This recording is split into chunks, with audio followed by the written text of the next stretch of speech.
Episode 11, An Unexpected Date.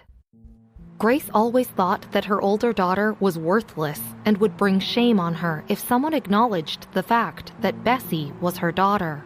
Since she was afraid of being seen by her sister-in-law, Grace kept her head low, like a thief, and kept paying attention to the movement in the parking lot. Bessie was looking down at her phone when she heard the voice. She raised her head, but remained indifferent. Her eyes were dark and not as bright, and the whites were slightly reddish. She said impatiently, "I have errands to run." She stuck one hand in her pocket and narrowed her eyes slightly. Grace pursed her lips and remembered what Anne had said last time. She lowered her voice and said with a cold face, "Did you get into a fight again yesterday?" In the car, Michael answered his phone. Looking up, he saw the girl standing arrogantly beside a woman who was talking to her. The woman's expression wasn't friendly, and she was glancing around furtively like a thief. He could see both of them from the side, which looked familiar. He had originally wanted to wait for the hotel to bring in the produce, but after seeing the scene, Michael thought for a while and opened the car door. He got out of the car, his eyes hazy and sinister. The man in the hotel ran over sweating with the produce. Seeing that he was waiting outside, he hurried up and carefully handed over beautifully packaged groceries. "Mr. Clark, why are you here in person?" "Well," Michael lifted his chin, his eyes still on Bessie. His voice was very low and sloppy. "Put it in." Grace looked obviously upset. "Bessie, let's go." He raised his voice slightly, just to let Bessie and Grace hear. The fingers hanging against the door dangled slightly, and his black shirt glowed coldly in the sun, contrasting with his white exposed wrist. Grace froze for a while. Such an outstanding appearance was rarely seen in Chicago. Before she could respond, Bessie had already walked over with her cell phone. The two got into the car, closed the door, and slowly drove off. Grace took a closer look and realized that it was a very ordinary black car with a Volkswagen brand. But the car's body didn't look like it. It was probably a new Volkswagen. Who was this man?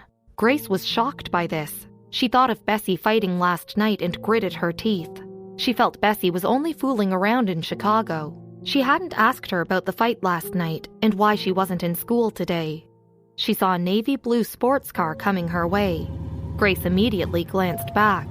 She knew the sports car belonged to her sister-in-law. Suddenly, she couldn't bother about Bessie anymore and even moved to the side, so as not to be seen. "What are you doing here?" Her sister-in-law looked really great. In her 30s, hair was permed and put up in a high ponytail. She wore an off-white dress which outlined her good figure. She looked flawless from head to toe. Grace was born prettier than her sister-in-law, but at first glance, she wasn't as charming. "It's nothing."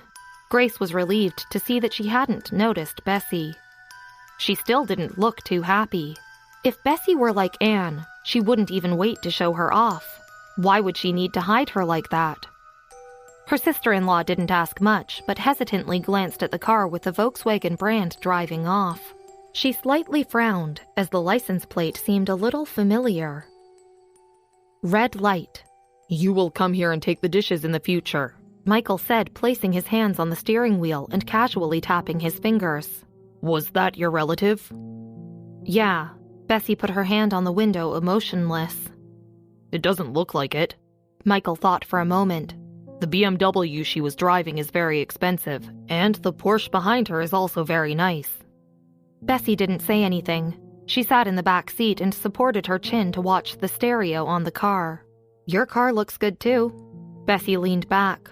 Her long legs were slightly bent and she was playing a game. Her black fringe brushed over her brow bone, and she raised her brow as she spoke. "Green light." Michael started the car and said lightly, "Good. It's not as expensive as that Porsche. How could it be compared?" Bessie didn't say anything. She looked up, staring at the Band & Olufsen stereo in the car. Silent. Band & Olufsen was a music company. The quality of Band & Olufsen's audio equipment was extremely fine and expensive that only the very rich would normally buy. There was no coding for this set of speakers on Michael's car, so this should be a new product developed in-house. She hadn't bought it and didn't know the specific price, but in this case, the minimum it was sold for was over $100,000. Bessie did not cook often, but when she did, she was very clean. She wasn't as good as the top chefs, but she did have her own unique taste. Samuel, who had not been expecting much, smiled while eating. Michael glanced over at Samuel. He was in a good mood as he had just finished dinner, so he said concisely, "Go wash the dishes." Samuel, who was drinking tea, was stunned. "Me?" Michael raised his eyebrows and rolled his eyes. "Or should I do it?" "Isn't this Bessie's job?" Eventually, Samuel washed the bowls instead. "Go back to the classroom." Michael glanced back from Bessie's hands that looked like those of an artist. He sleepily squinted his eyes. Bessie didn't want to go back to the classroom. It was too noisy. But she said nothing. She just nodded, took out her coat, and went out. There was a closed sign at the school doctor's room outside at noon. The door was closed and the sun was bright over her head. No one was waiting outside the door. Bessie put her black peaked cap on. She was slender and her coat draped loosely around her body. She lowered her head and her hair slid across the side of her face as she walked by. Her momentum was strong. A teenager in a bright bow high jacket walked towards her. His eyebrows were defined and his temperament was cold. The girls on the street couldn't help but look over in his direction, whispering to each other. Their cheeks blushed. It was Kenneth. He passed by Bessie without even looking at her. Bessie went to her class and Kenneth went to the principal's office. "Come in." Principal White pushed the glasses on the bridge of his nose. He looked at Kenneth with affection. "Sit, Grandpa," Kenneth said respectfully. Principal White was the patriarch of the White family. Kenneth wasn't particularly clear about their affairs, but he also knew that his relatives were very intimidated by Grandpa. They have been close since Kenneth was a child. Principal White glanced up and down at Kenneth. The boy had always been a wonderful kid. The White family probably wanted him to eventually inherit their business. And he was also outstanding in Evanston. His family history and current standing were quite admirable. "What do you think of your classmate, Bessie?" Principal White lifted a cup of tea and pondered. Kenneth frowned at the mention of the girl and didn't answer. Principal White thought for a while and said, "That child has had a terrible life. She saved me once, and I like her very much. You are the same age, so if you think it's okay, how about I ask her grandma to set a date for you two?" Principal White looked at Kenneth. He was wearing a bright bow high jacket, but his face was bright and mature, and his legs were also long. His eyes were cold and clear, with pride between his eyebrows. His strength of character was obvious. This resulted from a lot of pondering by Principal White. In the White family, only Kenneth was an outstanding student. He wanted to find out Kenneth's thoughts first. Kenneth didn't expect his grandpa to talk to him about this. He raised his eyebrows in surprise. "Grandpa, did you say she saved you?" He had heard a lot of things about Bessie from Paul and had also seen her fight with his own eyes. She also seemed very familiar with the other high school group. He had also seen Bessie copying homework. He didn't expect Grandpa to pay so much attention to the newly transferred student. He knew that Grandpa's vision was always right, so he couldn't understand this. Even if she had saved Grandpa, he didn't have to let her enter the White family. Did she ask for it herself? Kenneth lowered his eyes without saying a word. "I encountered some trouble when I went to Fairfield to help the poor." As for the specific situation, Principal White said little. "She rescued you, so our family is indebted to her, but we can also compensate her in other ways. The Millers also have other outstanding family members." Kenneth deliberated, but his brows were still tightly knitted. Principal White glanced at Kenneth and signaled for him to continue. "Ann Miller is her sister. She's very good at chemistry. She has always been in the first top 5 positions." Kenneth saw that Principal White didn't really understand and continued explaining. "She was the new student who performed during the first year. She plays the violin exceptionally well and even looks good." Principal White remembered Anne's face now. He coughed and thought about it further. Now that he had some understanding, he slowly put down the cup in his hand and said, "So, it's her." His voice was faint. From what Kenneth was saying, Principal White knew he was evading it. It was a pity that he didn't sleep well these days. However, he didn't want to force it. Principal White pushed his glasses up the nose bridge and said, "It's okay. I didn't think it through properly. Go back to your class and think about it later." Kenneth went out and closed the door. He didn't notice his grandpa being visibly disappointed. Once he was out of the principal's room, Kenneth's heart, which had been so hung up with his grandfather's words, finally relaxed. If Grandpa insisted on it, he would have no other choice. They always say that opposites attract, and Kenneth found Bessie totally opposite, but at the same time, he was completely attracted towards Anne. Because of that, he could never imagine what his grandfather was proposing. But why would Principal White choose a girl who was considerably less inclined towards her studies for his grandson? Was there something more about Bessie that the principal knew that made him eager to make her become a part of his family? Episode 12. Mysterious Musical Note. Back in the classroom, the paper they'd written last night was being distributed.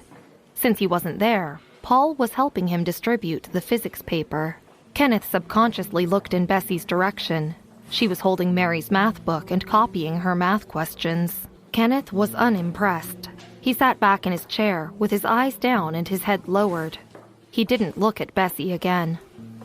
He just took out his paper, picked up a pen, and applied the formula he had talked to Anne about last time. Mary's paper was also distributed to her. The answer card was issued. Instead of reading her papers, she took out Bessie's papers and was immediately stunned. "Bessie, how did you copy everything incorrectly?" Everyone who copied homework often knew that it couldn't be the exact same. Especially when writing papers, they would have to change several answers. Last night, Mary knew that Bessie had changed some answers, but she didn't expect that she had successfully avoided all the correct ones. With so many multiple-choice questions, there was not one that was correct. Was her luck this bad? Bessie didn't care about her papers. She crossed her legs, put her cap on the windowsill, and held her desk mate's math book in her hand. She flipped through it casually, her eyelashes looking down.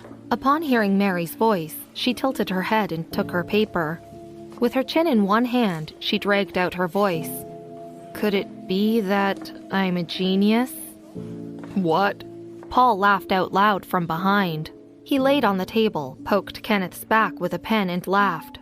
"Young Mr. White, do you know I saw that Bessie got 0 when I was distributing the papers? She still thinks she did well. It's not easy to get a 0 when she's copied the whole paper." Kenneth was stunned. He couldn't get 0 even if he tried. But after thinking that the person was Bessie, Kenneth just shook his head and thought that he was crazy. He took out the papers to be used in the next class and no longer thought about Bessie. The first class in the afternoon was English. Miss Lewis walked around and saw Bessie leaning against the wall, her legs propped up, while she read her extracurricular books. She frowned. But after thinking of this person's relationship with the principal, she held herself back and said nothing. At night, in the Smith family's house. When Anne went back, she saw David and Elise Perez sitting on the sofa in the main hall. Elise was a gentle name, but she was full of aura and her eyebrows were sharp. With one stare, she could make people feel depleted. Anne called out obediently, "Aunt?" "Oh, Anne, you're so pretty today." To Anne, Elise's attitude was much kinder than Grace. Anne smiled at her. The aunt had married in Evanston and only came back a few times a year. "I'll go upstairs to sort out what my mother wants to use and take it to the hospital." Grace felt uncomfortable and simply found a reason to go upstairs. Besides reading a book in the evening, Anne also practiced the violin for half an hour. She kept company with Elise and David downstairs for a while before going up to the second floor. When she reached the second floor, Grace had sorted her things out and was walking down with a bag. She didn't bother Anne and went downstairs after a few words. When she turned around, a piece of paper fell out of her bag. The paper was a bit crumpled, and Anne picked it up and opened it. She wanted to stop Grace before she read the contents, but suddenly froze. It seemed to be some sort of note, and the handwriting was very messy. Anne read the first line of the note, and her heart started beating faster, and she put a hand on her chest. This was a violin notation. Grace took a few steps and saw that Anne seemed shocked. She clutched her purse, paused, and said slowly, "Anne, what are you doing?" Anne crumpled the paper in her hand. "It's nothing." She pushed open the door into the music room, picked up her score, and played a few notes by herself, her eyes tearing up. Even her heart felt tight. She looked with suspicion at the paper on the table. This was a sheet of music that she hadn't succeeded in playing in years. The writing on the sheet was scribbled and rubbed on, and it looked like it had been casually discarded by someone. But who did this paper belong to? Anne set the violin aside and leaned slightly on the back of her chair, looking down. She had seen Bessie's writing before. The writing wasn't neat, and the letters were a bit bigger. It couldn't be Bessie's. Besides, Bessie had said that she didn't play the violin anymore. Anne didn't know what to think. She dazed off into music. That evening, she was distracted by playing the violin. When she was done, before leaving, Anne stared at the piece of paper for a while. She folded it, took it to her room, and locked it in her drawer. Downstairs. After Anne went upstairs with Grace, Elise and David still continued talking. "I heard she acted out again. She's bringing another child into the marriage," Elise said with a light tone and took a sip of tea. David smiled gently and gracefully. He pushed the gold-rimmed glasses up the bridge of his nose and said, "That would be Bessie. The girl is quite pretty." Elise frowned. She had just returned to Chicago and knew very little of Bessie's affairs. The only thing David had told her was that she was pretty. "Don't hide it from me. I heard that she's got an attitude." Elise put the teacup back on the table. Her eyes were serious and she sneered. "She got into fights and was expelled from school, so she took a year off. Now she wants you to clean up her mess. My sister-in-law really hasn't grown in these years. She's so inadequate with her children." David was born rich, and Elise had also married into a prestigious family. Even though it was her second marriage, Elise still looked down on Grace. "Then you have misunderstood me. I really want to help." David shook his head and smiled mildly. "But the little girl has her own good fortune. She had a letter of recommendation, so she got accepted to Bright Bow High. She doesn't live at home either. She packed up her bags and left on the second day." Elise pursed her lips. Grace was still standing at the corner of the stairs, and her mood dropped when Elise said in a meaningful voice, "Her tactic is—" "Sister," David said. Elise shook her head. "I want to remind you that dogs that bite don't bark. Can't you tell your attitude towards Thomas has already softened?" The business world was despicable. David hadn't thought about it before, but now he had to admit it. Elise asked Aunt Ruth to refill her glass of water. She took a sip and said gracefully, "I acknowledge only Anne as my niece in this family." "I know you like Anne." David lit a cigarette and started smoking. The Smith family really liked Anne. The love of this family had always been conditional. Although Anne was a stepdaughter, she'd made her parents proud. When speaking of Anne, Elise's posture was slightly more relaxed.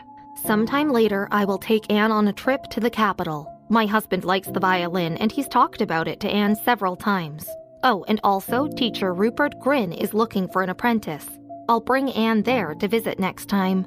David was surprised, but then smiled. "Anne is blessed to have won the old guy's favor." Around the corner, Grace paused for a while before coming downstairs. When she walked in, Elise looked very dignified, sipping tea and not saying a word. Grace went directly to the hospital to deliver her mother's things. Grandma Bertha stayed in a separate ward with a nurse. "Aunt and Uncle all wanted to come visit you. Andrea is also here in Chicago." Grandma Bertha's thoughts wandered along the way and her mood wasn't that great. She pursed her lips. "I booked a hotel. You can come by the day after tomorrow." A few days ago, when Grandma Bertha was sick, none of those relatives even asked her about it. After knowing that she was in Chicago right now, they were all calling her one by one. Grace was too impatient to deal with these relatives, but she was also afraid that they would go to the Smith family's villa to find her. If they did that, she would lose face in front of Elise again. Bessie's payday. Making 2 meals a day was very simple, and she didn't even need to wash the dishes. On her payday, the 2 meals added to less than an hour, and she got $50 per day. In the evening, she went out to eat after cooking. Bessie was eating noodles at a stall outside the booth. She was eating slowly and absent-mindedly. Several teenagers shoved and pushed to squeeze into the booth to eat. Not far away, in a Volkswagen car, Samuel said slightly, "Wait, that's what she's eating?" A plate of plain mashed potatoes with a few green vegetables in it. It was bland and tasteless. He saw that the teenagers all ordered dishes with fried meat. Samuel put his hands on the steering wheel. "Didn't I just give her money today? Is she on a diet?" Michael looked through the window at Bessie. "Get out." "Huh?" Samuel replied. "I'm hungry. Buy me meat," Michael said casually. Samuel didn't say anything. Did he feed the dogs the meal that Bessie just made him? He rubbed his nose and got out of the car to buy some meat for him. He also greeted Bessie coincidentally. Before leaving, he also carefully gave half a plate to her. The black Volkswagen slowly drove away. Inside the car, Samuel watched as Bessie pinched a piece of meat and ate it while leaning against the backrest. Her fingertips were slender and long. "She's not on a diet." Samuel was stunned again. Michael didn't speak. He just tilted his head slightly and his eyes cleared. "Let's go. Simons must be waiting for us." They arrived at the house. Samuel stopped the car and put a cigarette in his mouth. Then the phone in his pocket rang. He picked it up and saw that it was a text message. Samuel said in surprise as he watched Michael get out of the car slowly. "Our order last night has been returned." Bright Bow High. Bessie supported her chin and was playing a game when several messages popped up. She swiped it away blankly and continued with her game. She stood up and took the headphones inside the table. She buttoned her cap and went to the bathroom. As soon as she went inside the last stall, she put on the headphones, turned on the voice changer, lowered her voice and said in a cold and dry voice, "Which idiot ordered 5 times the original price? Does he have too much money?" What was this order about for which Bessie was offered 5 times the original price? Will Bessie accept this deal? Although the mystery of musical notes continues. Episode 13. Make It 100 Times. Bessie was sitting on the toilet lid, holding the black headphone cord between her fingers. The stall door was closed. Someone else walked into the bathroom, and a schoolgirl opened the stall door. She was shocked. She didn't expect anyone to be inside. Under the dim light from the small window in the stall, her face looked very delicate. When Bessie saw the door open, she raised an eyebrow at the girl. I'm sorry." The girl's face was a little red. She closed the door and opened another stall. Bessie didn't seem to care. She set the price 10 times higher than the market price because she didn't want to accept any orders. Now some idiot was offering 5 times the amount. She cursed and continued talking on the phone. Even though there were other students in the bathroom, she wasn't the one to hold back. The impatience in her voice translated even through the voice changer. The person on the other side didn't dare say a word. She hung up the phone. Bessie put the phone back in her pocket, the headphones still on her head. The black headphone cord dangled from the side of her face, making her face appear paler. She calmly washed her hands and left. She joined Mary for a self-study in the evening. Paul was just a few steps away from them and would occasionally talk to the girls. Kenneth walked beside him holding his books, looking down the corridor, distant and indifferent. Kenneth is too cold. He ignores everyone except Paul and Anne. Mary gossiped with Bessie. Bessie slowly took off her earphones, but didn't reply. Later, when self-study was dismissed, there was a crowd outside the classrooms. Bessie had managed to avoid the peak period, so everyone was rushing to leave, and there weren't many people in the corridor now. Anne waited at the bottom of the stairs holding her books. Bessie and Mary passed by her. Anne quickly said to Bessie in a lowered voice so no one else could hear her. "Go to Hotel Kennedy Grand tomorrow night at 6 o'clock. Mother's relatives are coming." She didn't make any extra movements, but there was a hint of dominance in her voice. Bessie put one hand in her pocket and narrowed her eyes a bit. She didn't slow down. Anne noticed that and continued. "Aunt will be there tomorrow as well." This time, Bessie reacted. She gave Anne a look and quietly said, "Okay." The exchange took less than 3 seconds while they passed by each other. Even Mary didn't hear the conversation between the two. "Let's go," Mary heard Anne say to Kenneth with a smile. He rarely opened his mouth. "Anne is a winner in life," Mary said with enthusiasm. She whispered to Bessie, "Her family are all geniuses. Her parents and brother adore her, and every year her birthday is a big deal. And Kenneth is always by her side. That's why I told you not to mess with her." Bessie raised her eyebrows but said nothing. Behind them, Anne was speaking to Kenneth. Most girls in the school were jealous that she was so close with him. While Kenneth was talking to her, Anne glanced at Bessie. Kenneth casually asked, "Have you learned any new music recently?" Anne tilted her head and was a little taken aback, then pursed her lips and remembered the post-it note. She looked away. "Why?" "No reason, just asking." "There is a new one, but how did you know?" Anne smiled. He paused for a moment and looked at her calmly. "Next time you practice the violin, I'll come watch you." The next day, in the evening, Bessie left the medical office and went to the street by the school gate to wait for her car. Grace called at noon and said that Thomas would pick them up on his way. It was getting chilly outside in the evening. Bessie looked at the quivering tree on the opposite side of the street. She picked up her phone and checked the time. It was 10 minutes to 6. A black car approached the school gate. The car passed by her, but then at the end of the road, it turned back. A handsome-looking driver lowered his window, looked at Bessie and said, "You, Bessie, what are you doing here?" Samuel was the type that talked a lot and was flirtatious and friendly to everyone and thought that he and Bessie were close friends. Bessie was impatiently holding her phone. She pressed her finger against her lips and raised her eyebrows. She wasn't even trying to be polite, but was especially unpleasant today. She glanced in the direction of the school road and didn't say anything. If it had been someone else, Samuel would have lost his temper. But this was Bessie, who was always this proud. She was ridiculously good-looking, too, so Samuel couldn't be mad at her. He still wanted to say something, but the window at the back seat opened. Michael leaned halfway on the car door and glanced over. Looking quite elegant, he chuckled. "Where are you going?" "Kennedy Grand." "Oh." Michael nodded. "It's on the way. We'll drop you off." Bessie lowered her head. She picked up her school uniform jacket and got into the car. Michael moved aside, his long eyelashes looking down. The car was clean and didn't have any air fresheners. He didn't like them. But at that moment, he noticed a light, sweet smell. Michael leaned calmly against the door. Hotel Kennedy Grand wasn't far from the school and would take about a 20-minute drive. Samuel's phone rang. He couldn't find the Bluetooth headset, so he threw the phone behind. "Mr. Clark, take it."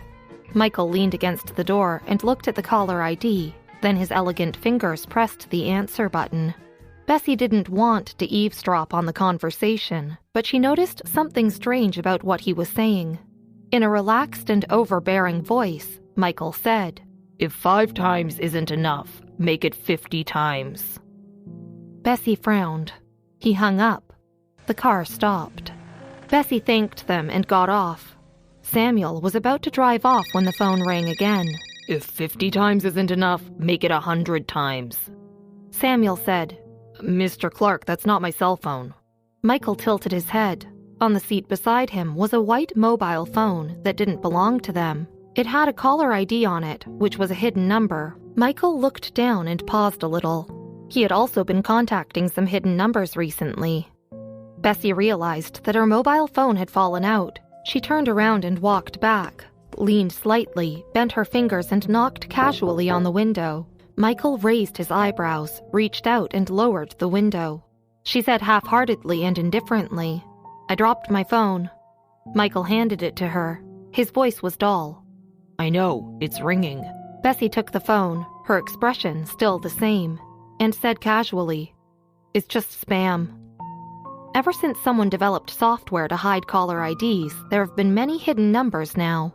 Bessie was entering the hotel when she sent a message to Grace. A hidden number called again. She walked to the end of the corridor without changing the look on her face, took out the earphones in her pocket, turned on the microphone, and connected the phone. The client raised the offer 50 times.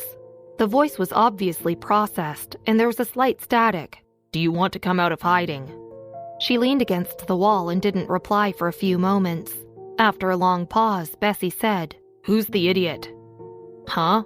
The person on the other end of the phone was shocked. I asked, what fool is trying to place an order? Give me his details. Bessie smirked and coiled the earphone cable around her fingertips. Hearing Bessie's relaxed attitude, the person on the other end of the phone happily hung up.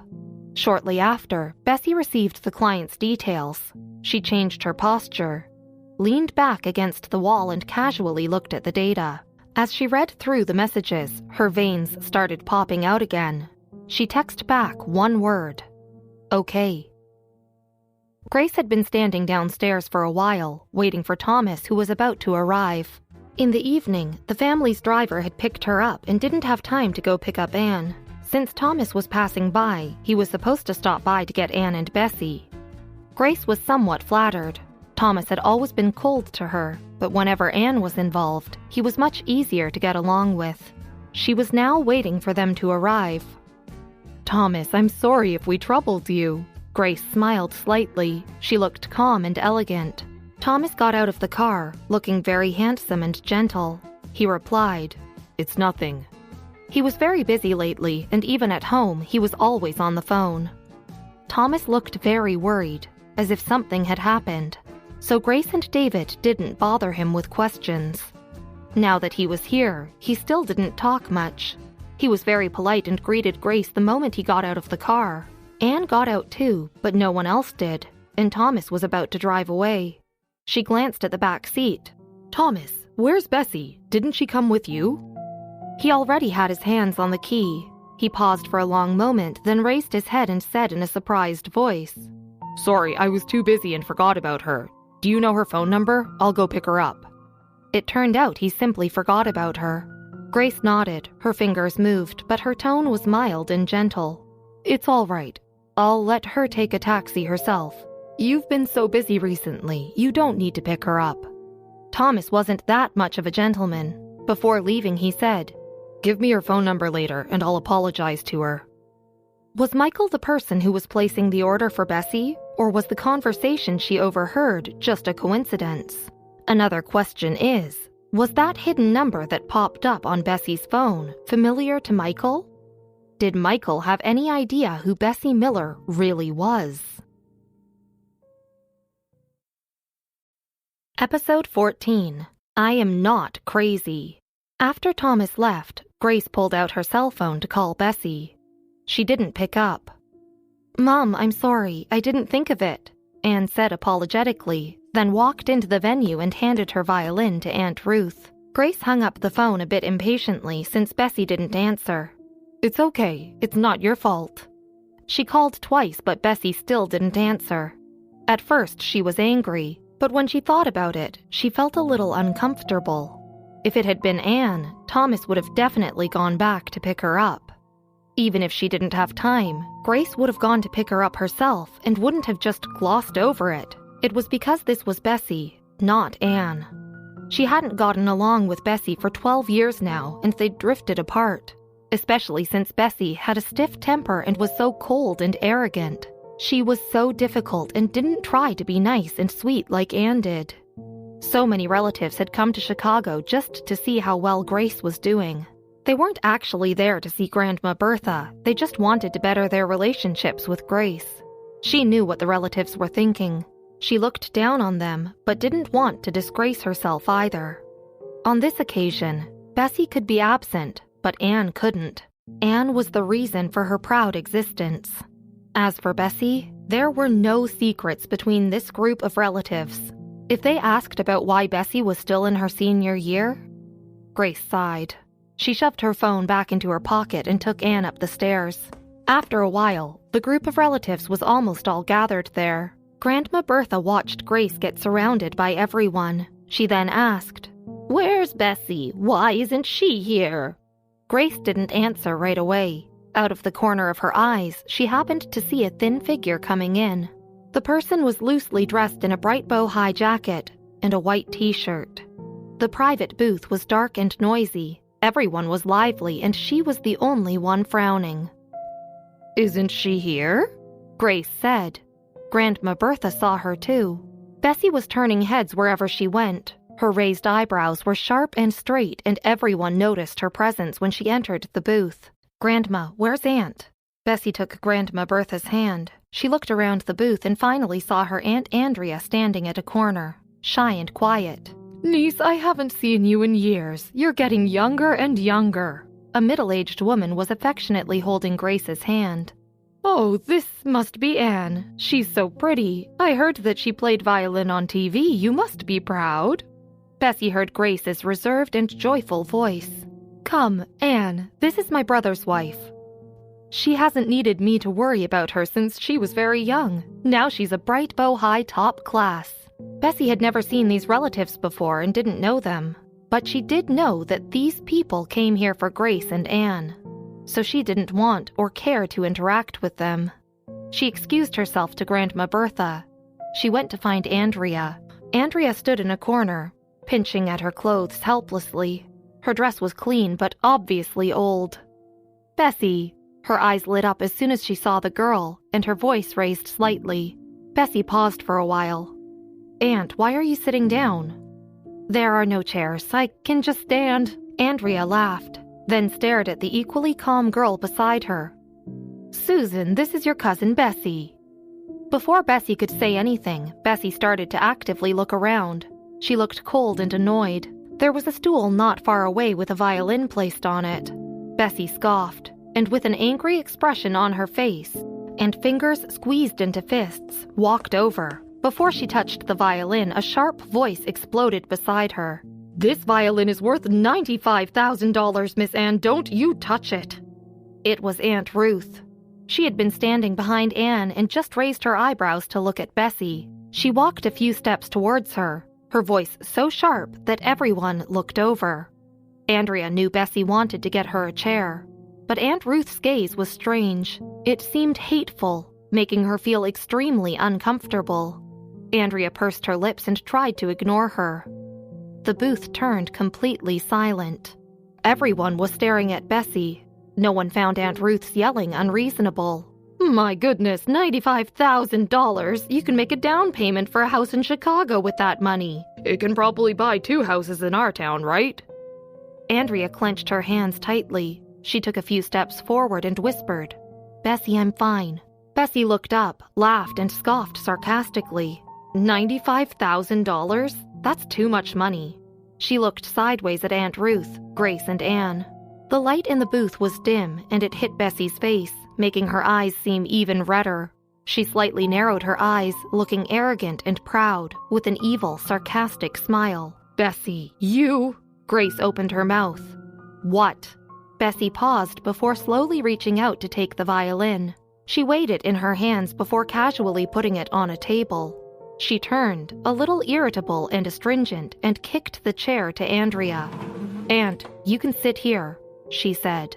The whole booth was weirdly very quiet, and everyone's eyes were on them. Andrea felt very tense and uncomfortable. "That violin," Aunt Ruth exclaimed. "That's Anne's violin." "Who cares about the violin? She's here to eat. Why did she bring a violin?" Bessie smiled. "You're so annoying. I'll pay for 100 violins if this one breaks." Bessie thought she was being mistreated, specifically by Grace and the nanny. Always so tense on their high horses, watching her every move. Were they not tired? No one in the booth said a word. Bessie raised her nose. Her eyes narrowed. Then she saw a waiter passing by the door, leaned on the table, raised her chin and snapped her fingers at him. "Come." After dinner, Bessie took Andrea and Grandma Bertha and left, while Grace was still dealing with the relatives. They had come for Grace anyway, not to see Grandma Bertha. In the booth, after Bessie left, the atmosphere became lively again. Anne smiled, raised her glass and was quite elegant. "I apologize for my sister." This part of the family was all on the richer side. They also knew about Grace not wanting Bessie years back. "That's just how your sister is." Her aunt immediately waved her hand in disregard and pursed her lips. "At 16, she hit someone in the head. I heard that he was sent to the emergency room and the police were called." Fighting wasn't rare for Bessie, and she was good at it. But last time, she got injured and toned it down. She was still fierce and vicious, which is why this part of the family was a little afraid of her. When Grace heard this, her face changed. She didn't know about the police. "Dear niece, this Aunt Ruth." The aunt saw her face and immediately changed the topic, smiling charmingly. "This is Aunt Ruth. She's in charge of the Smith family's daily life." Grace took a piece of tissue and wiped the corners of her mouth. The expressions of the relatives watching Grace and Anne changed. "What a wealthy family. They even have staff." Anne went out to the bathroom, and Aunt Ruth immediately followed her. Her tone was mocking as she said, "Miss, don't show your violin to Miss Bessie in the future. When she eventually breaks it, you'll be upset. She said she would buy you 100 more. Can she even afford one?" Anne bowed her head and washed her hands. She smiled when she heard this. "Mom, Aunt, and Anne are still—" Susan glanced back at the box, hesitant to leave. Andrea shook her head. Anne and Grace obviously didn't want to have a relationship with them, but the child still didn't understand. "Don't think about it, let's go home." She walked slowly, her footsteps sluggish. Bessie followed behind them, with her hands folded. They first took Grandma Bertha to the hospital and kept her company for a while. Susan kept looking at the facilities of the ward. After leaving the hospital room, Bessie looked back. "Bessie, tonight—" Andrea opened her mouth. "What was wrong with me tonight? Is she a fool?" Under the lamp, the girl's gaze was fierce and cold. She scoffed. "Does she even know that you injured your leg after you dropped out of school to earn money for her school fees?" Andrea was silent. Bessie softened her voice. "Aunt, I'm sorry. I am not angry at you." "I am not angry. I know you're doing it for me, but Bessie, your mother isn't wrong. Your uncle's hospitalization matters. We are all handled by her. Bessie, your mother doesn't owe me." Andrea smiled. She reached out and touched Bessie's head, her eyes softening. "Also, I don't want you to have a bad relationship with your mother. She's your mom after all." Bessie looked indifferent. Her mother now wanted so badly to sever ties with this group of relatives, and she didn't even want her daughter anymore. She was afraid that the relatives would go to the Smiths' house and embarrass her. She didn't want to tell Aunt about this. "Susan and Pete are coming to Bright Bow High, right?" Bessie took a stack of money, $2,000 out of her pocket, and handed it to Andrea. "Take this. When Susan and Pete go to high school, they need to concentrate on learning. Don't let Pete work. This is the money I earned myself, not from my mother." "I don't want the money. You keep it, or I'll buy you some clothes." Andrea glanced over Bessie's outfit. Bessie shook her head. Her aunt would easily do that. She had transferred $100,000 to her aunt's bank account back then. Now, there was almost $110,000. Not a dime had been spent. Aunt must be keeping it to use as her trust fund. Bessie said nothing and put the money back in her pocket. 2 days later, on the holidays, she would go to her aunt's rental house and take a look. She could use the money to install an AC, which Andrea definitely wouldn't do herself. "Right, Aunt. Are you out of those pills?" Bessie remembered another thing. She felt around in her pants pocket. Then she took out the white pill bottle that Daniel gave her and passed it to Andrea. At this point, Grace hurried over. The family driver probably sent Anne back, since it was Thomas who accompanied Grace here. "Is Mom asleep? What are you two talking about?" Grace asked, catching her breath. Susan rushed to answer. "Auntie, Grandma is asleep. Cousin is giving my mom some pills." Grace frowned. Everything that had happened at night had made her lose her face. In front of her stepson, she deliberately put up with Bessie's temper. But Bessie frowned, tilted her head and scoffed. She was disdainful, mocking, and arrogant. Grace seemed triggered, like a balloon that got pierced and exploded. She raised her voice. Bessie, are you doing drugs every day like your grandfather did? He killed himself, didn't he? I don't care if you crazy people want to harm yourself, but now you're doing this to your aunt? Susan and Thomas had never heard of this. They were shocked. The medicine is still in the experimental stage. Bessie looked up and said slowly, I am not crazy. Grace just stared at Bessie, not knowing what to say.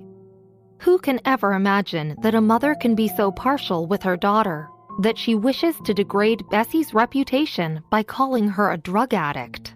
Will Grace ever pay for this behavior? Episode 15. Grace's Unpredictable Experience. Everyone was shocked with what Grace said. Andrea came closer to her. Sister, what are you talking about? She anxiously pulled Grace's sleeve. Bessie. Grace spoke without thinking and was now regretting it. Don't call me that. Bessie was tall and slender. She was slightly taller than Grace, so she lowered her head slightly, her eyes cold. We're not that close. Grace found her voice. She pinched her fingers and her joints protruded out. I made mistakes too, but I only did it for you. Don't follow your grandfather's footsteps. You're still in high school. Who will take care of you if not me? I don't need your control. Bessie turned away. She narrowed her bloodshot eyes and raised her eyebrows, then reached out to pat Grace's shoulder. Other than my grandma, nobody can tell me what to do. So whether I live or die, whatever school I go to college or not, is none of your business, okay? She smiled. She said all that slowly, then turned and looked at Andrea and Susan. The two immediately followed her. Andrea was so anxious that she forgot to even say goodbye to Grace. Grace's delicate face turned very pale. Even her fingertips were shaking. Thomas stood next to her and glanced in Bessie's direction. Just like the first time he saw her, his eyes were dark and cold. He had finished his business and had come to pick up Grace as well as apologize to Bessie. Anne had urged him to rush, and he was also busy, so he'd forgotten about Bessie. Aunt Grace, you still have to see Grandma Wilson. I have matters to attend to, so I won't go up. Thomas smiled and paused. Your family affairs shouldn't be my concern, but it's not good to criticize your own daughter like that, is it? Without waiting for Grace's answer, he nodded slightly towards her and turned away, opened the car door and got in. When he put his hands on the steering wheel, he slightly narrowed his eyes. He didn't forget what Bessie had just said. The medicine that was still being tested. What did that mean? At first glance, it seemed to be a drug that hadn't yet been used, so the quality was limited. Not many people had access to it then. He did a background check on Grace 12 years ago when she married his father, and there were no particular issues that caught his attention, so he didn't care much about the marriage. While he was thinking about it, he saw Bessie and Andrea at the bus stop. Thomas stopped and lowered the window. His face showed indifference and loftiness, but his tone was gentle. Where are you guys going? I can drive you there as an apology. He drove a black Maybach. His left hand rested on the steering wheel, and his slightly exposed wrist showed a Bulgari watch. He looked like $1 million. Susan couldn't see the brand, but she could tell it was very expensive. She'd never been in such a luxurious car. She glanced at Bessie. There's no need. Bessie was paying more attention to her phone. She sat on the bench at the bus stop with her legs casually propped up. She didn't even bother to look at him. Thomas was already used to Bessie's indifference and lack of regard. Okay, ladies, be careful then, and send me a text when you get to school, he said politely. Bessie didn't answer. She just ignored him and continued to play her video game. Be safe. Thomas looked at the big boss with her legs propped up and laughed to himself. He paused for a moment before driving off. When he was gone, Susan asked, very curious, Cousin, is that your friend? He's from the Smith family, Bessie replied calmly, not pausing her game. The Smiths? The super rich Smiths that Grace married into? Susan thought, is that David Smith's son? When bus number 12 arrived, Susan said, Cousin, your school bus is here. You and Mom can take it. Wait for number 632. We'll send you off first, Bessie said casually. Grace stood at the entrance of the hospital. It was the night, and there weren't that many people coming in and out. But she still felt embarrassed. After being shut down by Bessie and then being lectured by her stepson, she felt like everyone was staring at her. She bit her lip and lowered her head and walked into the hospital. Because she walked fast, she didn't notice that when she went up to the elevator, nobody was there. It was only 9 o'clock. Although there were few people in the hospital at night, this floor was full of patients. Patients' family members, doctors, and nurses. When she got off the elevator, Grace felt like something was very wrong. It shouldn't be so quiet. There was almost no sound. There seemed to be something ahead, so Grace looked up. The first thing she saw was a man holding a mobile phone and looking at her with a smile on his face. Then she saw a man dressed in all black. He was leaning against the wall, one hand in his pocket and the other playing with a thin scalpel. His fingers were white and clear under the light. The scalpel turned slowly in his hand. His face was lowered, but she could still see that he was handsome. Even though it was all very strange, Grace was still stunned by him. She knew something was wrong. She took a step back. She reached out, took the phone from her purse and said cautiously, "Who are you? What are you doing here?" Before she could do anything else, Samuel pulled her phone away and patted Grace's face. He tilted his head and smiled indifferently and relentlessly. "Mr. Clark, she's asking us a question." A few feet away, the guy playing with the scalpel slowly stopped. Grace didn't dare move and her heart suddenly felt very heavy. The veins on her clenched fingers were popping out. This was the best hospital in Chicago, so they shouldn't be here at this time. Not to mention that this was a VIP ward, with 24-hour security monitoring. To be able to clear the area at this time of day and have the hospital administration cooperate as well? Grace didn't know how she could have offended such an important person. When she married into the Smith family, she had always been cautious and afraid of making mistakes. She started panicking. Michael looked up. He was handsome. His eyes narrowed. She didn't think she'd ever seen him before. Grace's fingers trembled violently, and the man hadn't even done anything yet. Just one glance made it hard for her to breathe. Michael paused for a while, then handed the scalpel to Samuel and took out a cigarette from his pocket. He looked at Grace again and smiled. His voice was light, slow, and with a certain ruthlessness. "Who did you call crazy earlier?" Samuel took the scalpel and weighed it in his hand. He laughed. Grace came back to her senses. Wasn't this Bessie's friend? She knew that Bessie's friends were mostly shady. But these were quite scary. She muttered, seemingly not so afraid anymore. But she was still tense because of the scalpel dangling in front of her. "Remember to apologize to her." Michael looked down. Suddenly, the elevator's door opened. Grace's eyes sparked and she turned back sharply.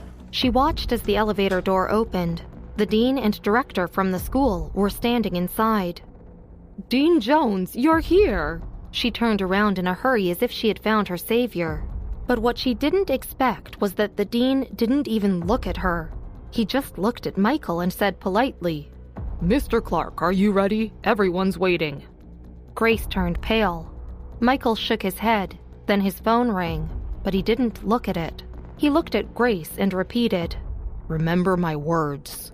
His tone was ice cold. Grace didn't dare say anything now and just nodded. "Okay." Michael retracted his gaze and even the smile on his face faded. He thought of Grace's high-end custom-made clothes. Although the purse she was holding was not a limited edition, it costs tens of thousands. Not to mention the diamond bracelet on her wrist. It was probably over $1 million worth. He then thought of Bessie's clothes again. They were clean, but looked old. Michael couldn't believe that the woman in front of him was really Bessie's mother. "If I hear you say those 3 words to her again, do you understand the consequences?" Michael lit a cigarette and smiled at her. Usually he was very easygoing, but once he was serious, his beautiful eyes were piercing and vicious. The entire corridor was filled with Mr. Clark's aura, and even the dean didn't dare interrupt. Grace didn't know who Michael was, but she also knew that he wasn't one to mess with. At this time, she couldn't even speak, so she just nodded. Samuel retracted the knife, moved sideways and raised his chin towards her. "Get out." Grace didn't even dare to look back. She panted and trotted directly to Grandma Bertha's ward. Her footsteps were unsteady, as if she was fleeing. Samuel scoffed. "Look at how scared she is of you." Michael glanced at him and raised his eyebrows. He was calm and composed as he asked, "Did I scare her?" Samuel said nothing. "Mr. Clark, the meeting room." The dean looked at Michael. He didn't ask what was going on. Mr. Clark wasn't interested, however, and said casually, "Let Samuel explain the specific arrangements to you. I'll go back." Today was Michael's monthly surgery. The other person was a rich man. After hearing that Michael wasn't in Evanston, he quickly arranged a hospital in Chicago. Michael had come to discuss the surgery arrangements and plans, but didn't expect to run into Bessie here. Samuel was pondering about Grace, and when he heard that, he pointed to his chest in disbelief. "You want me to talk?" Michael flanked his side and bit a cigarette. He smirked. "What about it?" "I see." Samuel was a little hesitant. Michael didn't say anything else. He pressed the elevator button and went straight to the underground garage. He still drove the black Volkswagen. Isn't it strange that Michael and Samuel were threatening Grace for her behavior with Bessie, an intern? Why would someone go to this extent if there was nothing special between them? What was the reason behind this?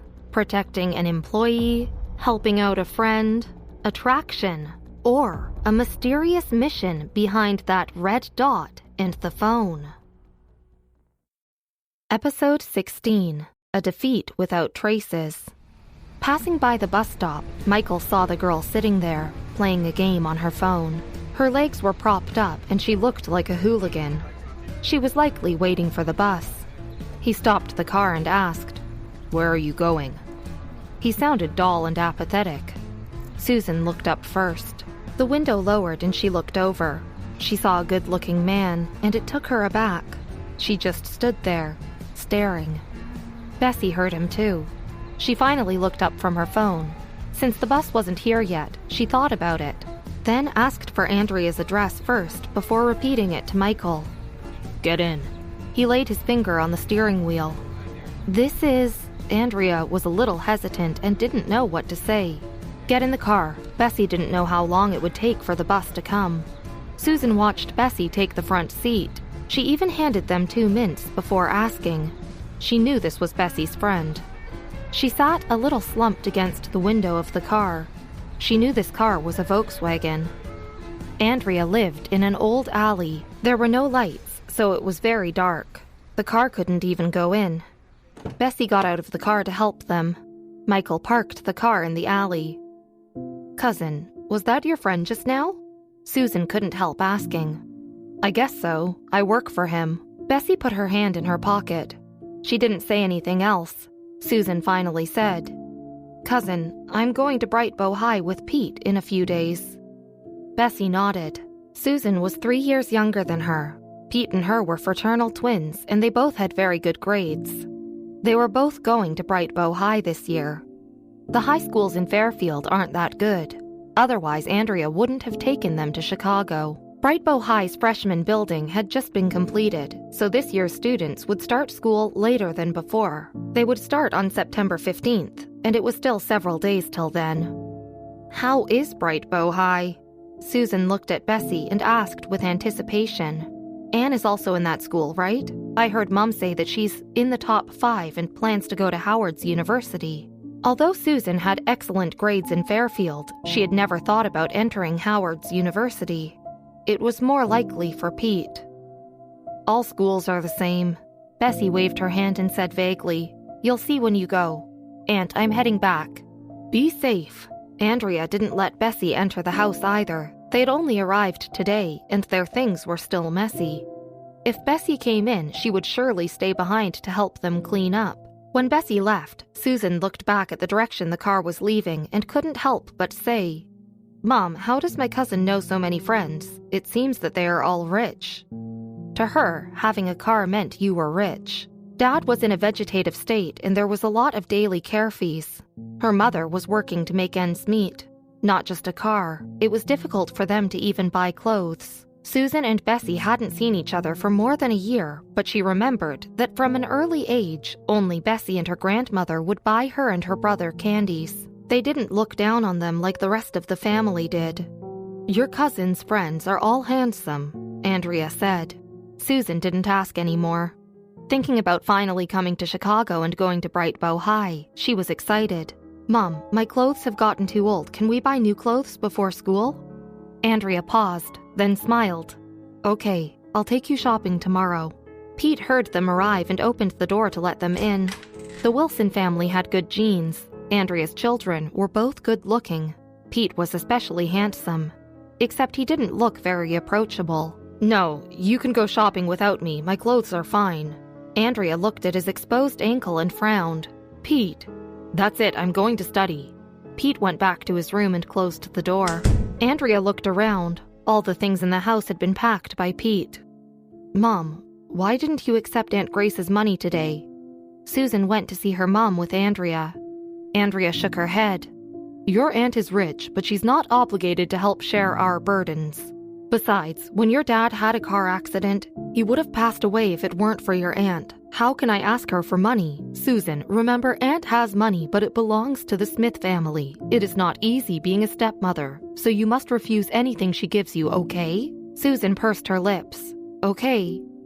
Andrea sighed. She tidied the remaining stuff.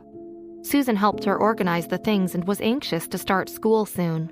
"I heard that Bright Bow High's most popular girl is Anne. She plays the violin so well. The school's most popular boy, I think he's called White, and he knows Anne too." One of her classmates' older sister was in Bright Bow High. During the summer vacation, she had heard her classmates talking and had even seen pictures of the school, so she knew how beautiful it was. Bessie walked back. She realized that Michael had been following them from behind. When she came back, he turned away and sniffed his cigarette. Bessie opened the door of the back seat. Michael glanced at her out of the corner of his eye, then looked away and turned the key. He didn't drive back to school first, but instead went to the hospital to pick up Samuel. Samuel first laid on the back of the front passenger seat and watched Bessie play her game for a while. Then he scratched his head. "So, Bessie, why are you short of money?" Bessie didn't want to answer that. She looked at him and raised her eyebrows. Samuel got embarrassed for a second. "You don't have to answer me if you don't want to." He turned away. He took out his phone and was about to play the same game Bessie played. He just opened the game when he saw a new message. His eyes widened and he raised his voice. "This bitch, Mr. Clark, that man, that big shot, he took our order." Screech! The car suddenly stopped. Bessie was playing a game, and the sudden stop made her finger slip, causing the character in her game to almost die. She looked up, indifferent. Samuel didn't think there was anything wrong with Michael's reaction. "Boss, why do you think he suddenly took the order? I'm a little surprised." "Aren't they—" Samuel wanted to say something, but he glanced at Bessie out of the corner of his eye and suddenly stopped and looked around. "Oh, look at how pretty the moon is today. Ha ha ha ha." Bessie continued to stare at her phone. She didn't say anything. Her expressions didn't change. And it was as if he hadn't heard anything. Samuel was relieved and glanced at Michael. Michael slightly tilted his head, and the streetlights blurred his silhouette, so that it was hard to tell what his facial expression was. But by the hand that was holding onto the steering wheel, you could tell he wasn't calm. It took a few minutes for Michael to start the car again. You could see the pain of defeat on his face. On the way back to school, Samuel didn't say anything. He was so restless, looking around, constantly checking his phone, then pulling the seatbelt again. He was obviously impatient. After arriving at school, Samuel didn't say that he would send Bessie back. So, they went to their room silently, and Bessie too walked away from them, heading to her dorm. When Bessie returned, it was close to 10 o'clock, and self-study was a while later. Bessie went in and took a shower. When she had brushed her hair and came out of the shower, Mary had come back with a few books. There was also a girl behind her. The girl had short hair, black-rimmed glasses on the bridge of her nose, and her skin was very pale. The eyes behind the lenses were large, black and shiny, and her head was lowered. She was very calm, quiet, and beautiful. At first glance, she looked like a good student.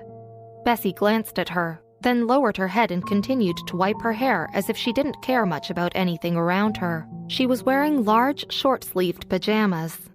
"Bessie, you're back." Mary drew 2 papers on the table and handed them to the girl. "Scarlett Rogers."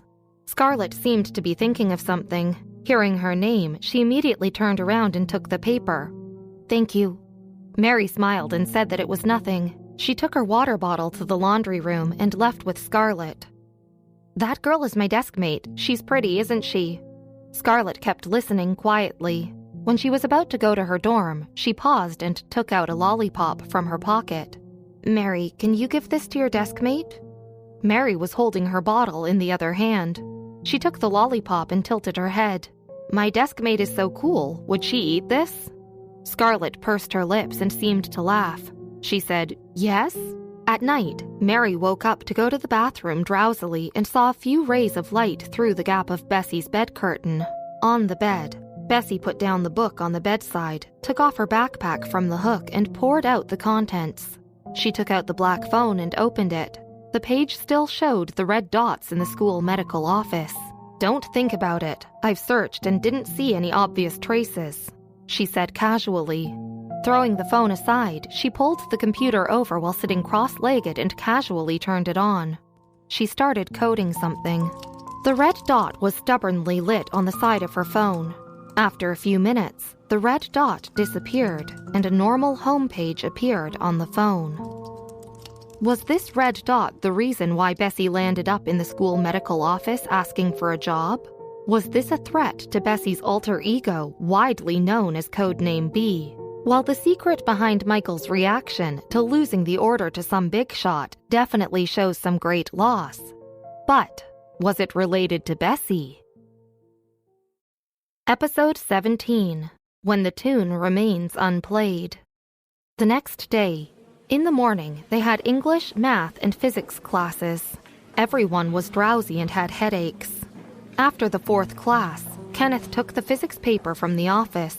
He happened to see the English paper that Abigail Fernandez had done 2 nights ago. Abigail was from Bessie's dorm, and she was the English class representative. "Mr. Scott, I've told you that this student is a troublemaker. Look at her test paper. You can't find anyone else who scored a 0 from their papers. Do you know that your average English score is 3 points lower than the grade average?" Miss Lewis chuckled. Her scornfulness was difficult to conceal. She had already said long ago that it would be difficult to try to influence Bessie. The average English score in her class was 3 points lower than the average grade and 2 points less than the average English score in the worst class. Mr. Scott pushed down his glasses, still smiling, showing either sadness or joy. "Children of this age are rebellious, so we have to teach them the right values. Just keep pretending." Miss Lewis handed the paper to Abigail. Kenneth knocked on the door. "I'm here for the physics paper." Seeing him, Miss Lewis took back the sternness on her face. "Kenneth White, your English is still the highest score across the school, 136 points. What they did was a series of 10 papers produced by the 10 schools themselves, which was very difficult. It was also said that students who had just entered their junior year of high school shouldn't relax. Brightbow High average score was 69. The first place scored 136, the second place 129, and the third place scored only 117 points. Kenneth said hello and picked up the new paper. Abigail walked out slowly, and Kenneth paused as she passed by. Miss Lewis especially pulled out Bessie's paper and put it on the top. The 0 she drew was a little rough and very conspicuous. He saw it at a glance. English multiple choice questions gave her 115 points, which was a very high score. She had done the answer card. Even if she stepped on it with her feet, shouldn't there be at least one correct 1 in a dozen questions? Kenneth himself had several questions that he couldn't figure out. "Could you show me her answer card?" Kenneth asked. He was polite and indifferent. "Bessie's." Abigail didn't expect Kenneth to talk to her. She blushed and said awkwardly, "Oh, okay." She handed Bessie's answer card to Kenneth. Kenneth put the physics paper on his desk, then picked up his English paper and started to look at Bessie's answer card. Paul was still waiting for Kenneth to go to dinner. He was sitting at his desk, stretching his legs into the aisle and playing with a basketball. He stretched his head and smiled suddenly. "No way. Did she score a 0 again? Quickly, Kenneth, give me her paper so I can laugh at her later." Bessie was usually cold, and since she had just been selected as the prettiest girl in the school, her reputation had spread quickly. In each class, there were many boys dangling at the window of the class, but she didn't care about anyone. In the class, she only talked to Mary and Paul. Some outsiders wanted to provoke Bessie but chose not to mess with Paul. Who didn't know that in Brightbow High, Paul was a rich kid and the newly built school wing had been donated by his family? Kenneth handed the paper to him, brows furrowed. The paper was fully written, yet it was still 0 points. Kenneth thought it wasn't right. "Come on, Anne is waiting for us." Paul pressed the paper under the book and patted the basketball again, urging him. They had agreed to listen to Anne practice the violin, which was expected to be a new song. When referring to Anne, Kenneth paused. He didn't think about Bessie anymore, and his pace sped up. When Bessie went to the school medical office, Samuel had finished sending the last patient out. Then he turned to Michael and scratched his head. "Mr. Clark, why do you think the order was accepted?" Michael wasn't sleeping today, which was a rare sight. He leaned on the sofa with a laptop on his legs. Leaning slightly on the back of the sofa, his face was relaxed and his long eyelashes were down, like a row of brushes. On the computer in front of him was a pile of tedious data, and he seemed to be thinking deeply. "No, I heard that this person hasn't taken orders in over a year." Samuel stood up, suddenly, and wanted to continue talking. "The order. But what are we having for lunch today?" He was very stiff and changed the subject very bluntly. Michael calmly closed the laptop computer. Bessie glanced sideways, slightly squinting her eyes. She chuckled indifferently when she saw Samuel's eyes widening. "Fish."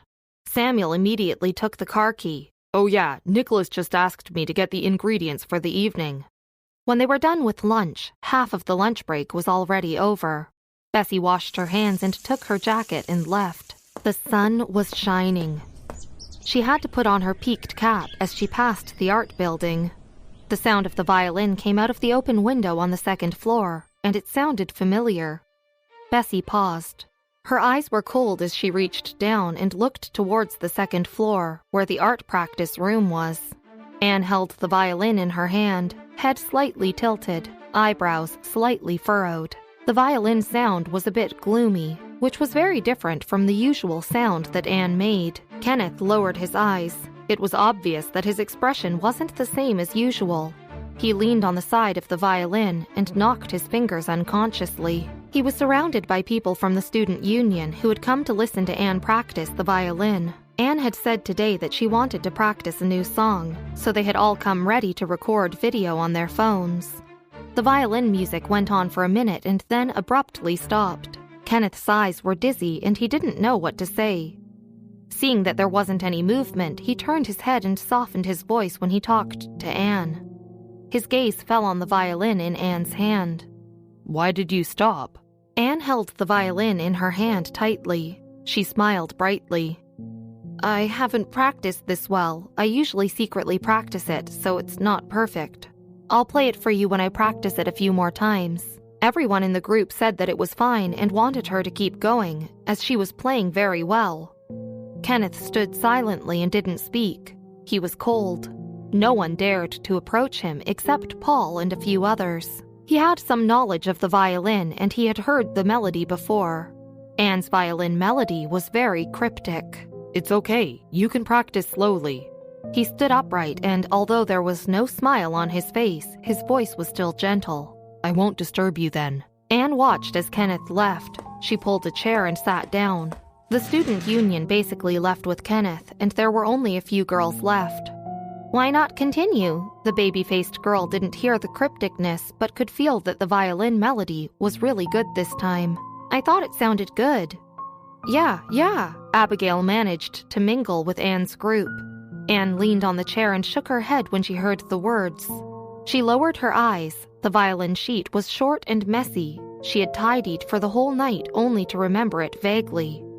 She could barely play it. but there was no emotion and she couldn't get engrossed. While others couldn't hear it, Kenneth had definitely heard it.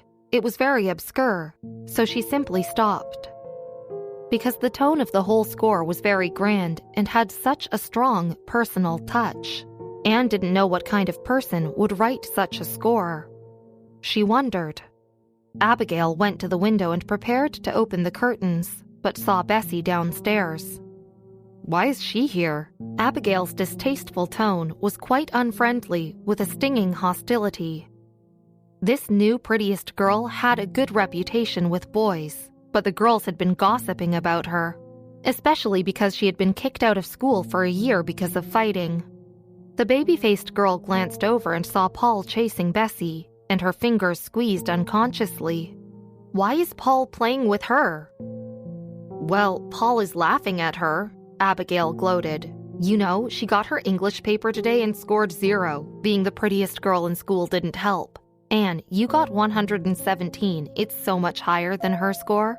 Anne was initially unhappy because of that violin practice. When she heard what Abigail said, she was suddenly in a good mood. She smiled a little. Okay, why are you guys comparing that? There's nothing to compare. Downstairs. Bessie wanted to continue to listen, but the music had stopped, confusing her. Coincidentally, Paul and Kenneth had come down, so she thought about it and went on to the classroom. Paul chased and mocked her.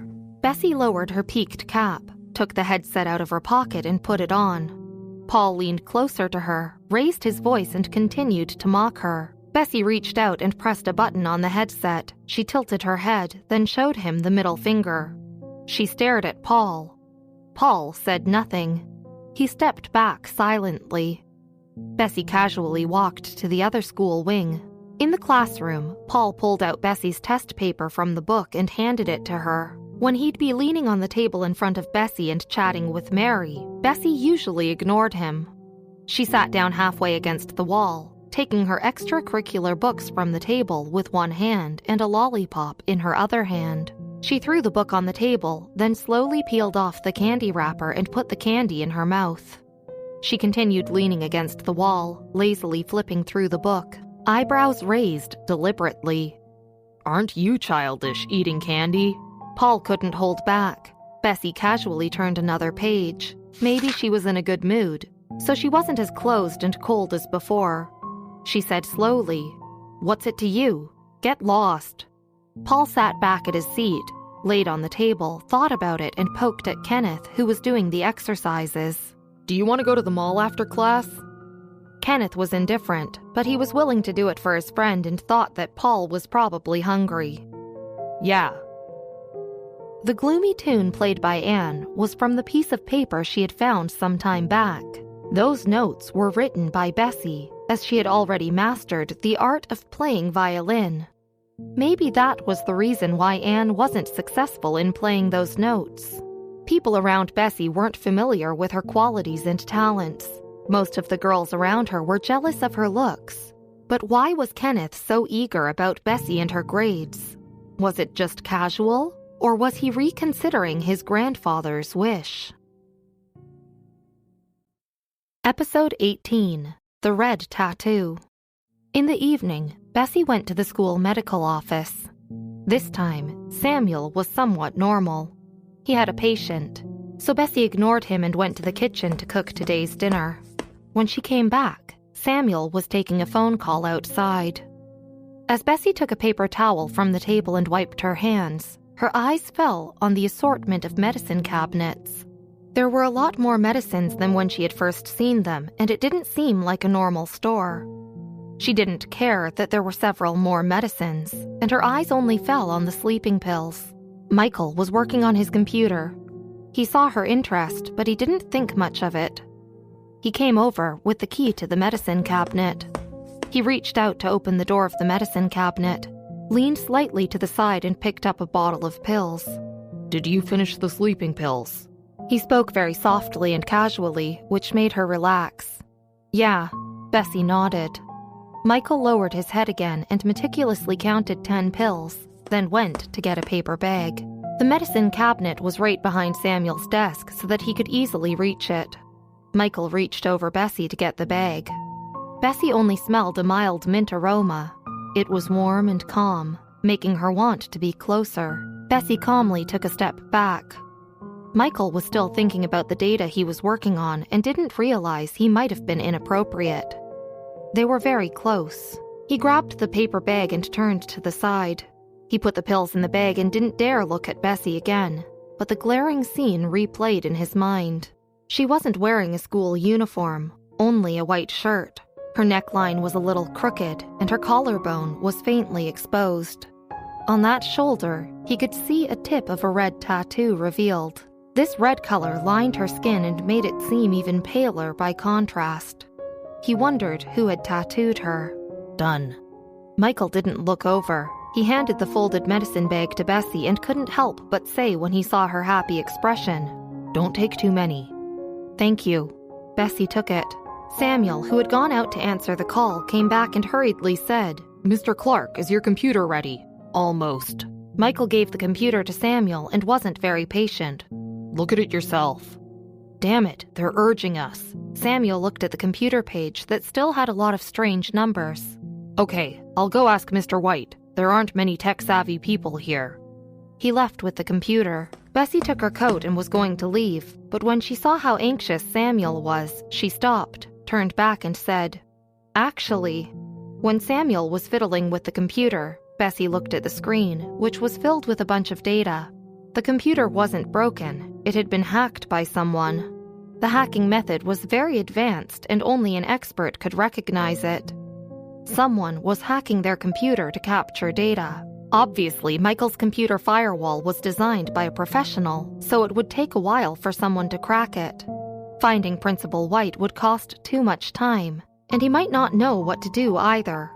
Samuel was in full swing, holding the computer and pacing without even eating the food she cooked. Bessie thought for a while and held her mouth. It was Michael who rolled his sleeves and sat down to eat dinner. He politely asked Bessie, "Do you want to eat too?" Bessie shook her head. She was anxious and absent-minded when she put on her coat and walked out.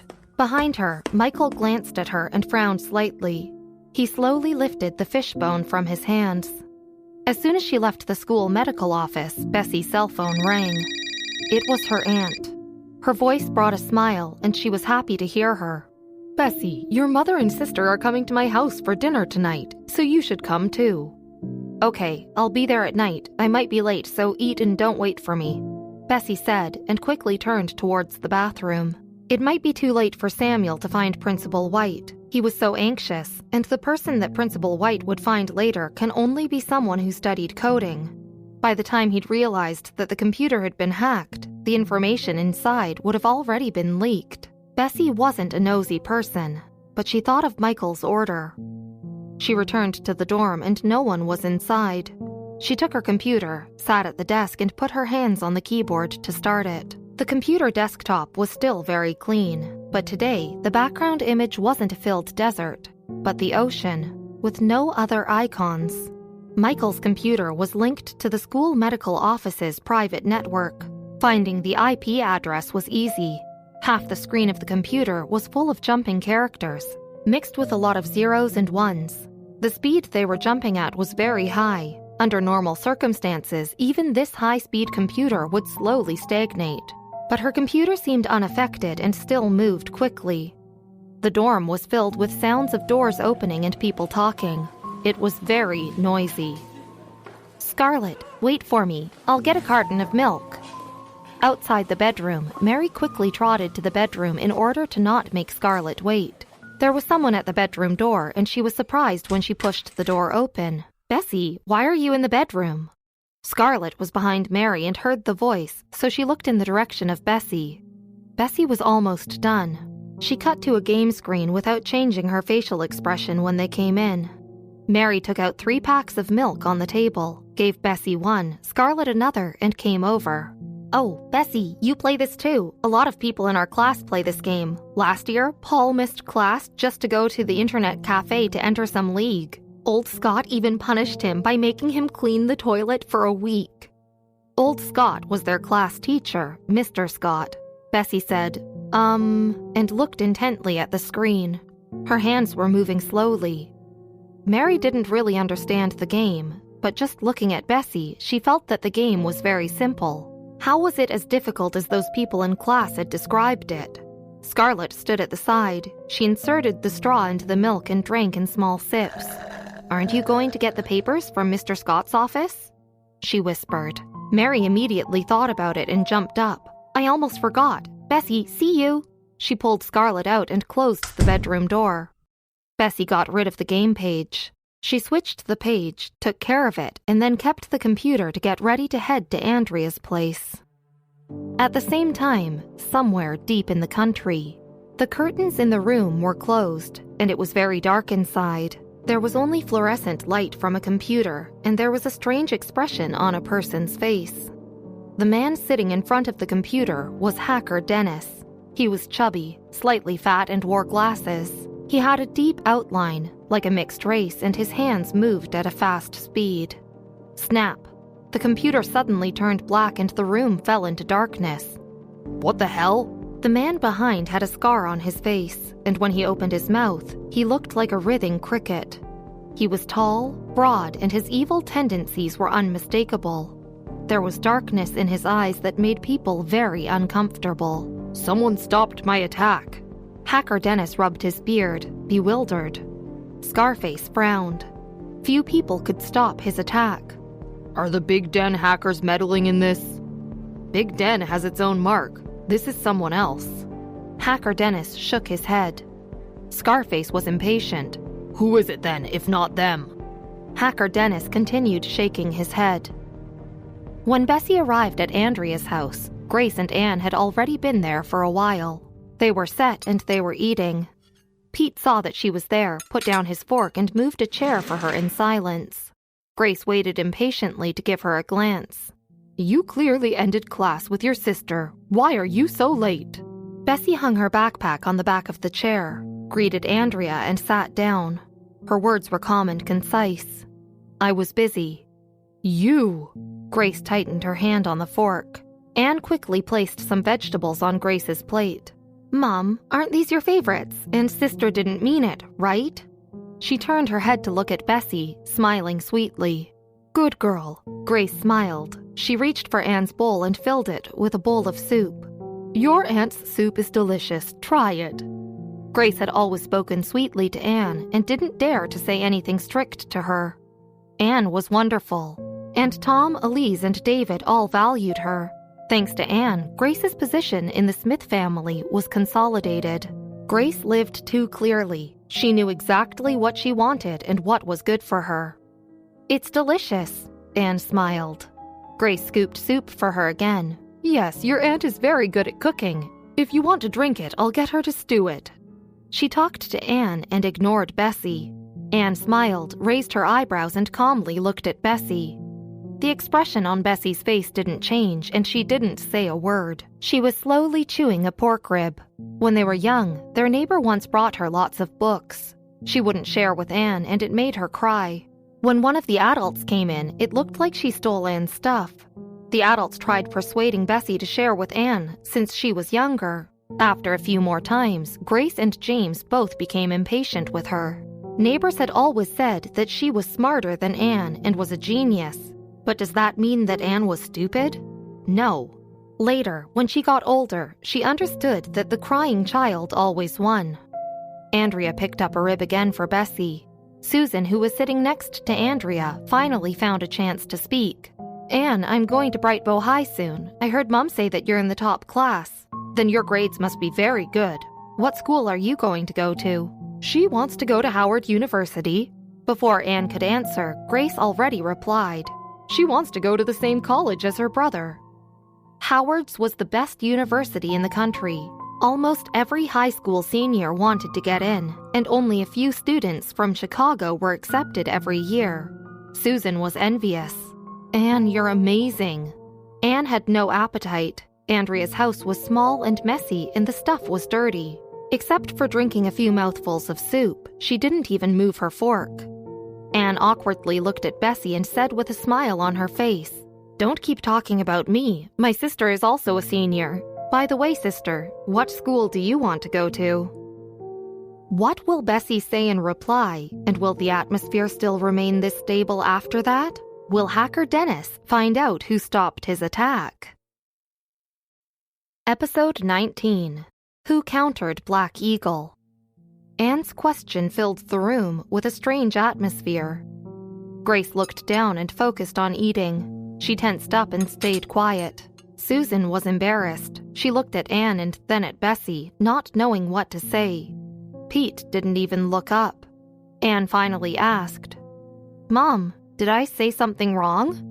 "No." Grace smiled at her. Bessie sat on her stool, legs crossed, as calm as ever. She looked up and slowly said, "I'm going to Evanston."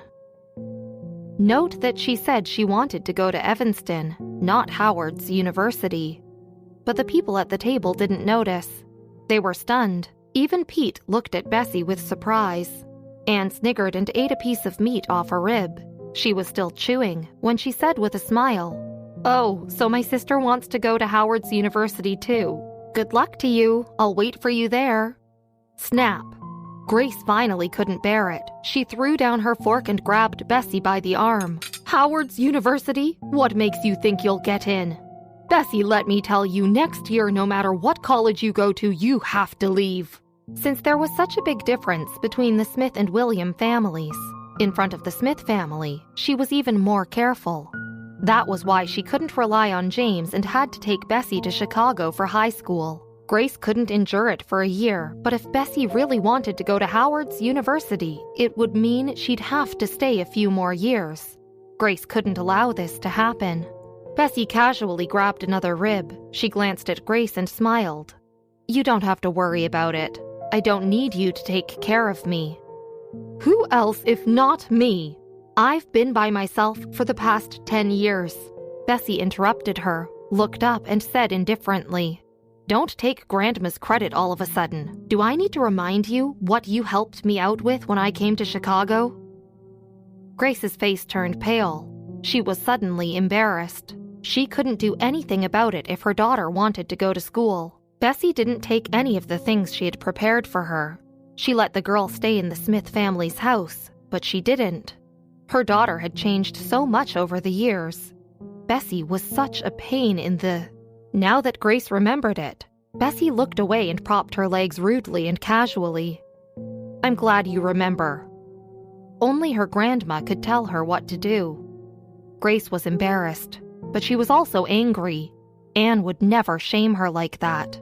"Fine, you're the boss if you're that good, but when you can't pass the exam, don't come begging to me to arrange a college for you. I won't help you." "Thank you." Bessie was very sincere. Andrea coughed. She clamped a piece of boneless fish for Bessie. "Bessie, that's enough." Bessie lowered her head and plucked the fish, nodding to her. In addition to her grandmother, she also respected Andrea more than Grace. After dinner, Anne and Grace both decided to go back. Andrea's house was old and shabby. Anne, who was used to living in a mansion, felt it was really disgusting. "Auntie, Anne, I will walk you out." Susan stood up with them. Anne glanced at her and said indifferently, "Thank you." Susan was flattered. "You're welcome." Before leaving, Grace passed by Bessie. "I want to apologize to you about what happened last time I saw you. I went too far. I just don't want you to end up like your grandfather. Listen to me and I'll spend some money to help you get into a normal university." Bessie said nothing. Grace turned to catch up with Anne. "Bessie, you really disappoint me."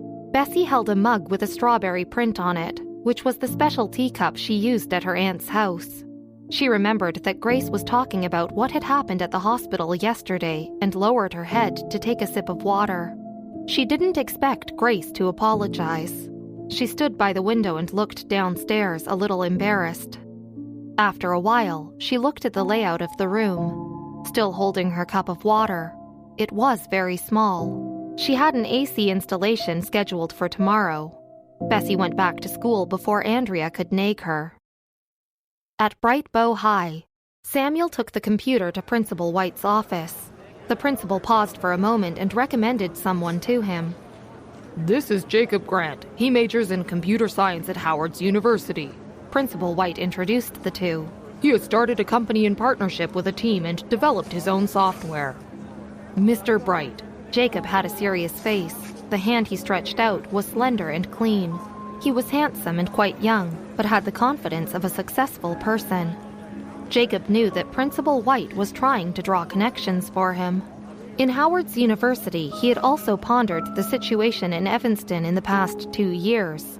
If he was part of the Bright family, then he really owed Principal White a big favor. Jacob brought a USB flash drive and repair tools. First, he turned on Samuel's computer. What do you think? Can it be repaired fast? Samuel asked. Jacob frowned. He checked the computer several times but found no major problems. Then he opened the settings and entered a series of codes. A bunch of data that normal people couldn't understand came up, and he stayed on the page. Mr. Bright, your computer has indeed been hacked, Jacob said. They left a signature. It was probably a hacker. Black Eagle? Samuel snorted. Is our data still there? Yes. Jacob looked at the computer very surprised. Someone has helped you counterattack. What?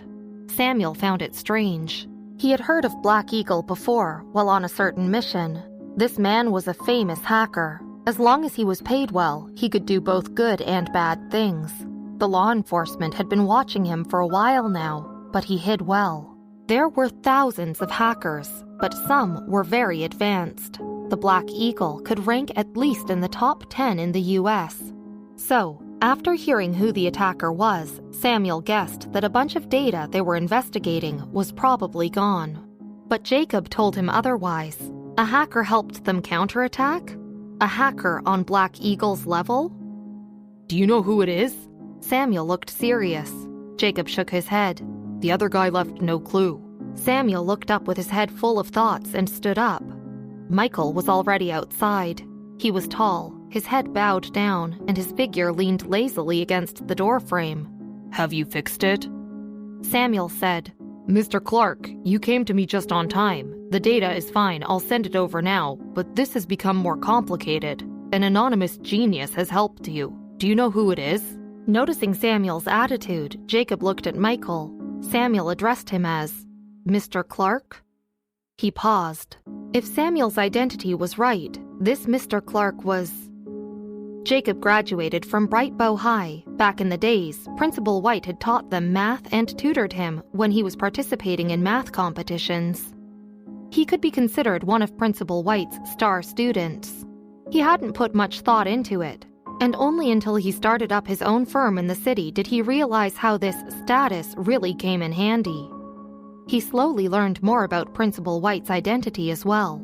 There was only one family in the whole city that Principal White could address as Mr. Bright. As for this Mr. Clark, Jacob didn't know much about him. Although he was a relatively big shot in his own city, the capital was full of people from high society, and he was nowhere close to that league. Even with Principal White's name, he could only get access to general information, such as finding out who were the people he couldn't afford to offend. Jacob looked away. Michael was leaning against the doorframe and had his eyes on the computer screen. It was impossible to know what he was thinking. About a minute later, he looked up and said firmly, Not too sure. There hasn't been any suspicious activity yet. Based on how well Samuel knew Michael, he'd probably gone through the entire mental list of people he knew in that 1 minute. That's too bad. Samuel was disappointed. He turned to the computer screen, churned out some new data, and sent it to the two men. Assuming they had unfinished business to discuss, Jacob politely excused himself. Samuel leaned back in his seat and smiled as he fiddled with his ear stud. Hold up. We are about to leave too. Let's add each other on Facebook. Jacob wasn't expecting these important men to be so friendly. The three of them walked downstairs together, and Michael led the way, with both hands in his pockets. The sun hadn't set completely, and it cast long shadows on the school buildings. He walked slowly and quietly, without the youthfulness of the high school students. But judging by the girls who only dared steal glances at him but not approach him, one could tell that the pride that ran deep in his veins was unmistakable. Samuel was consistently about a half step behind Michael as he spoke to Jacob. Not too far away, Mary and Scarlett were going to the dean's office together to get some scripts. Samuel knew Mary as an acquaintance. He'd seen her a few times at club activities. "Hey, Mary, where's your desk mate?" Samuel called out to her. He then caught sight of Scarlett and smiled. "Hey, do you always make friends based on looks?" Mary and Bessie had bumped into Samuel a few times. He'd even bought them lattes before. "She's busy," Mary responded, tightly holding the scripts in her hands. Michael hesitated for a moment before nodding slightly towards Mary and then walked away. Jacob was walking towards the school's main gate, then saw the two men speaking to a girl. He wondered who she was. He walked over. Mary was a little uncomfortable. She quietly said, "Scarlett, let's get going." "Why did you move into the dorm to stay on campus?" A low voice stopped her mid-sentence. Mary was a bit shocked. She glanced at the smart-looking Jacob opposite her and then turned towards Scarlett. Something felt off. Scarlett was holding onto the scripts with one hand and grabbing Mary's hand with the other. Her big, beautiful eyes were glistening. "The workload for junior students is heavy. It's more convenient for me to stay on campus." Scarlett tightened her grip on the papers and answered coldly. "Scarlett." Jacob furrowed his brows. He wanted to say more, but Scarlett pulled Mary aside and moved to leave. "I'm going to distribute the papers." Jacob stood there, hesitating, but then decided to leave. Scarlett only slowed down when she was certain that Jacob had turned around to leave too. Mary looked at her, shocked and excited. "Scarlett, you know Jacob? He used to be very popular in our school." What was Scarlett's connection to Jacob? Will Michael and Samuel ever find out who countered the Black Eagle? Episode 20. Traces of the Untraceable B. Mary was from the parallel stream in Bright Bow High. Back when she was there, she'd heard of Thomas and Jacob, the two big names in their school. "I heard that they are starting up a company together," Mary gossiped in whispers. "You know Anne from your class is Thomas's younger sister. Back then, both of them were friends with Anne, and the influence she had on them was unparalleled. You know that our mayor's family name is Grant, right? I would have never guessed that you know Jacob, but, well, like everyone who is friends with him is cool by definition." Scarlett shook her head. "I have distant relatives in the Grant family, but I'm not close with Jacob. I have never been to his place, and I know that they're all very cool, but I can't be compared to them." "Why can't you? You're the second top student in the whole of the school. Scarlett, don't look down on yourself like this. Before my deskmate came along, there were even debates about who was the prettiest girl in the school. But ever since Bessie joined the school, people stopped posting things like that." Scarlett suddenly smiled and looked in the distance. "My grades used to be terrible. I got a single-digit score for math once." "Don't lie to me." Mary wasn't buying it. Scarlett's math grades were only second to Kenneth's. Math wasn't like other subjects. It was based on practice and prior experience. Given her top grades now, how could she ever be bad at it? Scarlett smiled and didn't explain further. Mary knew Scarlett because of the competition. They were deskmates in the competition preparation class. She always felt that Scarlett was constantly sad inside. They'd known each other for 2 years, and Mary had never heard Scarlett mention her parents. Later, both of them parted ways at the bottom of the stairs. A few days later, Bessie rested her head on the desk between classes. Kids were being loud, and she couldn't keep her eyes closed. Eventually, she rested her chin on her palm. Mary distributed everybody's papers and finally handed the last one to Bessie. 6 points. Better than the last time. Mary consoled her. "We're welcoming new students to school today. It'll be pretty bustling." Mary saw that Bessie looked a little flushed and unhappy and asked her, "Bessie, are you okay?" She knew that Bessie was working part-time. It was pouring so heavily last night and she didn't have an umbrella. She must have been drenched on her way back from the coffee shop. "I'm fine." Bessie sounded a little down. She turned sideways and leaned against the wall instead. Mary was a little worried for her. She got another classmate to bring some flu syrup over and made sure Bessie took some. Bessie felt even more drowsy after taking the syrup, but she still couldn't sleep. The sounds of the new kids downstairs buzzed in her head. She put on her headphones and turned the volume up. Hours later, she finally made it through the whole day of school. It was crowded everywhere, except for the school doctor's office in the corner. Bessie heaved a sigh of relief. In the school doctor's office. As it was the first day of school for the new students, the doctor's office was unusually empty. It was nice and quiet. Samuel was working on his laptop, and later he went to a site with a full black background. He was chatting with someone online, and the symbols used were rather strange. An ordinary person wouldn't be able to make out what they were. He was having a casual conversation, until the other person sent him a reply that almost caused him to choke. Mr. Clark. Samuel widened his eyes at the screen and stammered, I think there's a clue. Michael was looking through some patient's paperwork with a fountain pen in his hand. He was completely calm and hadn't even raised his head. Why the fluster? Shoot. Based on Flat Face's investigation, the person who helped us goes by B. Bam. Michael slammed his fountain pen onto the table. The person who'd just told Samuel not to get flustered had lost his cool. He quietly reached for a cigarette, but didn't light it. Are you sure? That seems out of character. Flatface already got it checked. He looked into the case of the 7 undergraduates who'd lost contact 3 months ago. The traces are very similar. Samuel found it unusual, too. With one hand resting on the keyboard, he turned around to look at Michael. It's unlikely for anyone else to be able to clamp down on Black Eagle. I think it must have been that bee. You really don't know who that is? Michael spun a lighter in his hand and looked through the glass pane as a girl walked towards the office door. Her cheeks were unusually red, and she seemed a lot less distant and unapproachable. Michael kept the cigarette between his lips and didn't say a thing. Samuel shut his laptop and stopped talking when he saw Bessie coming. Bessie knew what they'd been talking about before she came in, and that they were somewhat avoiding her. But she wasn't bothered, especially with this headache now. She went to the pantry first. Michael put aside his paperwork and knocked on the laptop. You're sick. Bessie slowly made her way further into the kitchen. She sounded weak. A little. Bessie, how did you fall sick? Come, take some rest here. I'll check your temperature. Samuel quickly stood up and let Bessie take a seat. He went to get a thermometer for her. It's no big deal. I took some meds in the morning. I'll go start cooking. She casually said. No. Samuel shook his head. You're already sick. Don't put up a front. Sit down.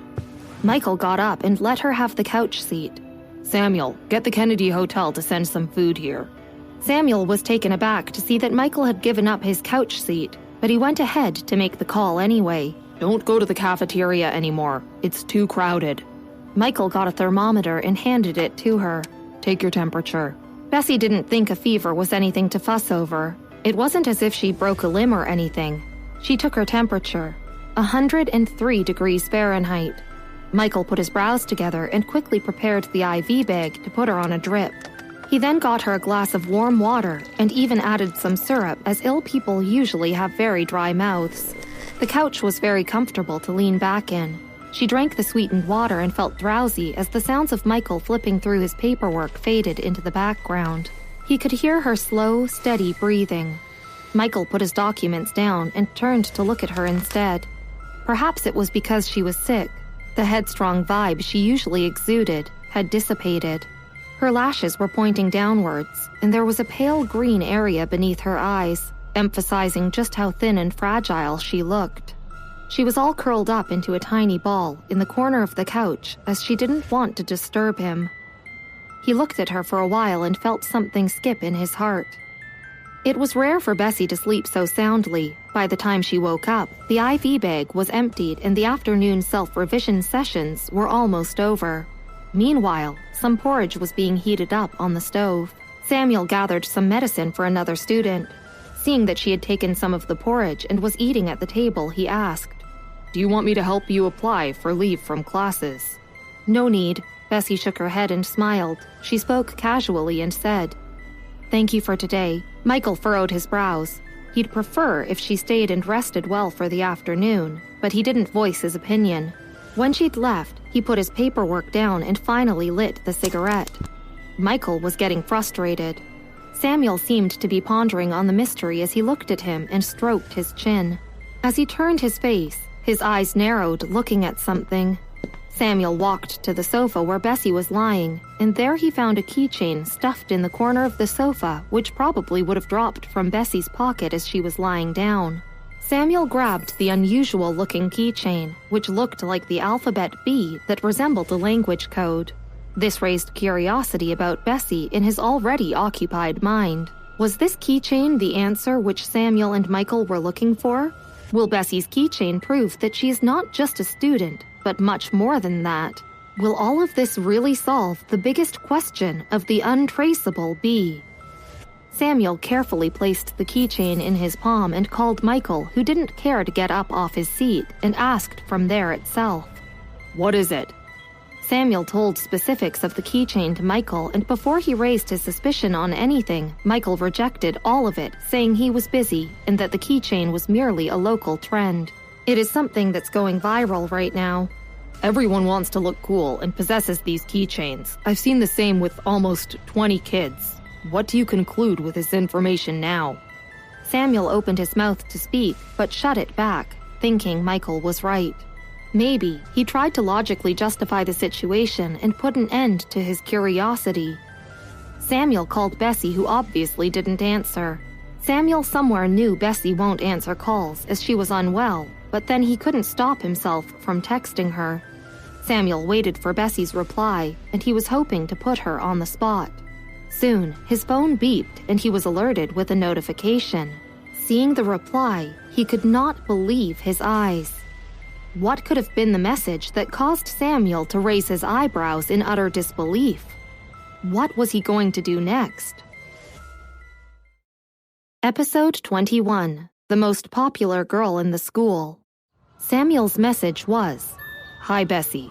Found your keychain. It says B and has some computer codes written. Do you want to tell me something?" Bessie replied, "It's okay, I've got 20 more of those. If you like, you can buy it from a vendor outside the university." Samuel felt foolish about his own thoughts. How can he judge based on a keychain? Bessie's fever had subsided by afternoon. She was still a little weak, but was in a way better condition than in the morning. But the thought that discussion was about unearthing the mystery behind codename B kept ringing in her mind. 12 points for physics, 18 points for chemistry. Mary helped Bessie get her test results. "Bessie, you're amazing." If she rounded it off, it would be considered a pass. Bessie looked at Mary but didn't say anything. They received their English papers in the last period. Kenneth didn't leave immediately and didn't stop Paul from going over to look for Bessie either, but his eyes were on them. "Has your fever subsided?" Paul furrowed his brow slightly. "Why didn't you apply for leave?"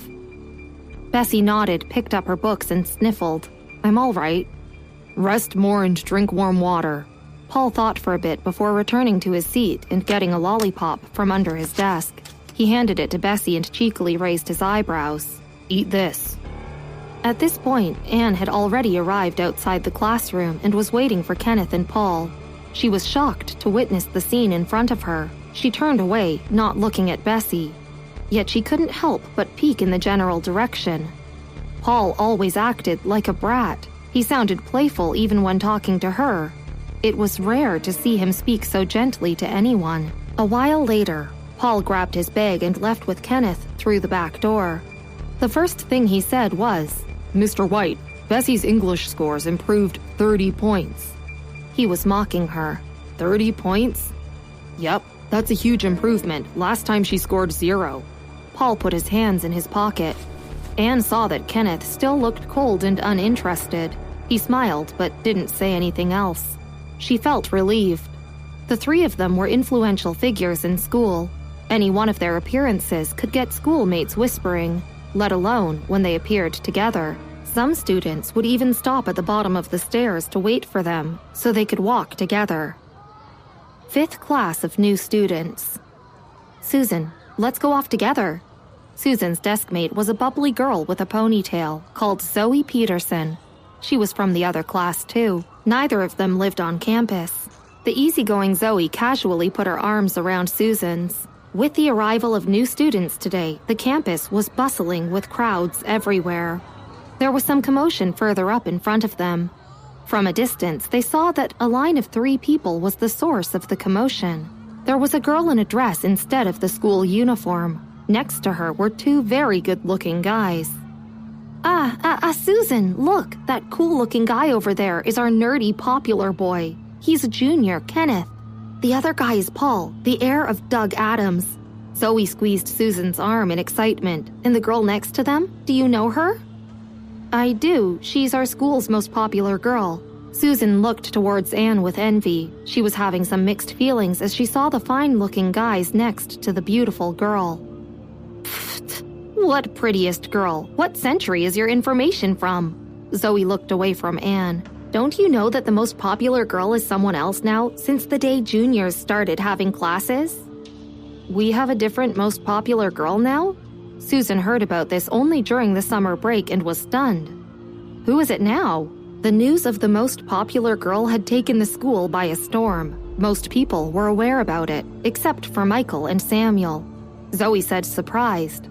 The prefect? The female prefect? Is she a repeater? Her results should be quite good. If she could come to our school, what trouble did she have previously? Susan answered. She has poor grades because she skips class every day and fights. She's almost the last in school. Her teacher stopped trying to help. She could go to Bright Bow High School, however. Susan looked in Bessie's direction and lowered her voice. Anyway, I will not say more about the specific reasons. After she finished speaking, Zoe thought deeply. She looked anxious to gossip. Susan couldn't help but look in the direction of Michael and Samuel. Michael leaned quietly on the door. His expression was relaxed while playing with his mobile phone. He had good-looking hands, long fingers and clean fingertips. His knuckles were raised as he pinched his phone. His eyebrows were slightly down. It was still obvious that he was looking towards Bessie. He didn't even care what she was talking about. As for Samuel, his hand was on the car window. He was chuckling. "Michael, I didn't expect Bessie to be so cool," he said. The reaction of the two was beyond Susan's expectations. Susan couldn't tell what they felt, so she just pursed her lips and stood there. "Bring the bag back to my aunt. I bought it last night and didn't have time to bring it back. You can help me," Susan requested. Bessie returned and gave the bag to Pete. After listening to this sentence, Pete frowned. He wanted to say something, but he'd always been quiet, so he just silently took it and turned around. Susan didn't dare to look at Bessie. She whispered, "Cousin, I'm going." After Pete left her, Bessie got into the car, but the car would not start. A little girl ran out of the bubble tea shop. Because she ran fast, her face was flushed and she handed over a cup of bubble tea. "Bessie, thank you for helping me to work overtime last night," said the little girl. Bessie leaned on the back of the chair and said without much energy, "It was nothing," Bessie replied. The little girl hurried back to work again. Michael was sitting in the passenger seat. He leaned on the back of his chair and looked in the rearview mirror. She was holding the bubble tea cup, and her complexion had improved a lot. However, her spirit was still weak. "You work part-time at the bubble tea shop too?" Michael asked. Bessie poked the straw in and nodded. Michael raised his eyes. "Are you short of money?" he questioned. He thought of how Grace had been decked out in famous brands. He didn't know the details of her family, but Grace didn't look like she came from a family that lacked money. "Yeah," Bessie nodded, without any psychological burden. Michael didn't speak. The Smith family and Thomas decided to stay at home tonight. Anne had come back home. There was not any self-study for her. Bright Bow High School's self-study was primarily for the boarding students, so she was freer. At the dinner table, the Smith family mainly focused on 3 things. One was about Thomas's being recently busy at work. The other was when Elise would return to Evanston. Lastly was the current situation of Anne's learning. "Is Jacob back?" David inquired. David and Thomas were chatting casually. Thomas nodded. "This time our project is in Chicago. He will come back naturally." David patted his shoulder. "Do well with him." The Grant family was a real prestigious family in Chicago. His father was the mayor, and the Smith family had a normal relationship with the Grant family. Even David couldn't see the mayor easily. However, Thomas had a close relationship with Jacob. Elise also laughed. She gave Thomas a piece of vegetable. She said in a gentle voice, "The Grant family has a deep foundation. There won't be any big problems if the two of you cooperate." Thomas bowed his head. I know. After talking about Thomas, the conversation turned to Anne again. Elise asked this question in more detail and learned that Anne had done well in her exams, so she naturally was eager to praise her.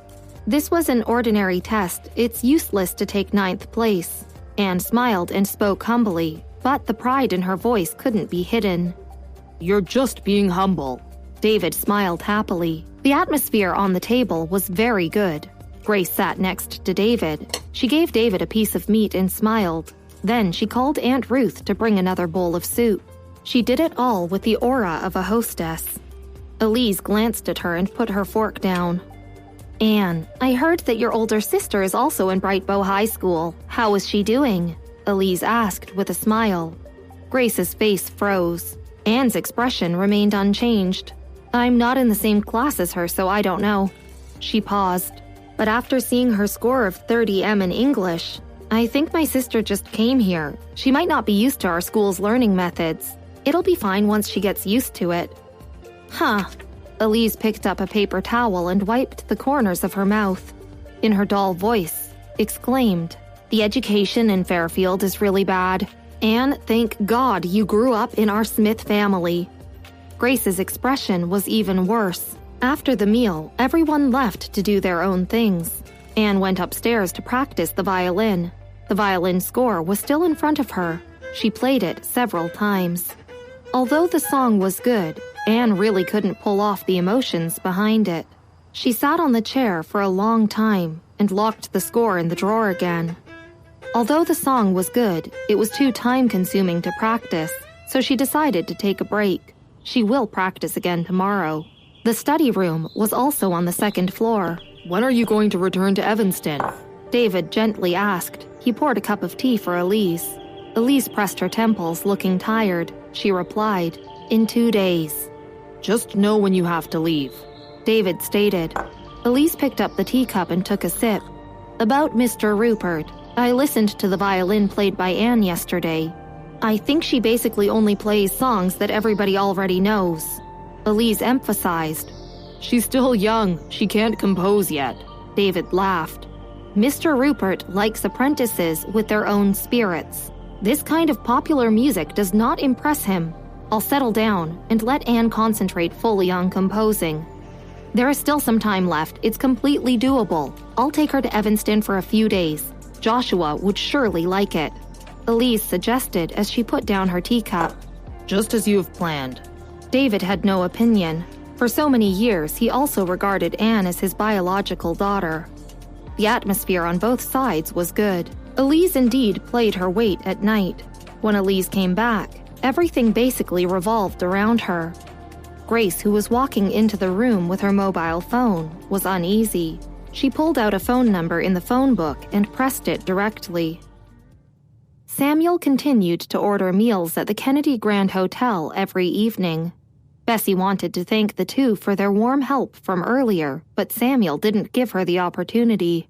Michael only asked Bessie to sit and take good rest. Then, he took his thermometer to measure her temperature. When he saw that her fever was almost gone, he poured her a glass of water and then sat down on the sofa. Bessie took a sip. It still had a touch of sweetness. Noon hadn't been an illusion. She felt much better.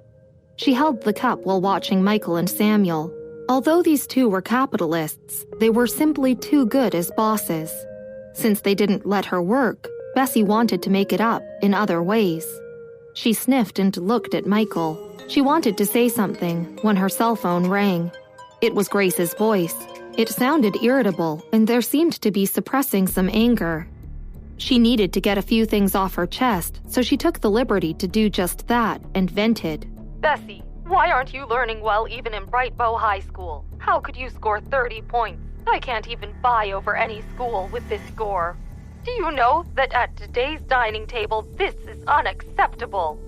Yelled Grace. Bessie had very little contact with Grace. Her head had already been throbbing, and the sudden sharp voice made her veins tighten. She coughed 2 times before saying emotionlessly, "If you don't have any other damn thing to say, I'm hanging up," Bessie shouted. If possible, Grace would also like to ignore her, but she was her own daughter. Outsiders would always point at her and say that is Grace's daughter. She is in last place. She breathed a sigh of relief. From this week on, I found a few teachers for you. You can go to tuition classes obediently. You will go once you are on vacation. I do not want you getting into trouble everywhere," said Grace. She didn't finish talking because Bessie had hung up the phone. Putting away the phone, Bessie leaned back and tilted her head. Her good-looking eyes were squinted. She looked quite arrogant. "Do you have another computer?" she asked. Michael didn't ask her what she wanted to do. He just put down his things and brought a computer over to her. When Bessie took over the computer, he asked, "Who was it? It sounded like a bitch." Bessie's cold fingertips swiped across the computer. The corners of her lips weren't smiling and revealed a bit of casual coldness.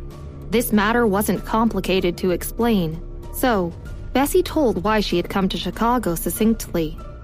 It was quite brief, but Michael understood the main parts. He looked at Bessie for a while and then said, "Your mom, is she your biological mother?" Michael asked. Bessie's voice did not sound like herself. She was still weak and coughing. Michael stopped looking at his documents. He kept staring at her to check on her condition. He frowned at the thought of how Grace didn't even ask about her. This sentence made Bessie smile. She was quite happy.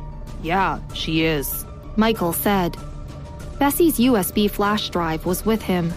She stood up, looked around the room and took the computer. She took it to the floor, near the window. Michael's computer had a spy screen, and this place was a dead end. Unless he stood behind her, he wouldn't be able to see what she was doing. She opened the USB flash drive and started work casually. She hadn't taken orders for more than a year. Episode 22. Attack Together, Save Time. Michael was preparing for his Sunday operation, but he still couldn't calm down. He looked at the words he had written down on the paper. He knew them. However, he couldn't piece together the correct meanings. He tilted his head back and looked at the girl. She was sitting on the floor. She was still wrapped in a shirt, and her face didn't look as relaxed as usual. Her expression was a little more serious than he had ever seen before. He squinted slightly and didn't know what she was doing. However, her whole body seemed to be glowing. He moved his hands. After a short while, he turned to find a cup. He poured a cup of warm water and put a few pills beside it. While he did it, Bessie's eyes didn't even deviate slightly. After work at this time, Samuel went back to the gate of the yard.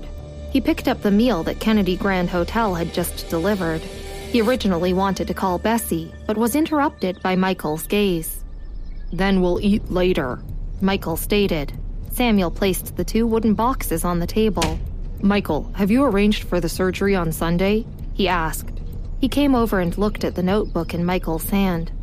Damn it, it was still the same as at noon today. Nothing had changed. Samuel was curious and questioned. "Michael, why haven't you finished it?" Michael glanced at him. His good-looking fingers hit the table. He said concisely, "No time." Samuel said nothing. Bessie finished her work. It was already 10 minutes after dinner. She ate and took her medicine before looking around the school medical office. She cleaned the things that needed to be tidied. As soon as she was about to leave, her sleeves were tugged on by Michael. If it had been somewhere else or someone else, she probably would have frowned. She may have even broken their hands because she was so impatient. "What's the matter?" At this time, Bessie's mood was rather good. She turned sideways, looked at Michael and narrowed her eyes casually. "Bring this cup. This cup is new. No one has used it," Bessie commanded. Michael passed her the thermos cup that she had just drunk from. He was a little lazy and his eyes were dark. He paused for a while before saying, "You're a girl. Don't always drink cold water," Michael exclaimed. When Bessie came to the school's medical office, she always carried a bottle of mineral water or a can of cola. Michael had observed these many times. She was his patient and she was ill. He was concerned about her well-being, and he had every right. Bessie took it and glanced at it. The white cup looked pretty. Michael touched her fingertips.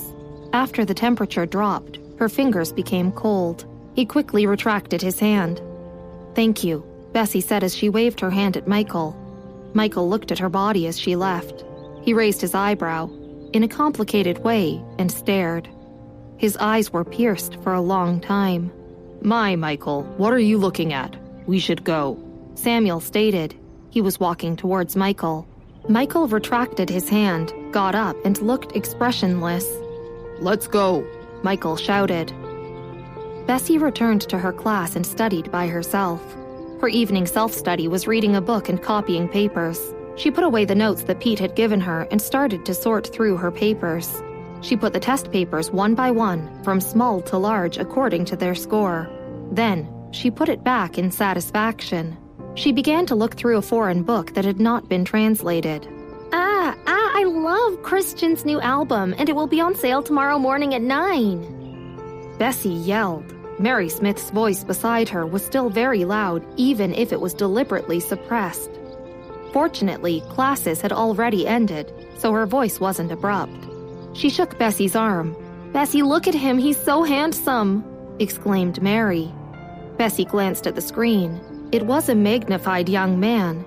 He had on a black punk outfit with thick eye makeup that looked very casual. His eyebrows looked pretty. They were considered very outstanding in the entertainment industry. Do you know who he is? Inquired Bessie. Mary was very excited to show Bessie her idol. Wow. Bessie propped her legs up and said astonished. Bessie, are you a fan too? Mary asked. Mary quickly brightened up. Bessie, expressionless, said, no. Mary wasn't disappointed. She was very excited to share with Bessie. Mary wanted to tell Bessie her love towards the idol. In 3 years, he has become so popular all over the country. The songs he sings are all magical, Mary said. Bessie took out a lollipop, peeled it, and put it directly in her mouth. After self-study class, Bessie and Mary returned to the bedroom. Their bedroom was at the end of the corridor, so they passed by Scarlett's bedroom. Scarlett had returned early. She had cooked a bottle of boiling water. A pretty girl blocked her dormitory door. Scarlett, why did you add 20 points to your college entrance examination? Are you a minority? Questioned the pretty girl. The girl had a shawl in her hair and squinted at Scarlett. Scarlett lowered her head. She didn't say a word, nor look at her.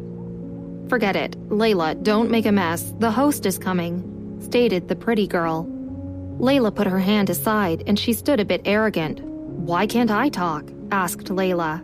Kenneth and Scarlett are always about 20 points apart from each other. Catherine already said that she added 20 points and has a good chance of getting champion. There weren't many small enterprises in school. Layla was naturally for Scarlett. Tell us yourself. We're all humans. Are you one class higher? Asked Layla. Several people stood in the way and blocked the side road. Several passing girls didn't care to lift their heads. They just walked past them. Bessie didn't go around them. She lowered her head. She said concisely, "Make way, it's troublesome." Her eyes were pale and reddish. She weighed the cup in her hand. Layla Johnson froze. "What did you say?" Bessie asked. Layla was quite a troublemaker in first middle school. Seeing this scene, the girls who wanted to get water in the corridor quickly returned to their dormitory. Unless they were passing by, no one wanted to step forward. She was Kenneth's #1 fan. Layla didn't want to provoke Anne, so she could only express her anger in other ways. Bessie looked up and smiled, but her tone wasn't very good. The evil spirits in her eyes almost rushed out. It was suppressed again, and she closed her eyes. "I said, make way for good people. Don't block the way," demanded Bessie.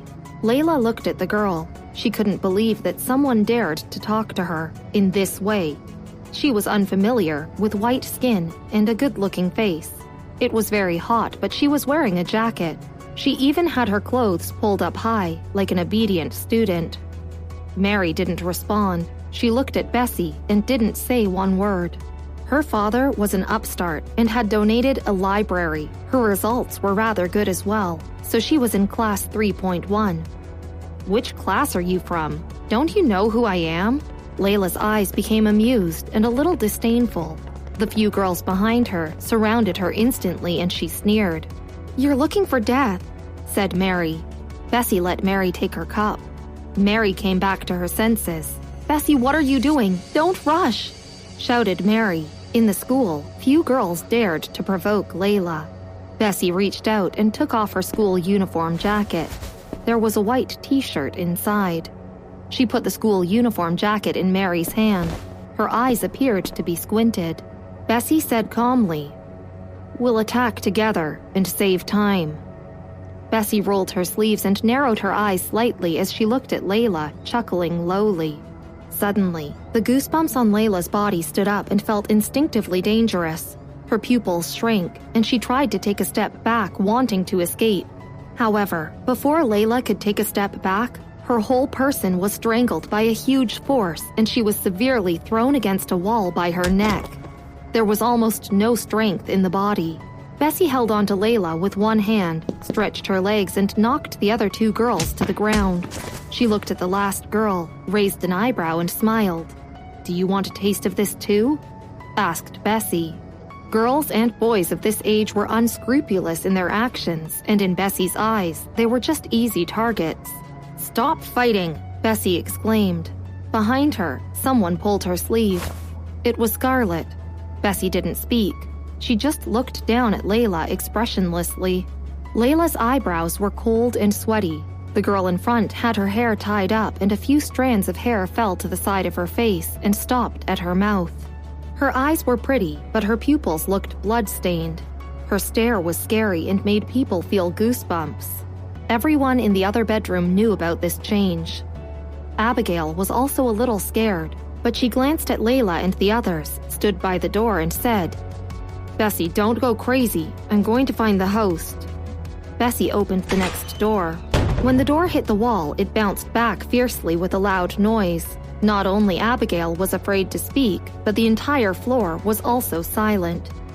Bessie was a little taller than Layla. She let go of the hand that was against her neck, lowered her head slightly, and smiled softly. After a long while, under Layla's frightening and somewhat strange eyes, she let go of her hands and slowly put down her rolled-up sleeves. She went to get her cup back from Mary. Still, with bloodshot eyes before she left, she turned slightly and smiled wickedly at Layla.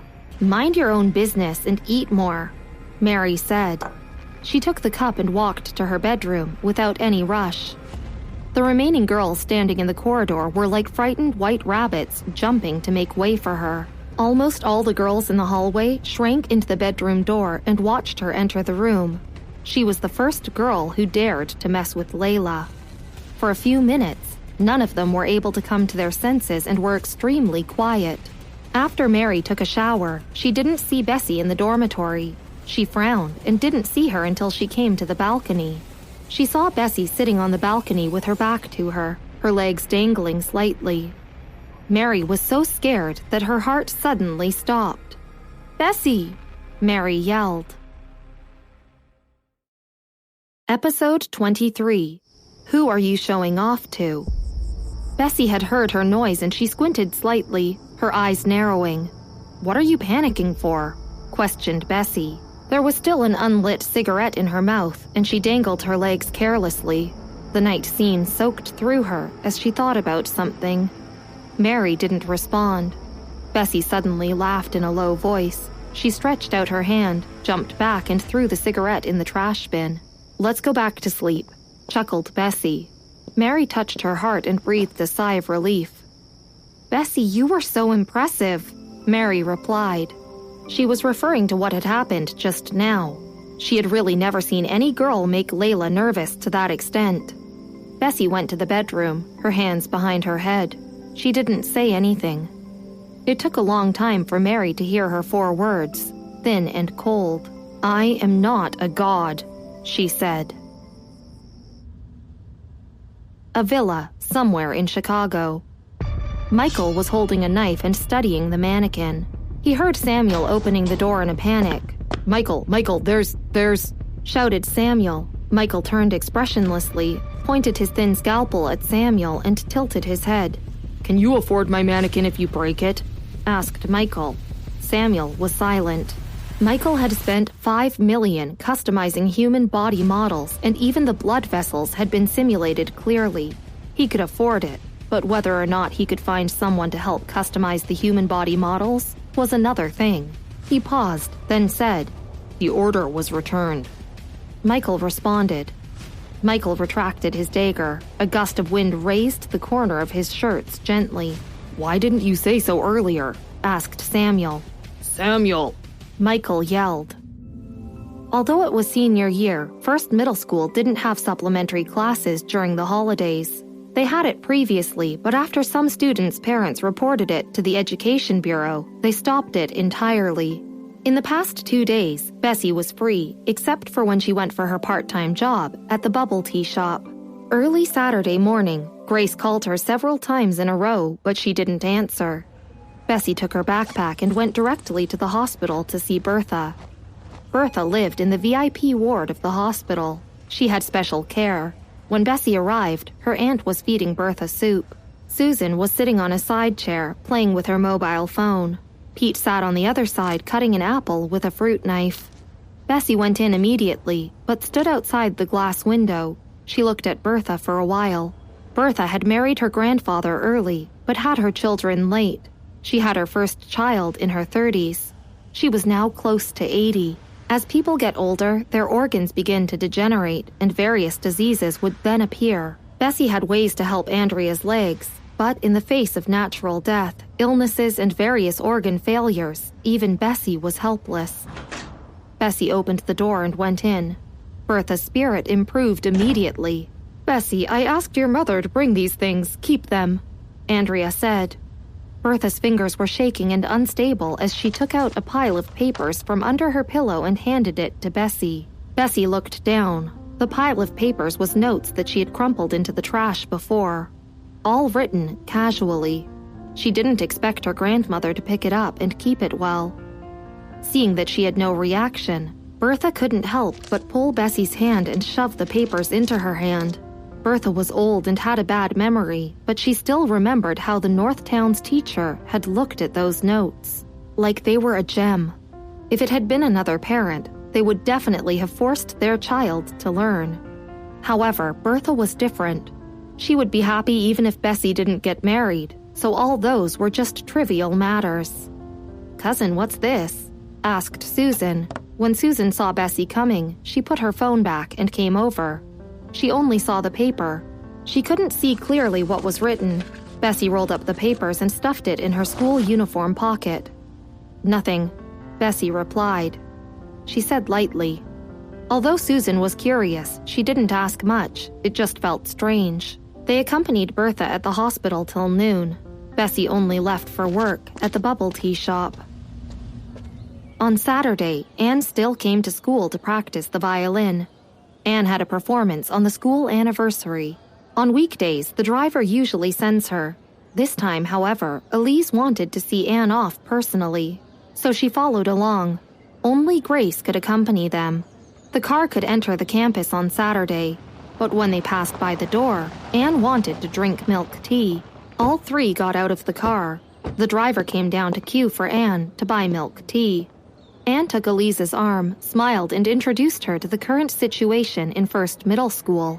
Out of the corner of her eye, she saw a familiar face from the bubble tea shop. Anne was stunned for a moment. Elise noticed that Anne had a strange expression. "What's wrong?" Elise asked. "Mom, why is my sister here?" Anne inquired. Anne glanced at Grace. Grace had already seen her. She was pale and pursed her lips before striding over to the bubble tea shop. Her eyes were frosty. Bessie leaned on the bar side, her head lowered and calmly putting a cup of bubble tea on the table.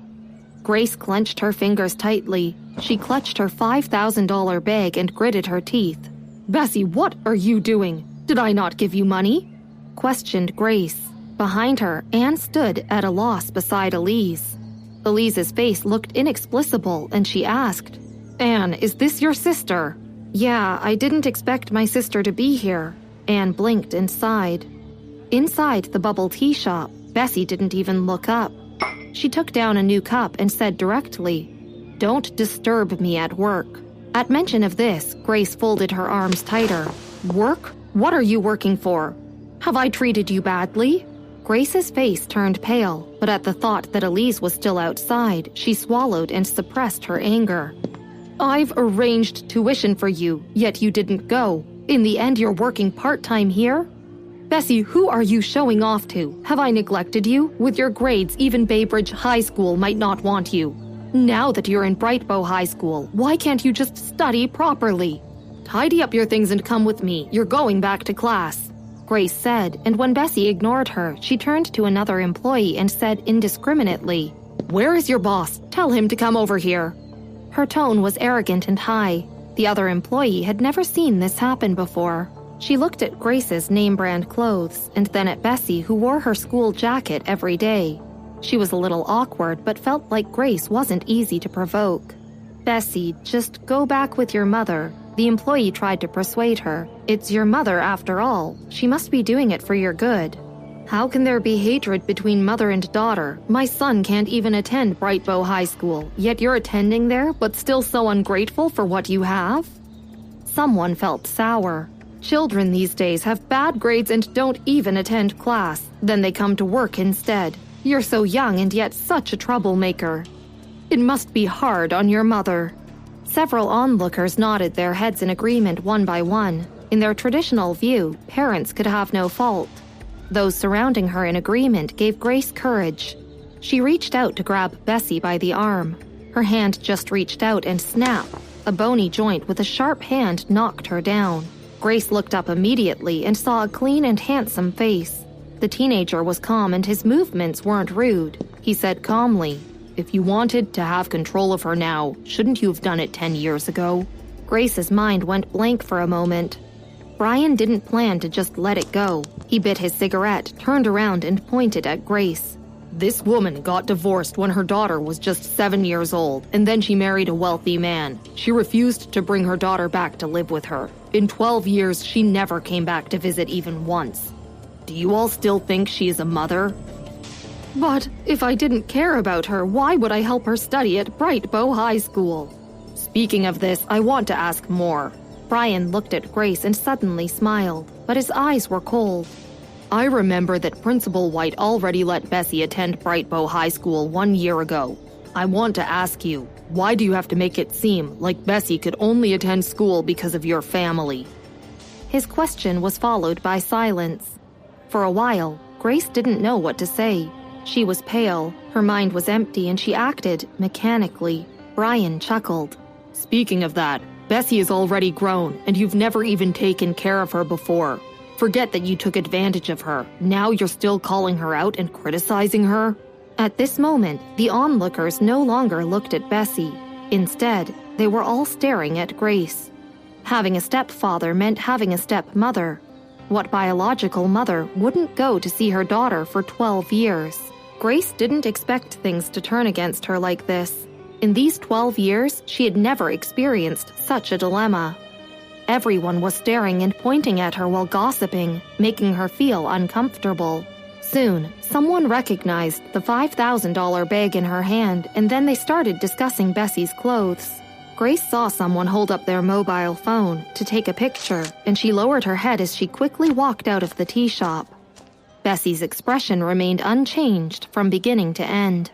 Another employee recognized Brian and towered her head in horror, afraid to say a word. Her hands holding on to money were shaking. Waiting outside was Elise. She smirked. Grace clutched her handbag and didn't look at Elise. "How did my sister know him?" Anne whispered. "Why?" Elise only tilted her head slightly and let Anne take her arm. Anne looked in Brian's direction in a complicated way. Brian was well known and hardly anyone dared to mess with him, but they all discussed his appearance in private. That's the famous school bully of Baybridge High School next door. They don't do honorable business, and I heard that he's even related to the black market. Anne whispered. Grace's expression worsened. Elise glanced at Grace, smiled slightly and nodded her head. She raised her eyebrows and spoke thoughtfully. "Anne, that person said that Bessie managed to attend Brightbow High School, not because of your father?" Episode 24. Principal White's Successor.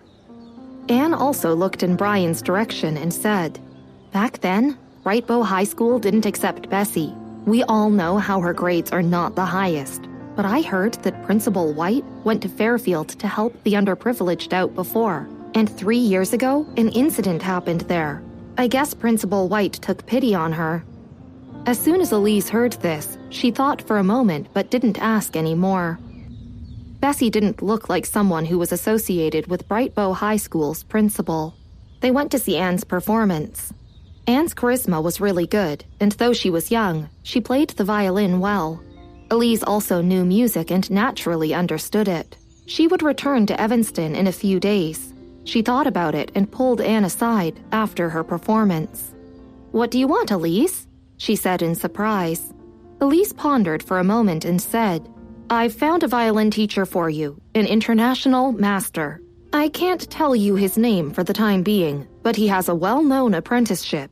It's best that you take some original music to him. A few months from now, you will have a chance to perform in front of him. Do you understand?" Anne didn't respond. Her heart was beating like a drum. What was Elise's background? The family she married into was somewhat famous in Evanston. How amazing would the violin teacher be, even if she was full of high praises? Anne was well aware of her own background. This kind of teacher was sure to be demanding. She could write her own music, but it might not be what he wanted. "Anne?" Anne didn't speak for a while, and Elise called her again. Anne was a little absent-minded. She remembered the music she'd written that she kept locked in a drawer. After a while, she looked up, her eyes glowing like a torch, and said certainly with her fists clenched, "Elise, thank you. I won't let you down." The bubble tea shop wasn't far away. Michael bit a cigarette in his mouth. He didn't light it, and his face was expressionless. His eyes were droopy and frosty. "Samuel, you better have something urgent." Samuel looked at Michael with an expression of resentment. How anxious could he be? The beauty had already been saved by the hero. If you were in a TV show, you would be the second male lead. The idiot who only knew how to give. The one that couldn't survive past 3 episodes. He wanted to vomit, but there was something stranger now. Samuel turned and repeated what had happened to Michael. Then he tutted. "Michael, it's been so many years and so many people have fallen into Principal White's hands. But when have you seen Principal White being so compassionate to give a letter of recommendation? He said last time that he found a successor. Do you remember?" Michael did not speak. He looked towards the tea shop, eyes clear and slightly narrowed. It wasn't clear what he was thinking. Samuel repeated himself, thinking that he wasn't listening. Only then did Michael turn towards him, brows furrowed. "Who's he?" Samuel was speechless. He'd missed the point.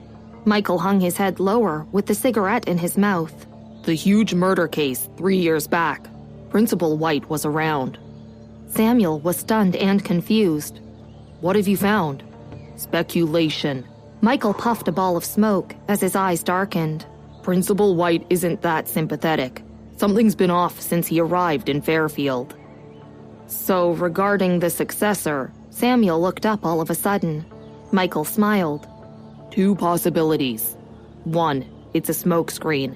Given Principal White's status and background, even if he does have a successor in mind, it's not likely that he'd pass it on to an outsider at the expense of the White family's interests.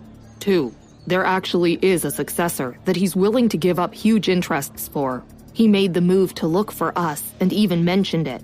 He's probably asking for my help. If this is the case, Evanston might undergo reshuffling, and by this, the successor might not even make it out of there. It is indeed much easier to keep someone alive in the Clark family than in the White family." Samuel hadn't thought of this point. He'd never been good at deducing such complex issues. He smiled. "Then something's wrong with this. Bessie should be that lucky survivor. Principal White couldn't possibly have his eyes on someone like her, right?"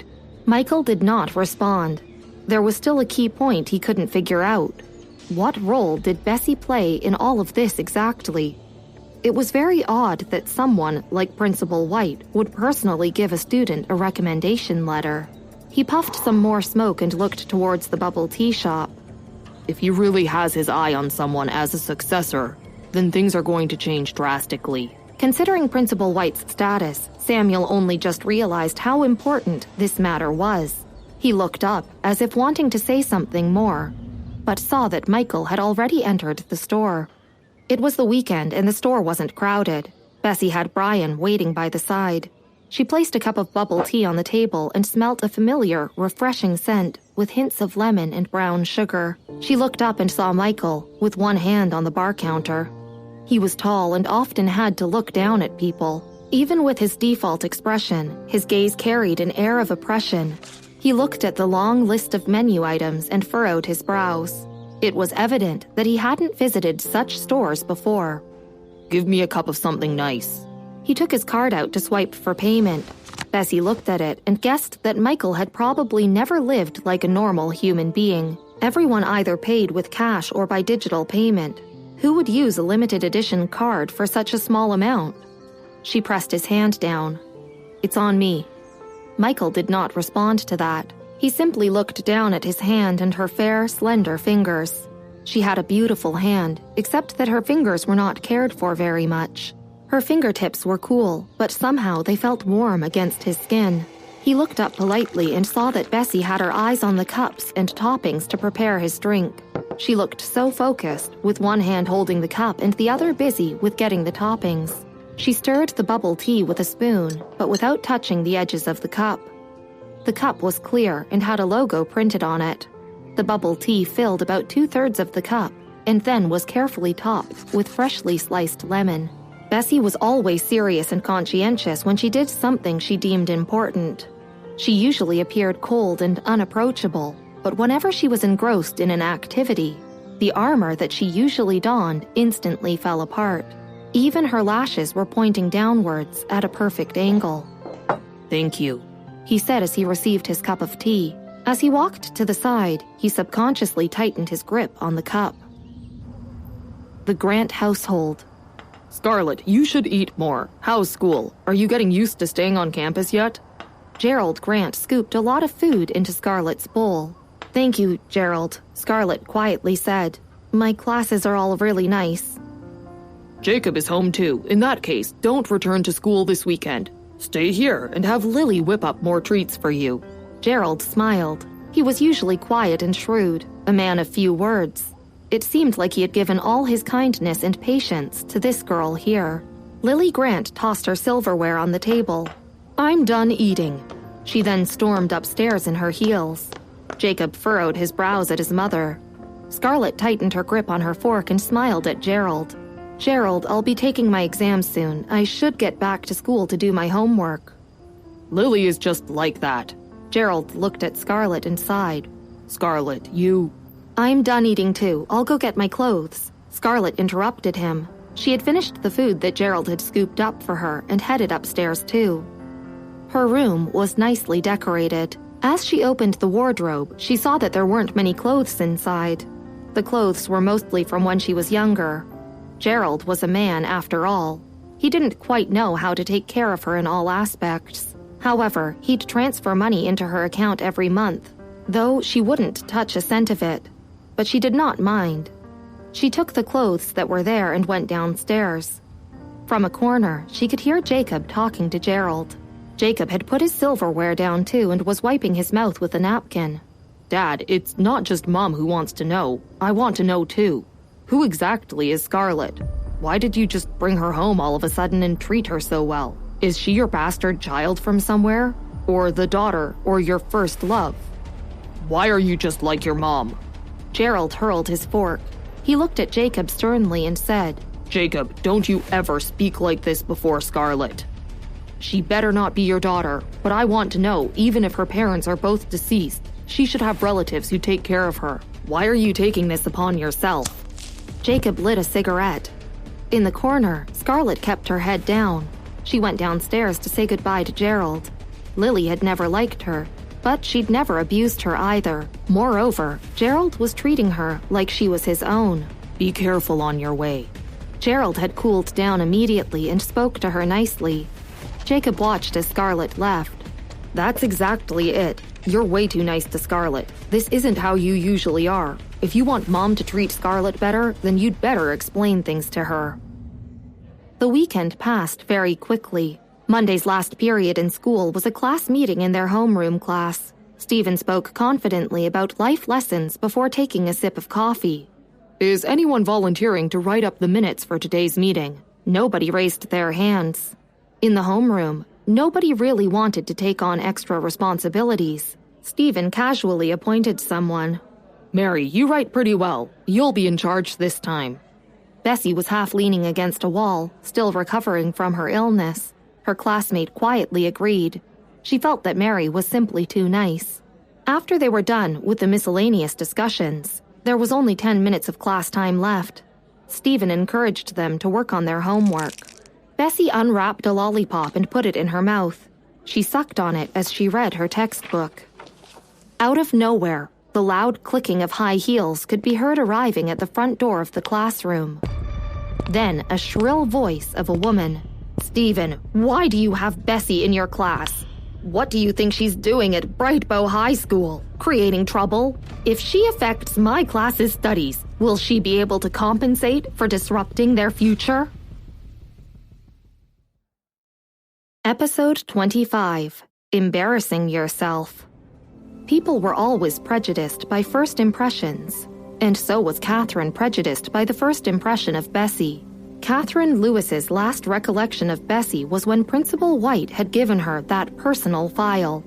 At that point, her impression of Bessie was ruined. When she heard reports of Bessie's fight with Layla, she angrily rushed to the homeroom class. Mr. Scott, I've already told you a long time ago that we can't keep this student. Is school a place where she can do as she pleases? Do you see other students acting like her? The whole class turned to look at her. Bessie calmly flipped through a textbook. She leaned slightly against the wall, slightly lowering her eyes. It seemed that she did not care at all. Miss Lewis, this could possibly be a misunderstanding. Bessie is not an unreasonable student. We should clarify matters first. Stephen frowned slightly, walked to the door, and adjusted his glasses. Misunderstanding? What sort of misunderstanding can there be? Mr. Scott, I'm just about done with you. You may not want your class to learn well, but I want my class to do well during the exams. I will speak to Principal White regarding this matter, but you must also inform Bessie's parents to come for a meeting. Catherine said as she looked over at Bessie. Catherine contemptuously remarked, Mr. Scott, you don't have to say anything. Save it for when you speak to the principal. Turning around, she walked off in her high heels. Gradually, some students started whispering in a low voice. What's going on? Bessie fought with Layla? She doesn't seem to like anyone who would fight with others. Someone whispered. What do you mean? Who do you think would look like someone who would get into a fight then? That's true. Haven't you heard? In the past when Bessie did something illegal, even the police were shocked. Really? What did she do? What had initially been a quiet classroom was now a classroom full of commotion due to this matter. Didn't Layla tell you why we fought? Bessie put down the book, stood up and looked at Catherine with eyes blazing with anger. Catherine did not expect her to speak and was slightly startled. She sneered. A fight is a fight. What is there to explain? You are right. There is nothing to explain, Miss Lewis. Do you care about your students? Bessie glanced at Stephen and did not give him a chance to speak first. Of course I care about my students. They all want to excel in their exams and get into good universities. Catherine was slightly offended.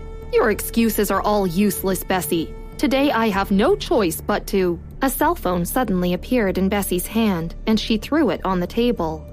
Who are you going to talk to? Principal White? You don't have to look for him, because he will be here soon. In reality, Catherine was not really serious about looking for the principal. Principal White was usually busy and many things in the school were managed by the vice principal. Looking for Principal White was not easy. Many unknown visitors usually came to see Principal White. These impressive visitors drove luxury cars and were very impressive. He had to cater to them, of course. In recent years, the teachers and students of the school came to understand that Principal White's background was probably not simple. It was as difficult to reach him as calling the hotline of the White House. The classroom fell silent. The students looked at Bessie in surprise. Catherine was also stunned for a moment before saying with an angry expression, Do you think that I will believe a lie that you just casually threw out? I could also say that Principal White is at my house now. What's with the ruckus?" Before Catherine could finish, a deep voice was heard. An older man slowly walked over with his hands behind his back. He hid his sharp eyes behind his glasses. Principal White rarely appeared, so most of the students did not recognize him. However, his esteemed presence was not to be underestimated. "Principal White!" Catherine and Stephen's hearts skipped a beat. Kenneth could not help but look at Bessie. So, this was the life-saving benefactor who was able to get his grandfather to call him here? Who exactly was Bessie? The classroom was silent again. Catherine paused and looked at Bessie. Gritting her teeth, she said, "Principal White, it is wonderful that you are here. This transfer student just joined the school not long ago and is already stirring up trouble. Last night, she fought with Layla, a student in my class, and disrupted the learning of my students. I am sure you know that our class has to focus on the upcoming exams and cannot afford to be disrupted." Principal White was still calmly looking at Bessie. Bessie lowered her eyes and seemed to be thinking about something, not making a sound. Her expression was indecipherable. Catherine looked at her more scornfully. Now that Principal White was here, why was she still silent? After Principal White had first arrived, the class was quiet for a moment, but now a commotion had broken out again. The voices of many girls chattering were heard. "I bet her act was exposed and she has nothing to say anymore. Out of everyone, she just had to fight with Layla, and now Principal White is really here." Layla's grades were not bad and her father was very rich. The books in the school's library were all donated by her father. What act? She was the one who invited him here. She has the same last name as Anne, so why is she so different from her? Most of the gossip came from the girls. Once Bessie had begun attending the school, she had become a celebrity. Every day after class, many people would look for her. If she were like Anne, who had a good family background, good results, and good looks, they would be accepting. But someone like Bessie just made them jealous. The classroom was filled with noise. "Miss Lewis, you said that you cared about the students in your class. So why don't you know that Layla from your class has been threatening Scarlett with violence?" Bessie lifted her head, smiled, and said quietly, "You!" Catherine was shocked. "There's no need to argue. You can take a look at the surveillance cameras that monitor the hallway of the girls' dormitory." Bessie turned to look at Catherine and coldly said, "You said that you care so much about the health and growth of your students, so I want to know why you do not care that Layla has been insulting and threatening Scarlett." Her last sentence made the entire class stare at the teacher. Catherine's face gradually turned pale. Since it concerned Scarlett, Principal White became serious. He sternly said, "Miss Lewis, I have to check the surveillance cameras and get the police to investigate this. If it really is as bad as Bessie said, violence in school cannot be tolerated." How did this turn into school violence and involve the police? Since Bessie had mentioned the surveillance cameras, it meant that she had not lied. Catherine tried to adapt to the circumstances and quickly said, "Principal White, I apologize. I did not clarify things and did not know that this was related to Scarlett." "It's no use telling me this. Bessie is the one you should address," Principal White calmly reminded her. Catherine was pale with rage. Apologizing to a student, especially a student she looked down on, was a little humiliating. In the end, she braced herself and apologized to Bessie in front of the entire class. "Bessie, I'm sorry for misunderstanding you." "That's not needed. Besides, I've heard that in the past that you were a good and fair teacher who did care about her students. I didn't expect that you would be so corrupt and despise the poor and try to find favor with the rich," Bessie indifferently said. A few boys in the room could not help but burst into laughter. Catherine did not want to stay a moment longer. She lowered her pale face and left. Today, she had embarrassed herself. When she walked past Stephen, she directed her anger at him and viciously said, "Mr. Scott, don't be so proud. Look at the trash in your class. I want to see how many of them will actually pass the college entrance examination." The bell that marked the end of class sounded. Due to this conflict, the class was delayed for about 8 minutes. Many students were already gathered outside the classroom. Paul stood up and kicked a chair. Standing firmly, he arrogantly said, "Bessie, what exactly happened? Do you need me to help you teach Layla a lesson?" The students in the room who were gossiping about Bessie did not dare to say anything more. Bessie stuffed her books into her backpack and said indifferently, "No." After glancing at Bessie, Kenneth took his books and said faintly, "Let's go. Anne said that you will be practicing a new song tonight." Recently, he had been obsessed with Anne's new song, and Paul also knew about it. Anne had not seen Kenneth and Paul downstairs, so she went upstairs to wait for them. Finding that a lot of students had gathered outside the classroom and were talking about Bessie without noticing that she was there, Anne could not help but be worried. She pursed her lips, looked up and sighed. "I hear that my sister has gotten into trouble again?" Kenneth was as iconic as ever. He rarely spoke much. He paused for a while before looking at Anne, quiet and taciturn. However, Paul suddenly tilted his head and looked at Anne strangely. Anne squeezed her textbook tightly and smiled. "Did I say something wrong? Getting into fights is nothing new for my sister. That is the gospel truth. If she were not a troublemaker, a school would not have rejected her in the past. If Principal White had not taken pity on her, how could she have been accepted here considering her personal record?" "Why are you so prejudiced against your sister? She's not like what you said. Today's problems were caused by Layla from your class." Paul dribbled the basketball in his hand and rebutted her without much expression. Anne was startled. She did not think that Paul would speak to her like that. "I'm going to the gym to play basketball. I won't be going to the art building today," Paul said to Kenneth before dribbling his basketball away and rallying a few boys to follow him. He did not apologize to Anne. Kenneth nodded. After Paul left, he saw that Anne was still in shock and slowly spoke. "Principal White is not a sympathetic person."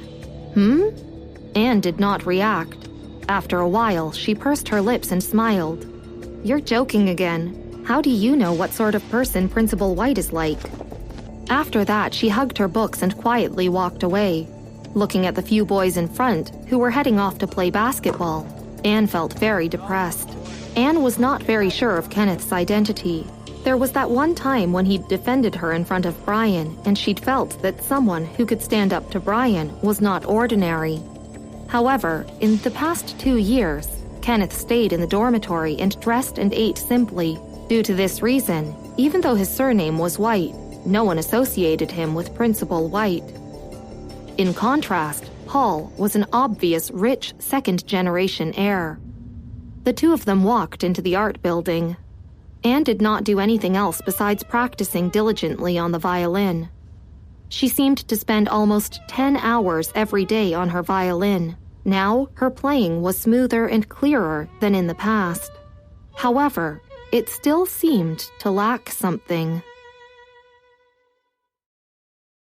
Episode 26. Bessie is really like someone. Nevertheless, a few members of the student union were surprised and very excited. "Anne, do you want to play this for the school Founders Day? This sounds amazing." "I thought that the song was placed on the school Founders Day program and that it was already fixed." Anne pursed her lips. "I'm trying to find a mentor using this song. I composed it myself." "Really?" Everyone present was in awe and envy. Only Kenneth was a little hesitant. Anne's playing was great, but it seemed to be missing something. He frowned and could not say anything. "What do you think?" Anne asked him. Kenneth snapped out of his thoughts. "It sounds really good." Once Anne was done practicing, she went to the cafeteria to eat with Kenneth. Since class had ended late, Bessie stayed behind in the classroom for a while. It rained quite heavily. The rain and fog made everything misty, and even the buildings nearby looked blurry. Mary talked to Riley about a poster, and they left together with Riley carrying an umbrella. She originally wanted to get an umbrella from the dormitory, but after seeing Scarlett at the doorway of the classroom, with a black umbrella in hand, Mary smiled and informed Bessie. At this time, the 5 of them shared 2 umbrellas as they walked across the schoolyard. It was not noisy and mostly quiet.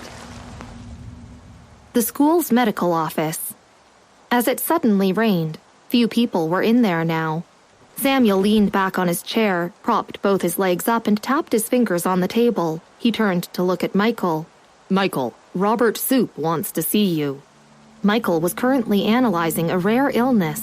In response, he coldly turned a page and lazily replied without looking up. I will not see him. The operation was already over, so there was no reason to see him. Knowing that Michael was usually impatient with these things, Samuel was not surprised. Looking outside the door, he said in concern, It's raining so heavily, I wonder if Bessie brought an umbrella with her. She just recovered from a fever. Michael paused and could not help but raise his head. The door of the school's sick bay was still open, because Bessie had not arrived. Just as he spoke, they saw two people walking towards them. The girl who was holding an umbrella had short hair and wore glasses, so her face could not be seen clearly. She was actually quite attractive, but looked a little boring compared to the girl beside her. Michael did not notice that his eyes were focused on the girl beside her. She was indifferent and cool. Her remarkable eyes were vivid in the fog and as bright as a landscape painting. Bessie had not spoken to Charlotte during their short walk. When she walked into the sick bay, Scarlett turned around to walk to the cafeteria. Looking at Scarlett from behind, Samuel noticed that she was quite thin. He could not help but turn around and ask, Bessie, is that your classmate? Why don't you ask her to sit down? Look, her clothes are all wet. She has no time and needs to rush back to study. As her school jacket was wet, Bessie took it off. Samuel remarked, What a nerd. Michael went over to the thermostat on the wall and raised the temperature by a few degrees. He continued to look at the case, but could not focus. In the residual light from the adjoining kitchen, he saw Bessie. He appeared expressionless, but was actually quite irritable. She was very unhappy, and her body language also showed that she was upset. Michael continued to look at his case. He leaned on the sofa and turned the pages carelessly. These past 2 days, the three of them had developed a difficult relationship. Even after putting aside their differences, Samuel did not feel defensive against Bessie. When Michael said that there was a shortage of people, Samuel did not stop him. At this time, Samuel invited Bessie to stay for dinner, and Bessie could not reject him. There were too many people in the cafeteria, and she rarely went there. She usually went out to look for cafes with few people, as the crowded ones were time-consuming. As they were eating, Michael slightly shifted his feet. He saw that she looked distressed and could not help but ask, What's wrong? Oh, Bessie responded. The girl who was usually cool seemed out of character. She narrowed her eyes. There's a parent-teacher meeting this Saturday, but my grandmother is still in the hospital. Samuel originally wanted to say something, but he suddenly remembered Grace Smith. Bessie lowered her head and continued to eat quietly. Michael looked at her for a while and could not help but smile. He usually looked indifferent, though his smile sometimes caused others to feel stressed. But as he smiled now, his eyes were clear, like melted snow. It's not like your teacher knows your family, he said. Samuel generously said, Bessie, I can be your dad. Bessie swallowed and took a sip of water. She looked at Samuel and considered this possibility. You're too young to be my dad. I can be your brother. It's settled then. Samuel straightened his clothes and was very pleased with himself. Then he asked, Is that student you were with in the same class as you? Michael looked at him expressionlessly. Bessie and Samuel continued the discussion for a long time until they finished eating. Bessie said goodbye and left for the dormitories to study. After she had left, Samuel suddenly felt Michael's gaze. Michael's face was picturesque and kind. Why haven't I seen Samuel, the resolute man, so enthusiastic before? Samuel thought for a moment, scratching his head. Oh, Michael, Bessie is quite attractive, and I was drawn to her when I saw her. However, I really don't feel that way about her. He was not daring enough. Bessie had spoken quite matter-of-factly. There was no one to take her to the parent-teacher meeting on Saturday. However, Samuel felt an inexplicable sadness. He had never cared about other people's feelings before, but during the past few days that Bessie was here, he did not mention her family at all. Michael had initially asked casually, but after hearing this response, he recomposed himself and pondered slightly. Continue talking. Samuel was quiet in contemplation and looked away.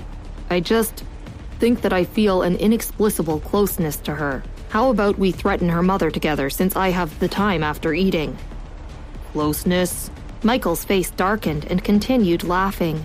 No. Samuel stood up as if a light bulb lit up in his head. I think she's like... He pondered about it and suddenly thought about someone. Like my mother, Michael. Samuel exclaimed this but didn't explain anything to Michael. He had said she was like his mother casually, of course, but Samuel couldn't remember where the specific sense of familiarity came from. Michael continued to look at him expressionlessly. His eyes were dark and brooding, but Samuel's head was about to explode. He cleaned up the bowls that the three of them had eaten from. Then, Michael, I have to wash the plates? Michael retracted his gaze and nodded. His emotions couldn't be heard, and Samuel breathed a sigh of relief in the kitchen. He was still thinking about it, pondering over where the familiarity had come from. The Smith family. Anne had been practicing the violin these 2 days, familiarizing herself with the melody. Elise lived in Evanston. Anne knew what status her aunt's married family had in Evanston. Although the Smith family was considered a wealthy family in Chicago, they weren't worth a mention in Evanston. Since she had this opportunity, she had to seize it no matter what. Besides attending school and sleeping, Anne ate quickly and was practicing in the music room for most of the day. Downstairs, Thomas had come back later in the day, finding Anne absent as he ate. Grace smiled. Anne is practicing in the music room. I'll take dinner over to her later. She has improved a lot recently. Thomas didn't expect her to work so hard, but he had also heard Elise mention the violin teacher in Evanston, so it wasn't too surprising. After eating, he went to study on the second floor. The door of the music room wasn't closed. When he passed by, he heard a low voice come from inside. He had heard the violin played by Anne, but he had never heard this melody before. He paused to listen. Anne put down her violin, looked up and found Thomas standing outside the door. She was a little surprised. "Thomas, why are you back?" Thomas shoved his mobile phone in his pocket, smiled softly and said with a gentle voice, "Anne, your violin skill has made a lot of progress. Just use less emotion and practice more." He had played the violin since a young age, because he knew music as well. He rarely praised her. At most, he would only nod and say it was not bad if she asked. This was the first time her brother had praised her. Anne pursed her lips and then smiled. "Thank you, Thomas. This is a song I composed myself, but it needs improvement. Do you have some time to give some feedback?" "Yourself? You composed it yourself?" Thomas was a little surprised. The song was cold and dark, and the structure was also a little big. It didn't seem to suit Anne. Anne nodded. "It just needs improvement." "It needs to be changed. The entire style doesn't suit you. Give me your music and I'll take a look." Thomas looked at Anne in surprise. "But it's impressive." Finally, he couldn't help but praise her. Anne just tilted her head and smiled. The next day, in the second class in the morning, Bessie accompanied Mary and Riley to get colored chalk from the teacher's supply closet. In high school, too few people were willing to engage in the classroom bulletin board. Because Tuesday to Wednesday was too tight a time, Mary only found Riley as a companion. Riley was in charge of painting, and time was short. While going to get colored chalk, Mary had asked Bessie to go with them to gather supplies. At the same time, Abigail had also gone to the office to get English papers. It so happened that Anne was holding chemistry papers. So, Abigail waited for Anne to walk together with her. When they were in the corridor, they saw Bessie and Mary downstairs, walking from one building to the other. Thinking of what happened yesterday and how Paul had yet to come find her, Anne pursed her lips and asked, seemingly nonchalantly, "How's Paul's relationship with your class's new student?" "Bessie?" At the mention of this, Abigail's expression changed quickly. Paul covers for her too much. Nobody dares to go against Bessie in class. From the big jar of lollipops incident last time to Paul wanting to put Layla and the others in place, their English class didn't dare to even talk about Bessie. Oh. Anne hadn't expected it and didn't have any expression on her face. She wasn't familiar with Paul and only knew him mainly because of Kenneth. She didn't know why Paul still followed behind Kenneth, even though he was obviously a second-generation rich kid. Anne knew Paul through Kenneth. At this time, she didn't know what to say and remained silent. Abigail saw that Anne was still staring after Bessie and the others, lowered her head and pouted as well. Her tone was sour as she said, "That's our class bulletin board that nobody was willing to do. Mr. Scott found Mary and Riley also knows how to draw. I don't know why Bessie is there with them. What does she even know how to do? She writes and draws terribly. I just hope she doesn't ruin our bulletin board." Episode 27. Look back. Anne was listening while her thoughts flew. They had 2 days to finish up the bulletin board, and the first theme was regarding the high school entrance examination. Mary wrote well. She used her spare time to post the content. Riley would then paint it.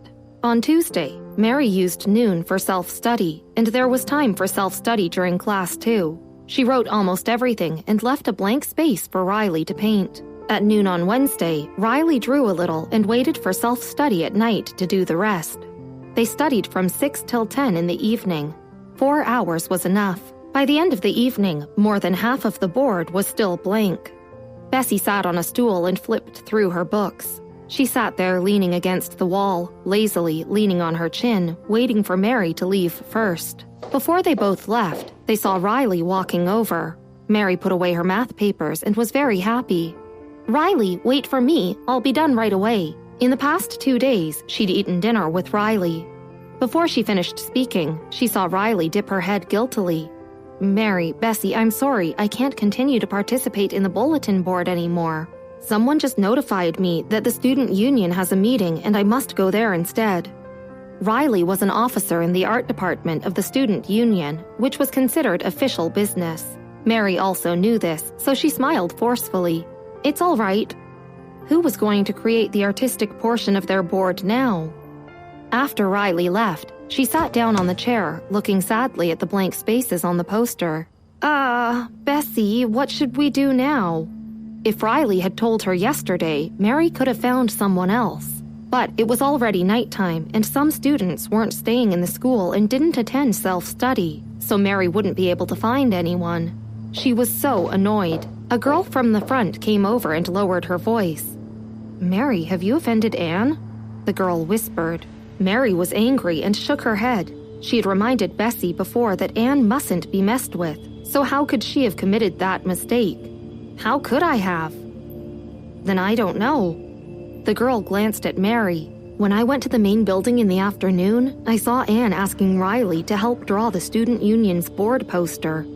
Anne had a good family background and her grades were good. Compared to Mary, it was easy to understand why Riley would choose to help Anne instead." Even though she knew this, Mary still frowned. Since she couldn't find anyone else to do the bulletin board, she would have to do it by herself. Bessie listened to the whole exchange. She stood up and frowned, her face shrouded in the shadows so that her expression couldn't be seen. "Go and eat first." Her voice was also light. Mary wasn't in the mood to joke around today, so she went to the cafeteria with what looked like a 1,000-pound weight on her shoulders. She walked almost 10 minutes to the cafeteria. Kenneth was having dinner with Principal White that night. He didn't go to the cafeteria and instead went back to the class to get his jacket. For some reason, the door of the class was unlocked. He walked towards the front door and saw that the front office was open as well. Out of the corner of his eye, he saw a person standing at the bulletin board, drawing something on it. Kenneth stopped and squinted his eyes, glancing over coldly. Kenneth knew that the board had to be redesigned. He was still in the student union and would only hand over this role in the next semester. Tomorrow morning, he was going to rate the scores with several members of the student union. Kenneth looked at the stick figure on the bulletin board. The lines were simple and smooth, and cartoon characters had been drawn. They looked vivid and remarkably true to life on the board. Whoever had drawn these was creative and with a great eye for detail. Kenneth felt that the characters looked quite familiar, but he couldn't figure out who they were yet. The person drawing moved quickly across the board, seeming familiar with their characters. The characters were sketched out almost instantly. The coloring was also very bold, with colors blended masterfully together. This was based on real drawing skills. Someone with real talent and experience. He never thought that he would see this level of drawing on a bulletin board. The person drawing had their back turned from him. She was leaning sideways, wearing black headphones on her ears, and the headphone cord swayed silently as she drew and danced to the music only she could hear. She took a step back as if to observe and critique her own characters. Kenneth stood quietly and unseen at the entrance of the classroom for a long time. When he stepped back, he saw her turn her face. She was absent-minded and playing with the headphone cable in one hand while she held chalk in the other. She admired her painting cynically. Her slightly squinted eyes were light and slow. Kenneth's heart trembled a bit in surprise. It was Bessie. Most of his understanding of Bessie was that she was a poor student with bad grades and with no desire to study. Her words looked like an elementary school student's, and during class, she was either lying on the table or holding an entertaining novel instead. She would not open her textbook, but she would read everything else, from fiction to foreign books to magazines. These were well known in English class. Kenneth took a step back, pursed his lips, and looked at Bessie as she turned to look for a different color of chalk. Instead of entering the classroom to get his jacket, he glanced at Bessie and silently walked back out of the building without a word. Kenneth found a black car on the side of the road next to the school and got in. "Why did you take so long?" asked Principal White. Kenneth turned back from the front seat and answered, "I went back to get something from my classroom." Principal White nodded and stopped speaking. They arrived at the Hotel Kennedy Grand. Kenneth excused himself to find a bathroom, while Principal White headed into the foyer. When Kenneth came out a few minutes later, he took the elevator up to the 20th floor, where he entered the main dining room. He didn't sit down first, but instead was surprised to see Michael and Samuel, who were sitting on either side of Principal White. He was stunned for a while before saying slowly, "Michael, Samuel?" Michael held a cup of coffee in his hand, and his long fingers squeezed the lid of the cup to let some steam out of the top, lazy and casual. Samuel didn't like drinking coffee and had asked for a glass of red wine instead. He was slightly surprised to see Kenneth. He raised an eyebrow. "I didn't know that Kenneth was also in Chicago." Michael wasn't very old, but he was the eldest son of Joshua Clark and had very high seniority in Evanston. "I suggested that he transfer here." Principal White let the waiter serve the dish and smiled slightly. There were probably some internal affairs of no consequence, so Michael just nodded and didn't probe into their personal matters. After half of the meal had been eaten, Michael leaned back in his chair and put his hands on the table. "Principal White, I heard rumors from the school that you approved a recommendation for a young woman." "Yes, I did." Principal White laughed and looked far away. "More than one." "More than one?" Michael played with the cup and raised an eyebrow. "Let's not discuss this matter." Principal White shook his head, apparently not wanting to say more. Michael didn't ask much, but Samuel couldn't help it. He took a sip of wine and asked, "Principal White, who is the chosen successor you were talking about last time?" Principal White shook his head at this and didn't speak. Samuel felt like he had just barely scratched the surface of something deeper and was full of curiosity, but since Principal White didn't want to reveal it, he didn't force him to either. Kenneth had been eating his steak and potatoes and couldn't participate in their dialogue. Only when Samuel mentioned his successor, he looked up suddenly at Principal White. He pursed his lips in disbelief, his fingers white and his knuckles raised. After the meal, Principal White and Kenneth left first. Samuel stayed with Michael for a while, sipping on their wine and coffee. The hotel manager, John Peterson, prepared a food container and gave it to Samuel to take home. When it was time to leave, the two men took the elevator down. At the door, Thomas entered with Jacob. The two wanted to talk about something. It just so happened that Elise and David also wanted to invite Jacob for dinner. As an investor in Thomas and the son of Mayor Grant, it was enough to make Elise and David cautious and respectful. Mayor Grant's style had always been very positive. However, he did not go out and eat with others very often, and the Grant family members were not easy to get close to either. With this opportunity, Elise and David both attached great importance to it. Jacob saw the two and was slightly shocked. He paused and greeted them. "Samuel, Michael," respectfully. He wasn't in the Evanston circle, so he didn't address them further. Michael was used to prestige in Evanston, but he didn't speak at this time. Only Samuel answered him with a smile and a nod. He wasn't very familiar with Thomas either, so they just left after nodding in acknowledgement. After they had left, Thomas said, "The two just now. Evanston's Clark family and Bright family." Jacob lowered his voice. Thomas took deep breaths for a long while before regaining his breath calmly and expressing his understanding. He had been to Evanston before and knew that the city was full of opportunists, ready to leap at any chance to exploit and take advantage. The person walking casually on the road could be someone you couldn't afford to mess with. The Smith family was not worth a mention anywhere in the city. This was one of the reasons why Thomas insisted on starting a business. "Jacob! Oh, Jacob!" A light voice sounded. Anne had been waiting upstairs, and she went down to hold Thomas's arm and thoughtfully looked out the door. "Who did you just talk to?" She had just gotten off the elevator and had only seen the two men from the back. Jacob also nodded his head quite respectfully. That was Jacob, the Mayor Grant's son, the person even Thomas had to be careful of. "Two acquaintances." Jacob didn't say much to Anne and just smiled.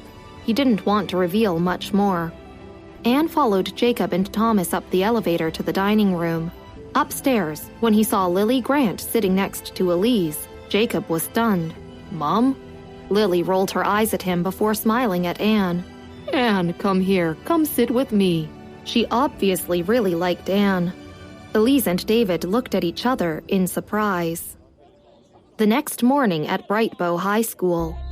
As soon as Anne walked up to her English classroom, the sounds inside were almost explosive. It was early reading time, but the windows and doors of the class were surrounded by many students. Paul frowned. He kicked the door open and was very annoyed. "It's so noisy." "Oh, you, Paul, you're finally here." His classmate turned around and was very excited. "What?" Paul glanced over and smoothed his hair back. During the conversation, more and more people gathered by the window door. The boy lifted his chin to direct attention to the back of the room. His face flushed. "Look back! Look back!" At this time, members of the student union were taking their time to inspect the posters one by one, starting from the senior grade. "Kenneth, what's going on in your class?" Someone whispered to him. Anne seemed to be in a good mood. She smiled and followed behind Kenneth. She heard the buzz in the classroom and smiled. Maybe the bulletin board had been designed well. She walked into the classroom and pushed through the crowd of students. Episode 28. Who's the Artist? Bessie was very popular at school. She was individualistic and replaced Anne as the most popular girl in school the moment she arrived at Brightbow High School. Bessie was pretty, and news of her looks didn't just travel across Brightbow High School. Even students from the surrounding schools, including Baybridge High School, all skipped classes to come and see her. Pictures of Bessie were sneakily posted everywhere in school. Even so, her outstanding beauty was highly praised. Anne used to say that she didn't like anyone paying too much attention to her, but now that all of them were discussing Bessie, and even her status as the most popular girl in school had been taken away, she was in a bad mood. What did Bessie do to deserve this? She didn't study well and loved to fight. She had a bad attitude and exhibited all the behavior of bad students. Anne was very clear about the progress report of the English class's poster. She had gone to find Riley last night, so Riley didn't have time to draw anything. Almost everyone in English class had their heads tilted or were leaning against their chairs looking back. The smile on Anne's mouth didn't have time to expand. She saw the contents on the rear board and was dismayed. The people behind laughed and wanted to ask her why she didn't continue walking. When they saw the bulletin board, their eyes widened as well. Kenneth went to the student council early every morning and convinced the representatives of various departments for a meeting and then inspected each class. Yesterday, he had been in a hurry and had left without overseeing the complete process. Bessie had painted two very lifelike cartoon characters, one of which was colored. He didn't see the full version until now. Mary had divided the poster into 4 parts. She copied 2 poems and wrote a few high school senior inspirational quotes, leaving a blank space in the middle, which was the countdown to the college entrance examination. The remaining 4 blank spaces each had a cartoon character. There were 4 in total, from right to left. The first was in a white shirt and black slacks. Her hair was shredded, her face blushed, and she had a pair of beautiful and expressive eyes. The second was wearing a t-shirt, holding a microphone, and looking far away. The third was wearing a cotton jacket with a bandage on his arm. The fourth was in a punk outfit with overhead spotlights. It was like a growth history. The most shocking thing was that the entire blackboard was painted like a stage effect. The various chalks exactly depicted the spotlight, and all the famous poems and characters were perfectly embedded in it. In the bottom row, there were countless little white figures, probably only 1 finger high, holding light boards. Even though he had taken a glimpse yesterday, Kenneth was still shocked by this grand scene. The student union was silent collectively and no one spoke. "Ah, it's Noah Hyber. It's the process of his debut, and the last one is the costume he wore during the latest concert." "My, Noah Hyber, he's so handsome. Oh my god, I'm transferring to English class." Noah Hyber was the craze now and was absolutely top 3 in the entertainment industry. The sound outside was endless. Almost all of them came out to take photos with their mobile phones, tweeted them, and posted them in school. "Riley, you turned out to be a hidden fangirl. Impressive. I didn't realize it before, but you are my goddess as of today." Riley of English class was also surrounded. Riley had made a poster for the student union last night, and she had just entered the class. She was dumbfounded. No, I was in the student union last night. You can ask Mary and Bessie." Those people went to find Bessie and Mary instead. Bessie was lazily slouching on the table, flipping through a book.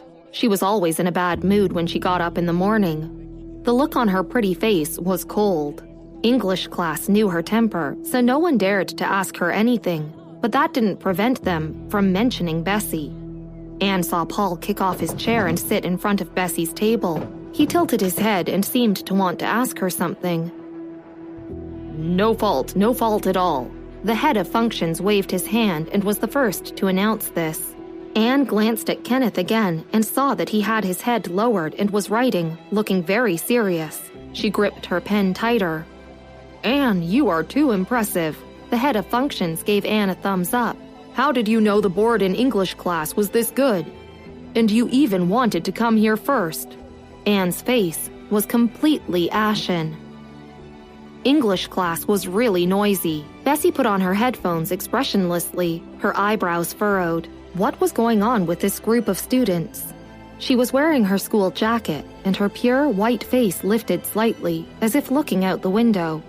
The irritability at the bottom of her eyes burst out, determined to soar into the sky. "Bessie." Mary covered her heart and reluctantly pulled her eyes from the poster at the back when the teacher came to maintain the order. She looked at Bessie. Who was this? Who could have drawn this? Who was it? Mary regained her senses and looked at Bessie, unable to contain her excitement. "I don't know." Bessie lay her head down on the table impatiently.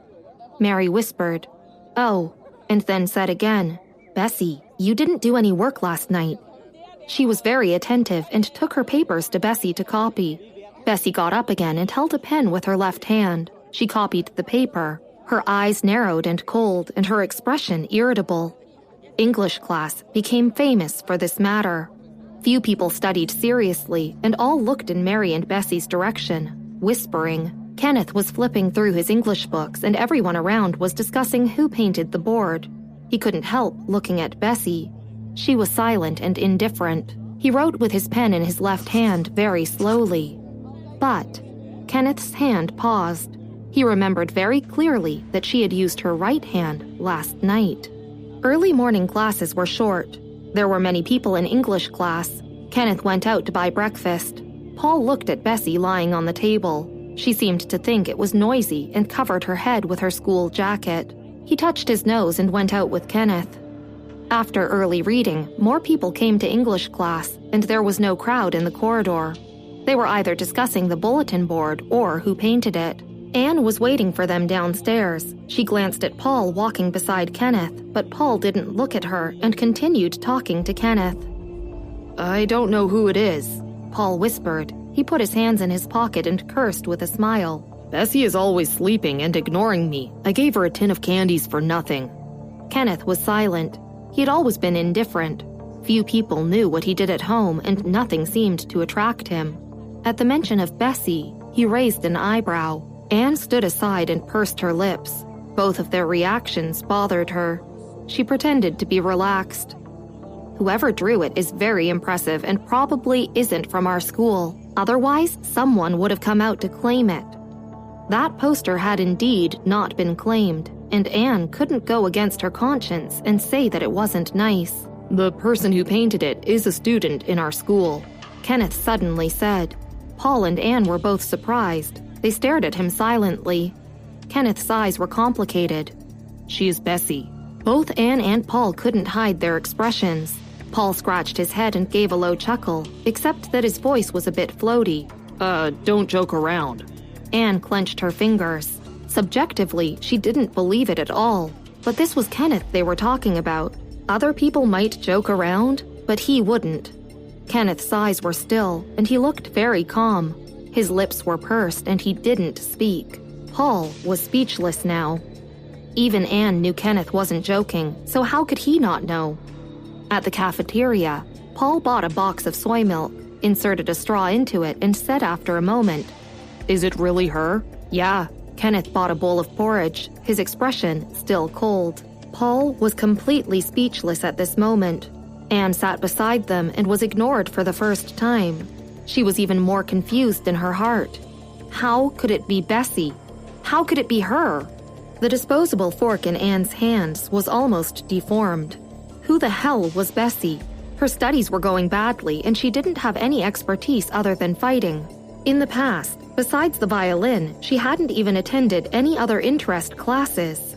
She had a weird personality, and not many people were willing to play with her. How could she draw? And so well, too. Anne always felt that Bessie was under her control, like she knew everything about her. But today, Anne found that, after having not seen Bessie for so many years, her knowledge of the girl was blank. Thinking of it, the disposable forks tightened again. She looked up and smiled casually. "I'll go practice the violin."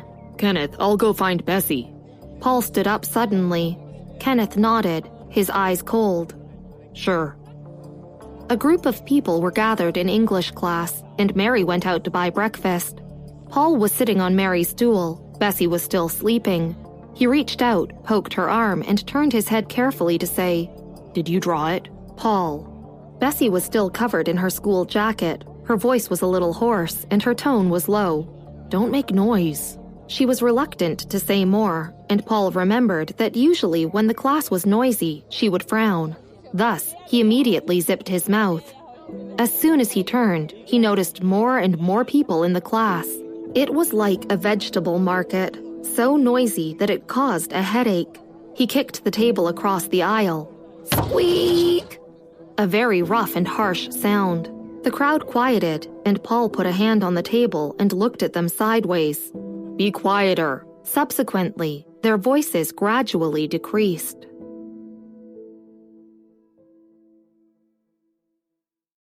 Episode 29, Parent-Teacher Meetings. It was already a convention between these students not to provoke Bessie. Bessie lay down for a while, and the noises in her ears disappeared, so she took the school jacket off her head and took a breath of fresh air. She sat on the chair with her knees pressed to the table, leaning against the back wall. "That drawing." Paul glanced at her. At this angle, he could clearly see her thick, dense, long eyelashes, and Paul thought to himself that the students were right to give her the nickname, Eyelash Essence. "It was me, but don't tell anyone." Bessie thought about it and frowned again. She could imagine just how long she would be watched like a monkey every day if those students knew. Shit. Paul was silent for a moment, then he stiffened and said, "Why did you draw Noah Hyber? Do you like him?" "Who likes that stuff? It's Mary who likes him." Bessie hugged her arms and leaned against the wall. She looked annoyed at the noise and was dispirited, but even that didn't hide her delicate face. "I understand." Paul laughed. At Brightbow High School, 7 out of 10 students were Noah Hyber fans. It was the first time Noah Hyber had been referenced to as that stuff. The person who had drawn the board still wasn't known to most. The forum at Weibo had been discussing it for 2 days, to no avail. No one came out to claim it, and no one could identify who it was. But it didn't hinder Bessie's popularity in the slightest. Mary had been responsible for the board, and the English class could see how attentive Mary had been to Bessie for the past 2 days. Because of this, Bessie's popularity in English class and in the school rose another degree. Not only did it spread all over the 12th graders, but even the freshmen knew that there was a legendary popular girl named Bessie. They all wanted to see her, but they didn't dare come to the 12th graders' building. Bessie left school in the afternoon and took her thermos cup to the school hospital. What's going on with the students these days? Forget about the girls probing their brains about this kind of thing. But the boys too?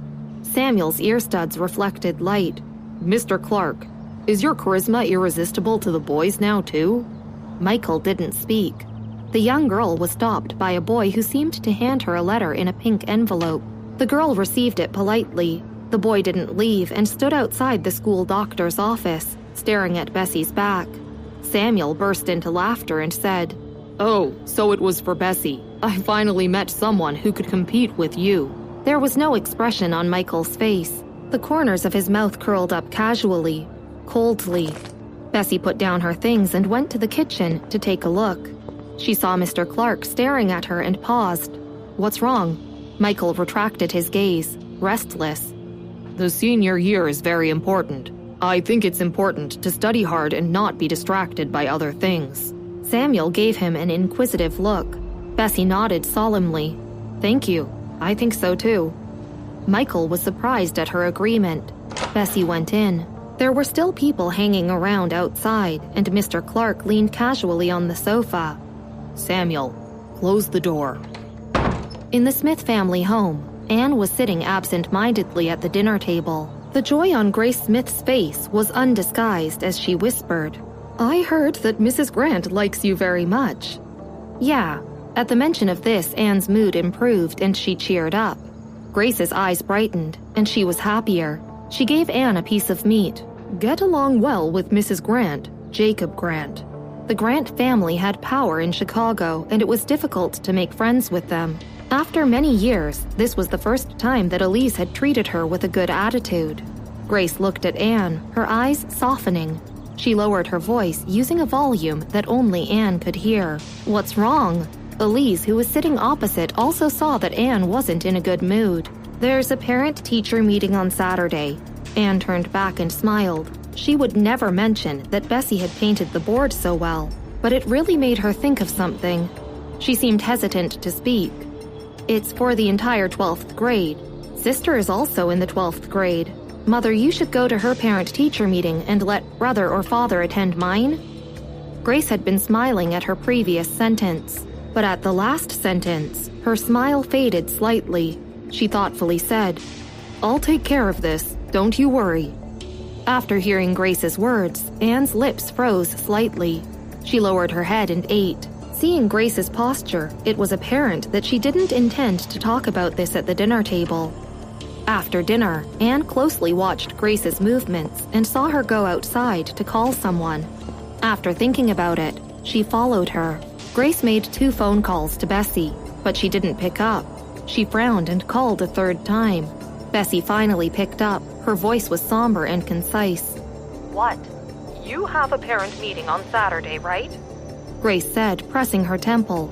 "I am going to Anne's. Call your aunt and ask her to attend your parent-teacher meeting." The parent-teacher meeting was linked to the students' performance and attitude. Grace had gone to several parent-teacher meetings for Anne. At that time, they had all been in the same class. Catherine Lewis had even named the parents whose children had bad grades. She said nothing serious and only criticized a little. But in the adult world, it was shameful. Thinking about Bessie's daily habits and grades, Grace would definitely not go for her parent-teacher meeting. She was also Anne's mother. Anne performed well in school and was very popular. When she walked with Anne, she would hear people discussing the fact that she was Anne's mother. Every time she had a parent meeting for Anne, she received the attention of other parents. Out of these two options, Grace would definitely choose Anne. Anne stood at the door, and when she heard the words, she pinched her fingers. To be honest, rather than Grace, she hoped that David or Thomas would attend instead. Unexpectedly, Grace didn't even consider Bessie. Anne was depressed. At this time, she even hoped that Bessie wasn't so lousy. Bessie hung up Grace's phone call impatiently. She thought about Anne's mother's words and laughed. Both of her aunt's children were in school, and her uncle was also in the hospital. Aunt usually took off time to visit grandmother. Bessie hadn't even thought of asking her to come for her parent-teacher meeting. She walked to the classroom with her thermos cup filled with water. Her eyes were somber and her face cold, exuding a chill all around her. This didn't affect those looking at her or whispering about her. Within a few days of coming to the school, Susan West felt Bessie's popularity. Whether it was a post on the school or on other activities, the topic was Bessie. Instead, Anne wasn't much discussed. These days, people mainly talked about mysterious bulletin boards.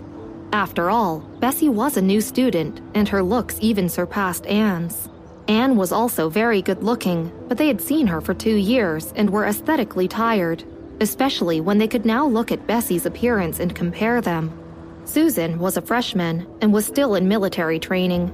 After dinner in the evenings, she continued to train. The task of their class today was to clean the playground. A group of people walked on the road and unexpectedly saw Bessie. "Susan, look, your most popular cousin." Zoe Peterson held Susan's arm and whispered, her expression excited. As soon as Susan looked up, she saw Bessie. She immediately waved and yelled, "Cousin!" Just after finishing a phone call with Grace, Bessie wasn't in a good mood. Susan called her not far away. She looked up and her face slightly softened. She nodded slightly and looked over. "How are you adapting to class?" "The new classmates are all very good." Susan smiled as she spoke. She glanced at the cup in Bessie's hand. The cup lid was inlaid with a circle of diamond-like decorations, shiny, delicate, and beautiful. She couldn't help but glance at it one more time. Bessie nodded. Because she had stopped for a while, her presence became more apparent. "Bessie, wait for me." Not far away, Paul ran over with a basketball. He walked towards Bessie and grabbed the hem of his shirt to wipe his sweat. Because he liked to play basketball, his abdominal muscles were obvious. He was handsome and was a well-known, rich second generation in the school. There were more people glancing over, and Susan even heard people say, "Bessie and Paul together." Of course, Susan knew who Paul was. She couldn't help but stare at him. He was indeed an outstanding campus figure. "Bring me a cup of Coke," Paul instructed his junior, and then tilted his head and asked Bessie, "What do you want?" Bessie shook her head. "Okay." Paul weighed his basketball and smiled at Susan. "Do you know each other?" "Yeah, she's my cousin." Bessie put her hand in her pocket and glanced at Susan. She said lazily, her expression slightly arrogant, "I'm leaving. Come and find me in English class if anything happens." "Yes, cousin. Come to me too." Paul followed Bessie while holding his basketball. He grinned at Susan before following Bessie quickly. He wasn't even annoyed that Bessie had kicked him aside. Unexpectedly, Paul and Bessie were close. He seemed much closer to her than to Anne. "Susan, are you related to the most popular girl in the school?" The boys in Susan's class looked at her in surprise. The girls in the class also looked at Susan with envy, and she was quickly surrounded by people. Susan remembered the logo on Bessie's cup. When she was picking up trash on the playground, she took out her mobile phone and searched the internet. The cup that looked very beautiful turned out to be a luxury brand. She didn't find one that Bessie had, but she saw that this brand's cups were at least $2,000. It was almost Andrea's 1-month salary. Didn't she hear that the Smith family didn't like her cousin? Then why did they buy such an expensive cup for her?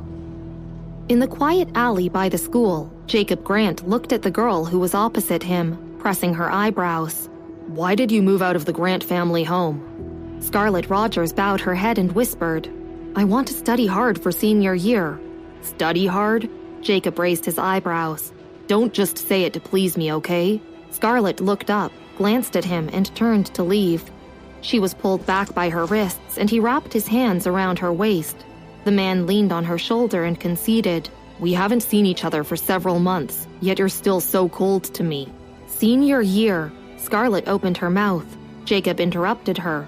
"You want to study hard, right? Your results are already good enough for Howard University." Scarlett sighed. "Jacob, I'm really not a genius." Not far away was the sound of student voices talking. Scarlett was the top student and was quite famous. Jacob let go of her reluctantly. "What relationship do you have with my father?" Jacob stared at her and pinched her cheeks. "Don't tell me you're really my dad's illegitimate daughter." Scarlett had never mentioned her parents. Jacob had investigated it before to no avail. It was as if someone had covered it up deliberately. Scarlett wanted to explain the parent-teacher meeting. At the mention of this, she swallowed her words and lowered her head, her eyes dim. Episode 30. This is Bessie's brother? The parents' meeting was on Saturday. The students also had to be present for the meeting, but they were either standing in the corridor or at the back of the classroom. The parents sat on the corresponding student seats in the classroom.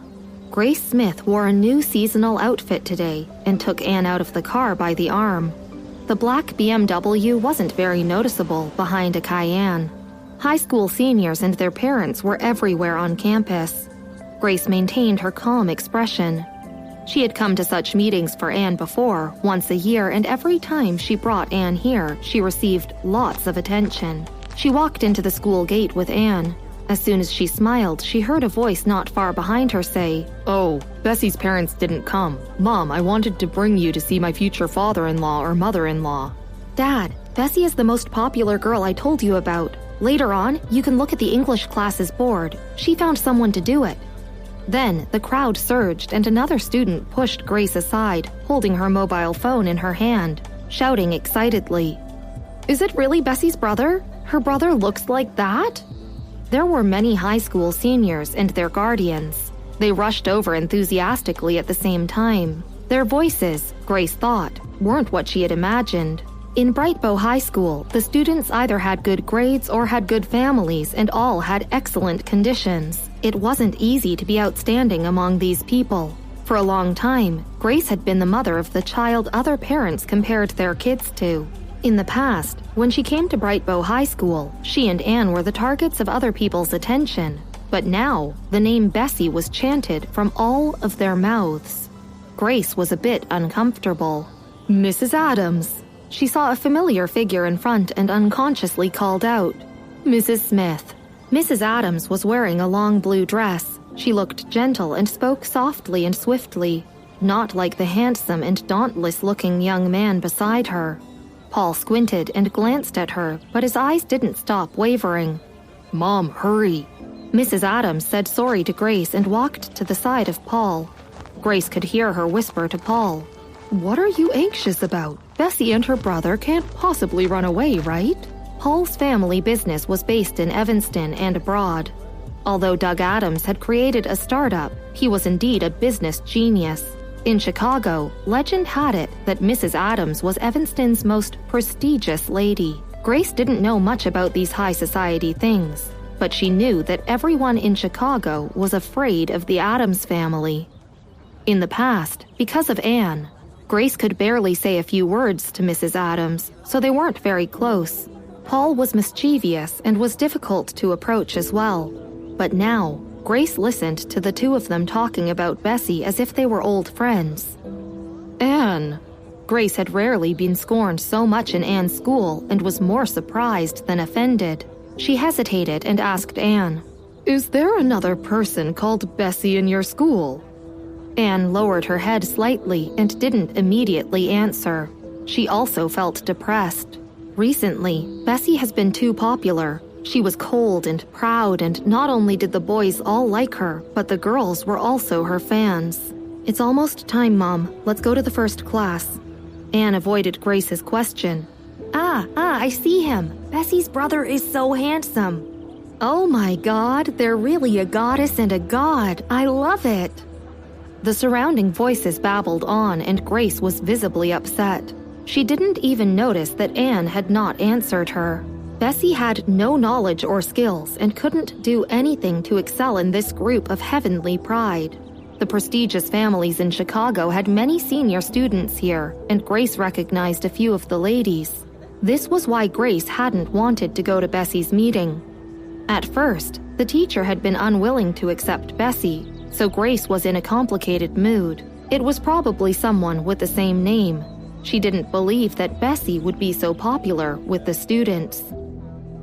The parent-teacher meeting was for nothing more than emphasizing the importance of study to the high school seniors. Mom, my seat is there. Paul stood at the window, pointing to his seat in the classroom, surrounded by many girls. That's Bessie's brother. Paul pointed to Bessie's seat but didn't see Bessie. He glanced around, trying to locate her.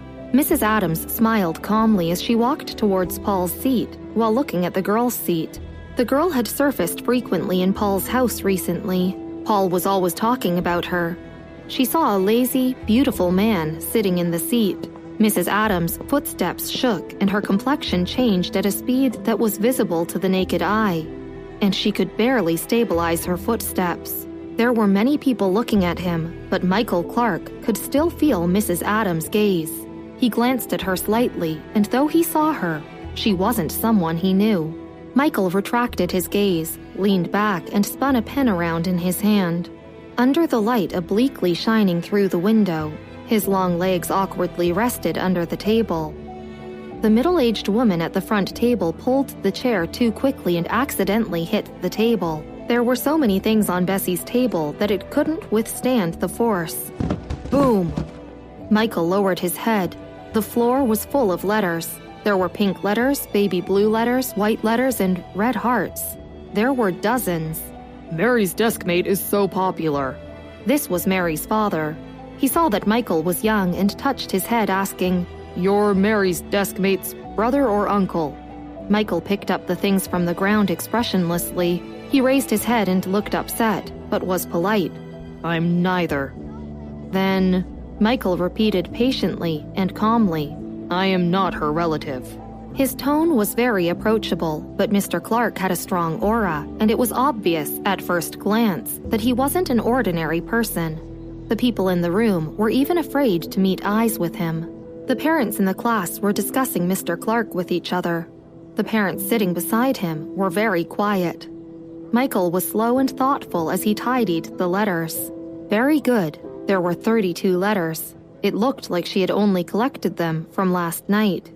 He confiscated them all. Mr. Clark was very cold. Stephen Scott didn't criticize the students and mostly gave them encouragement. He wrote an observation manual for each student and distributed it to the parents one by one. The development on his side was slow, but the parents' meeting of the first class was very fast. Catherine Lewis gave a few typical compliments and then picked a few typical lagging students to criticize. The parents' meeting ended early. Anne's studies were good, and she was also busy with the school's anniversary. Mrs. Lewis praised those key points. These years, people gathered together either for their husbands or their children. Grace was obviously very used to it, and her hesitation disappeared. I heard that Anne is going to study in Evanston with a famous teacher. Mrs. Smith, you're blessed, a familiar little sister praised. Grace laughed. Anne had always been her pride, so of course she was happy to hear someone boasting about Anne. She was about to say something when she saw a commotion in the corridor. What are they looking at? Grace glanced over.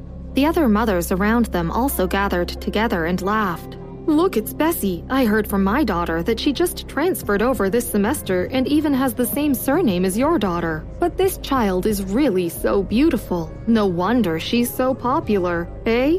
Isn't that the Adams family beside her? Grace turned away from the crowd and looked downstairs. The girl's face was cold and she was indifferently arrogant. The boy beside her was holding a few bottles of water for her. It was a well-known face. Grace snorted inwardly, her head blank. Paul had to ask several students before realizing that Bessie had come with her brother. Then he went to the store. He saw that Stephen Scott wasn't going to end anytime soon and went to find Bessie. Your brother. Paul had thought that Bessie's brother was Thomas Smith, but he saw that it wasn't. He had never heard Bessie say that she had an older brother. Hold your water properly. Bessie glanced at the second floor and saw Grace in the crowd at one glance. She casually retracted her eyes, raised her eyebrows, her tone indifferent. Paul scratched his head and remembered that Grace had come with Anne in the morning. He thought of how they both had the same mother and lowered his head in silence. He followed her step by step. "That's Paul Adams, right?" Grace's friend whispered. Paul looked spoiled, but after all, he was the Adams family's heir. Other than towards Kenneth White, it was rare to see him in such a good temper. Grace naturally saw him as well. The boy downstairs followed behind Bessie casually, holding water in his hand, and often tilted his head to talk to the girl. The girl was lazy and didn't like to speak, but the young master didn't mind. He was still smiling. "I'm going to the bathroom." Grace's mood was a little complicated and she spoke absently. She didn't hold a parent-teacher meeting for Bessie because she was afraid of being shamed. She was afraid that people would look at her with strange eyes and criticize her. Look, that's Bessie's mother. But now, Grace turned on the tap and patted water on her face. The parent meeting of the English class was almost over. Stephen met Michael alone to speak in the office. He handed Michael a small observation diary and said, "It's not that Bessie isn't smart. If she works hard, it's not impossible for her to go to college. She needs the cooperation of her parents to guide her. If you have time, you can show more concern about her life. There's no such thing as letting a child be." Facing Michael, Stephen felt some inexplicable pressure that he didn't feel in front of Paul's parents. He was obviously very tepid, but was also very elegant. Michael flipped through this small observation diary. It didn't have many pages, but it was very meticulous. Stephen had even written down the books Bessie read. "Thank you, teacher." Michael closed the observation diary. Normally, Mr. Clark wouldn't even listen to others, but today he listened very carefully to the teachings. "I will guide her well." After speaking, he went out to where Bessie and Paul were. He turned and followed Mrs. Adams. "You are Bessie's..."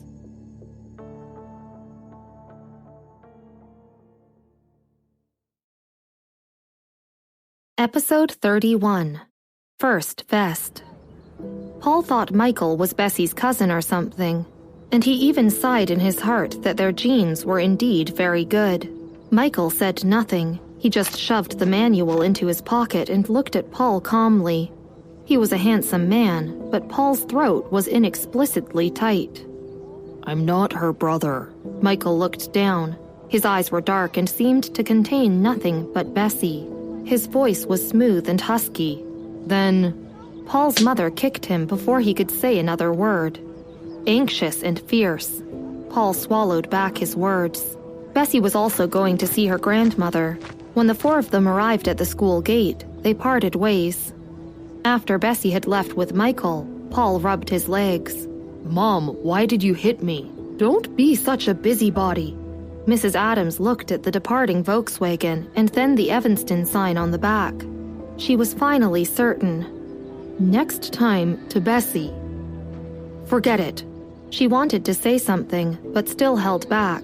She glanced in the direction of which the car had just left. "Let's go back." The black car with the Evanston license plate stopped at the hospital door. "When you come down, just give me a call in advance. I'll be in the building opposite, the inpatient department." Michael put his hand on the steering wheel. He looked sideways and opened the door for Bessie. The space in the car wasn't small, and Bessie was deep in her own thoughts. When she came to her senses, Michael had already opened the door. His face was close to hers. She could clearly see his features, and his mint-cold fragrance surrounded her. It only lasted a few seconds before the door opened.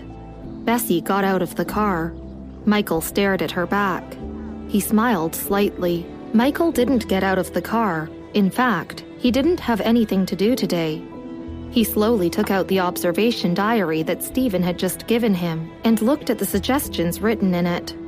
After a long while, he lowered half of the car window, took out a cigarette, and smoked. His eyes became clearer. Bessie didn't tell her grandmother about the parents' meeting. She came late today, so she made an excuse and her grandmother never doubted her. Andrea and Pete were both there. Susan and Pete just finished their military training the day before. Both of them were tanned. Pete was still fine, but Susan had gone one shade too dark. Visiting Grandma together on Saturday morning had become a convention. After a while, Grace arrived. She seemed to be thinking of something complicated. Did Anne not come today? Bertha Wilson was not in a good state of mind. Her hair was gray and she was sick. Grace took a look at Bessie, put away her complex thoughts, and smiled. Anne went back to practice the violin. Her aunt found a famous teacher in Evanston, a world-class palace master. Anne has been working hard recently for him to accept her as his apprentice. Speaking of Anne, Grace had a strong smile on her face. Anne's presence was indeed her pride. Second cousins are amazing. Susan West was surprised. She didn't know much about this, but hearing about the master surprised her. Yes, her teacher has been touring around the world recently. When he comes back to Evanston, Anne will go see him. Susan West brought Grace a chair and Grace sat down. She talked as if Rupert Grint was Anne's teacher. That's good. Bertha couldn't help but look at Bessie, who was cutting her apple slowly and seriously. The sharp fruit knife became a toy to her. Bertha sighed and turned her head. Which teacher is Anne going to worship? Teacher Rupert Grint. Grace held up a glass of water and took a sip. You must never have heard of him. Rupert was a professional palace-level master. His reputation had spread to the upper classes and Grace had only heard of him recently. Just after she finished speaking, she saw Bertha freeze. Mom, what's wrong with you? Grace felt that Bertha's reaction was strange. Bertha looked up and hesitantly said, This teacher, Rupert Grint, sounds familiar. Bessie had peeled the apple's skin and cut it into small pieces. She squeezed a piece into Bertha's mouth and said blankly, Grandma, eat the apples. Bertha's words were trapped back into her throat. Grace put the teacup down and didn't pay much attention. Oh, I think it's probably one of your friends that has the same name. It's a typical name. Maybe, Bertha said vaguely. Her teeth weren't as good now, so she chewed very slowly. Bessie finished cutting the apple. She put it on a plate and inserted a few toothpicks into the slices. Bertha kept looking at Bessie silently. Bessie sighed silently, lowered her head and said warmly, I'll go back to school first. She still had to do her part-time job at the coffee shop. Go and study hard. Grandma is waiting for you to enter university. Bessie lowered her head slightly and seemed to be smiling, but she said solemnly, Yeah, I will. She turned around and went out. Grace remembered the parents' meeting this morning and went out as well. On the hospital bed, Bertha looked at Bessie's back, her eyes murky. She had indeed heard the name Rupert Grint before. Wasn't the teacher who had come from the capital to Fairfield and stayed there for a whole month, wanting to accept Bessie as his apprentice, also called Rupert Grint? Outside the door, Grace overtook Bessie in 2 or 3 steps. This was a VIP ward and there weren't many people in the corridor. Grace lowered her voice. Why didn't you let your aunt go to your parents' meeting today? My aunt is busy. Without her grandma's presence, Bessie looked impatient. She glanced at Grace, still looking sloppy. She raised her hand and pressed the elevator button. Anything else? Then, Grace's mind was still full of what had happened at school. She asked, How are you getting along with your classmates in school? Are you used to studying? Have you made any friends? After so many days of school, this was the first time Bessie had heard Grace ask about her learning. It's okay, she said patiently and succinctly. I'll go first. Grace also wanted to ask if she was familiar with Paul, but Bessie didn't want to talk to her anymore. Grace could only watch as the elevator door closed slowly in front of her. Her expression was complex. Bessie went downstairs.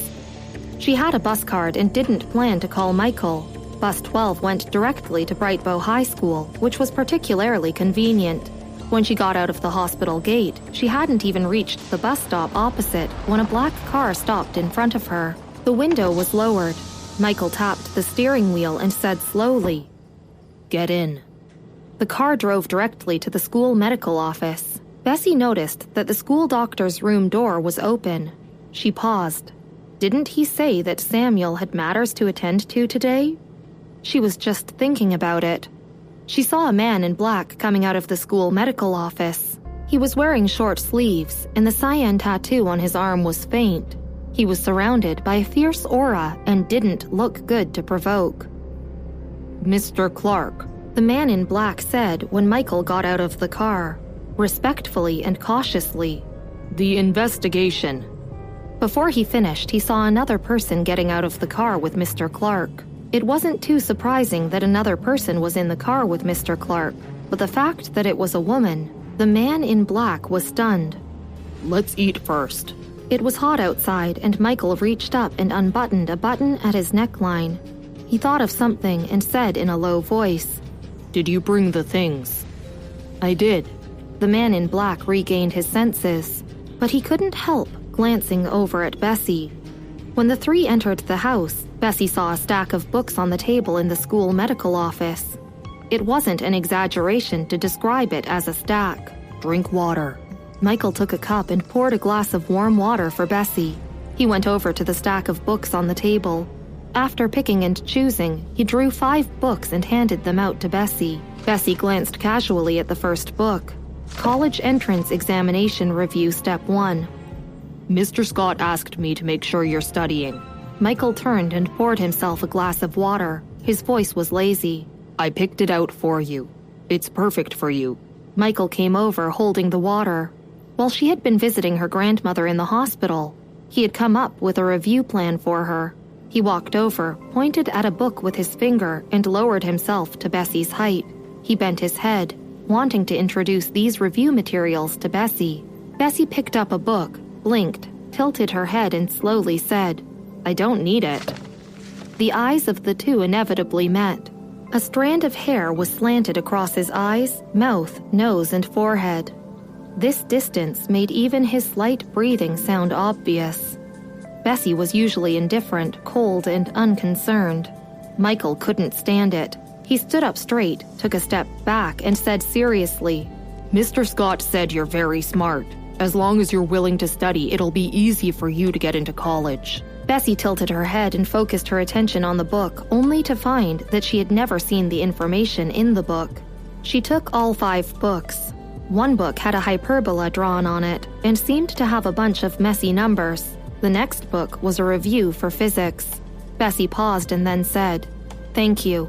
Today's meal was delivered by the hotel, and the man in black tried hard to make himself invisible. He refrained from looking at Bessie. Bessie returned to her bedroom after eating. This weekend, there was no one in the bedroom. Abigail had gone to self-study, and Mary had gone home with her father. Bessie put the books on the table.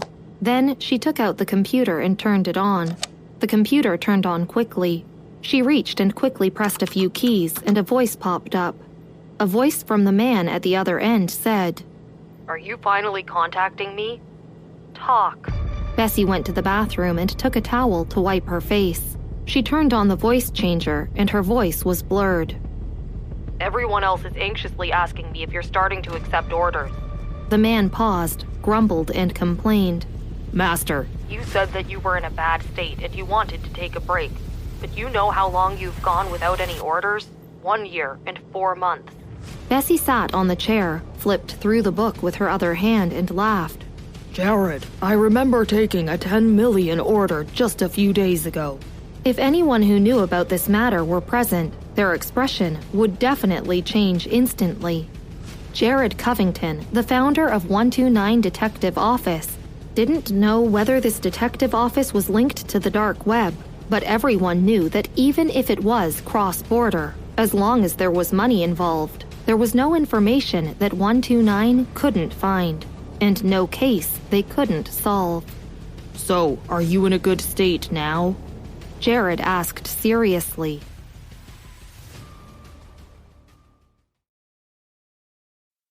Episode 32, Lone Wolf.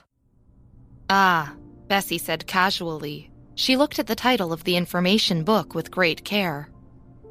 Last time the order was an accident, but my mental state is better. Really?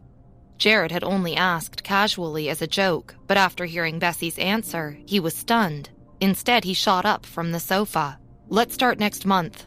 Bessie put the book aside, picked up another one, and spoke slowly. I'm not in a rush. Oh my god, even if you start next month, I won't have any problem. Jared paced a few steps around his room, unable to hide his excitement. He finally couldn't help but burst into laughter. As long as you're willing to come back. Do you know how scared I was that you'd stop taking orders after disappearing for 1 whole year? As long as Bessie didn't quit, Jared was at ease. Bessie wasn't surprised by Jared's attitude. There were many members in the 129 Detective Agency. Even if an external psychological criminal detective was only an ordinary member, once placed in the outside world and producing information, they were more useful and gained more work experience than being on an inspection team for 1 year. It was too difficult to join 129. Bessie was a lone senior wolf in 129. As long as she took the order, there was nothing she couldn't do. She was also a veteran of 129. Because the headquarters were in Evanston, Bessie had never met the members of 129. Jared knew her name was Bessie, but didn't know her age. Bessie had joined 4 years ago. At the time, her voice had been slightly immature, so for the convenience of work, she used a voice changer. She had used it until now. Then you've worried too much. I'm short on money. Bessie leaned against the back of the chair casually. It's good to be short of money. If she was short of money, she wouldn't resign. Jared grinned. If the people in the Evanston office saw that the steel-faced and selfless director had such a side to him, their jaws would probably drop. You said you would come to Evanston this year. When are you coming? Before other forces could find the lone wolf, Jared wanted to tie her to 129. Something went wrong. Bessie looked down at the book and her focus drifted off. I can go next year. Jared paused. What's up? Bessie was very casual. The college entrance examination? Jared froze for a moment, then said again. If you don't want to say it, I'll just spread the news of your return first. Bessie hung up. She swore that, from the beginning to end, she had never lied. The heavy black cell phone, which she had put aside, lit up again. I really didn't find it. I'll take you to the scan next time. Bessie slammed the phone onto the table. The phone buzzed and vibrated a few times again. Seeing that Bessie really didn't care about it, it wasn't very happy and quietened again. Scarlett, why didn't your guardian come again? Mrs. Lewis looked at the student in front of her, frowning. Forget it. Give me your guardian's phone number. Scarlett pursed her lips. She lowered her head so that her face couldn't be seen. Teacher, my uncle is busy and has no time. However, the college entrance examination is very important. Don't delay your college entrance examination because of these things. Mrs. Lewis was Scarlett's last class teacher. She naturally knew that her parents had died and that she was staying with her relatives now. Last time, your results fluctuated. The dorm is too noisy and has affected your studies. I hope to talk to your guardian and let you continue to study well. Teacher, I promise I can do better next exam. Scarlett said simply.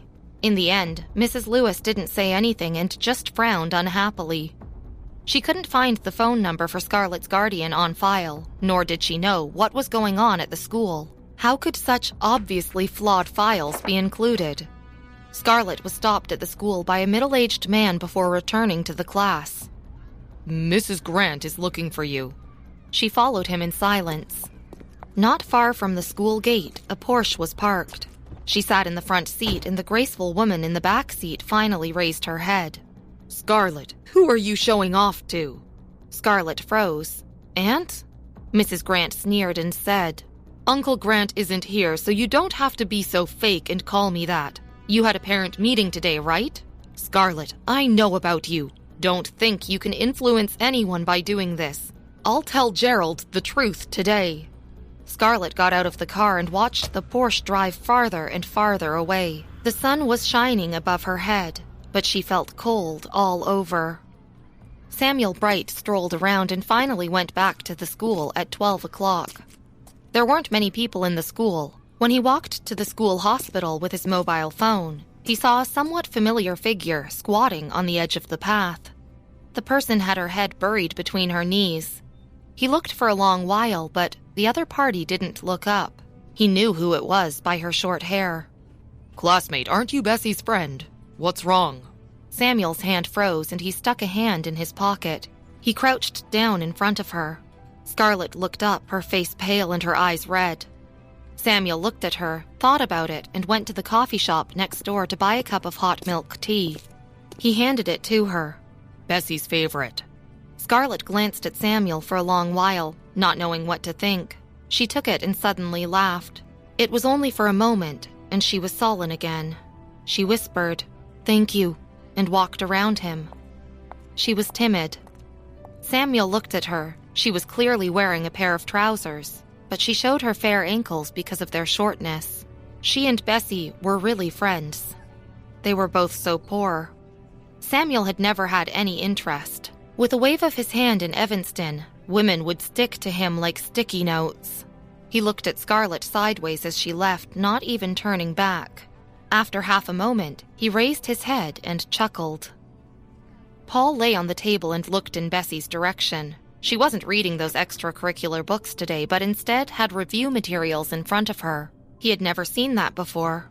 Bessie wore headphones and sat sideways on a stool, propping her legs up casually. At this direction, most of her profile could be seen, and she was looking at a question in the book, frowning and seeming very annoyed. "Kenneth, you didn't come yesterday, so you don't know." He had heard that Bessie had just started studying and reading today and was in a bad mood, so Paul didn't dare to provoke her at this time. He poked Kenneth's shoulder. "Bessie's brother was here." He paused. "I don't know what relationship they have, but anyway, their family genes are really good." Kenneth's family never came for the parent-teacher meeting, yet he had always been first in school, so the school had no opinion about it. Kenneth heard the name Bessie and moved his eyebrows, but didn't raise them. "Kenny, go and get the physics paper." Due to Paul, most people called Kenneth Kenny. Kenneth put down his pen and went to the office to get the paper. Anne was already there. She was slow, and when she saw Kenneth coming, she paused and came out with him casually. "This time, the paper is really difficult. I heard that the passing rate is only 50%. "Did you complete the last question?" Kenneth picked up the paper. Physics had always been his poorest subject. He had answered all the other questions, but couldn't solve the last question. "No." Anne shook her head and spoke again. "I scanned through the papers and Scarlett didn't solve it either." Kenneth nodded. He quickened his pace to head to self-study. Anne's hands were tight behind her. When Kenneth was handing out the papers, he froze at Mary's paper and said, "Mary, how did you do this question?" He pointed to Mary's last physics fill-in-the-blank question, his gaze sharp. Mary was working on a math paper. When she heard him asking her, she was stunned. Then she patted Bessie. "Yeah, Bessie, how did you do it?" Listening to Mary's words, Kenneth looked at Bessie, who was holding her head irritably and spinning a pen around. He was such a calm and composed person, yet even he couldn't react in time. "I couldn't answer this question, but when I was submitting it, Bessie helped me fill it in." Mary seemed to see that Kenneth was surprised and tilted her head to explain. Physics wasn't the same as English, especially when filling in the blanks. This question was impossible to even start solving, and time was tight. So Mary had just given it a glance and skipped it. When she handed in the paper later, Mary didn't even do many of the big questions, so how could she worry about filling in the blank questions? Mary felt that Bessie had obsessive-compulsive disorder. She filled the paper up every time and didn't leave any blanks and couldn't even bear to see Mary leaving a question empty. She had taken her pen to fill it in for her. Knowing Bessie's rate of correct answers, Mary had just let her write it. Unexpectedly, this time she got it right. Mary shook Bessie's arm again. "Bessie! Bessie!"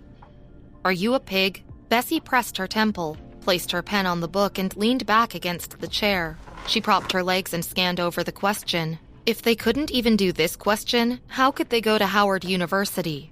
Bessie glanced at Mary. It was the highest academic institution in the country. Howard University ranked among the top universities in the world. Most of the people in Bright Bow High School were expected to enter Howard University. This question? Bessie raised her chin and cleared her throat. I did it randomly? Did it randomly? 5.5 times 11? Who was bored enough to write down such a complicated answer randomly? The average person would guess 2 or the root of 2. Mary and Kenneth obviously didn't believe it. That's it. Bessie sat casually and knocked on the table with one hand, motioning for Mary to take the paper off the table. Mary took it back, not understanding, but didn't forget to observe Bessie's expression. Bessie's face was still casual as she narrowed her eyes. I tried to solve this question for half the day and got this equation. Since it was wrong, I just copied it onto your answer sheet. Mary and Kenneth looked down. Bessie's first big question was indeed filled in with the equation. The first major problem in mathematics was basically divided into sub-questions.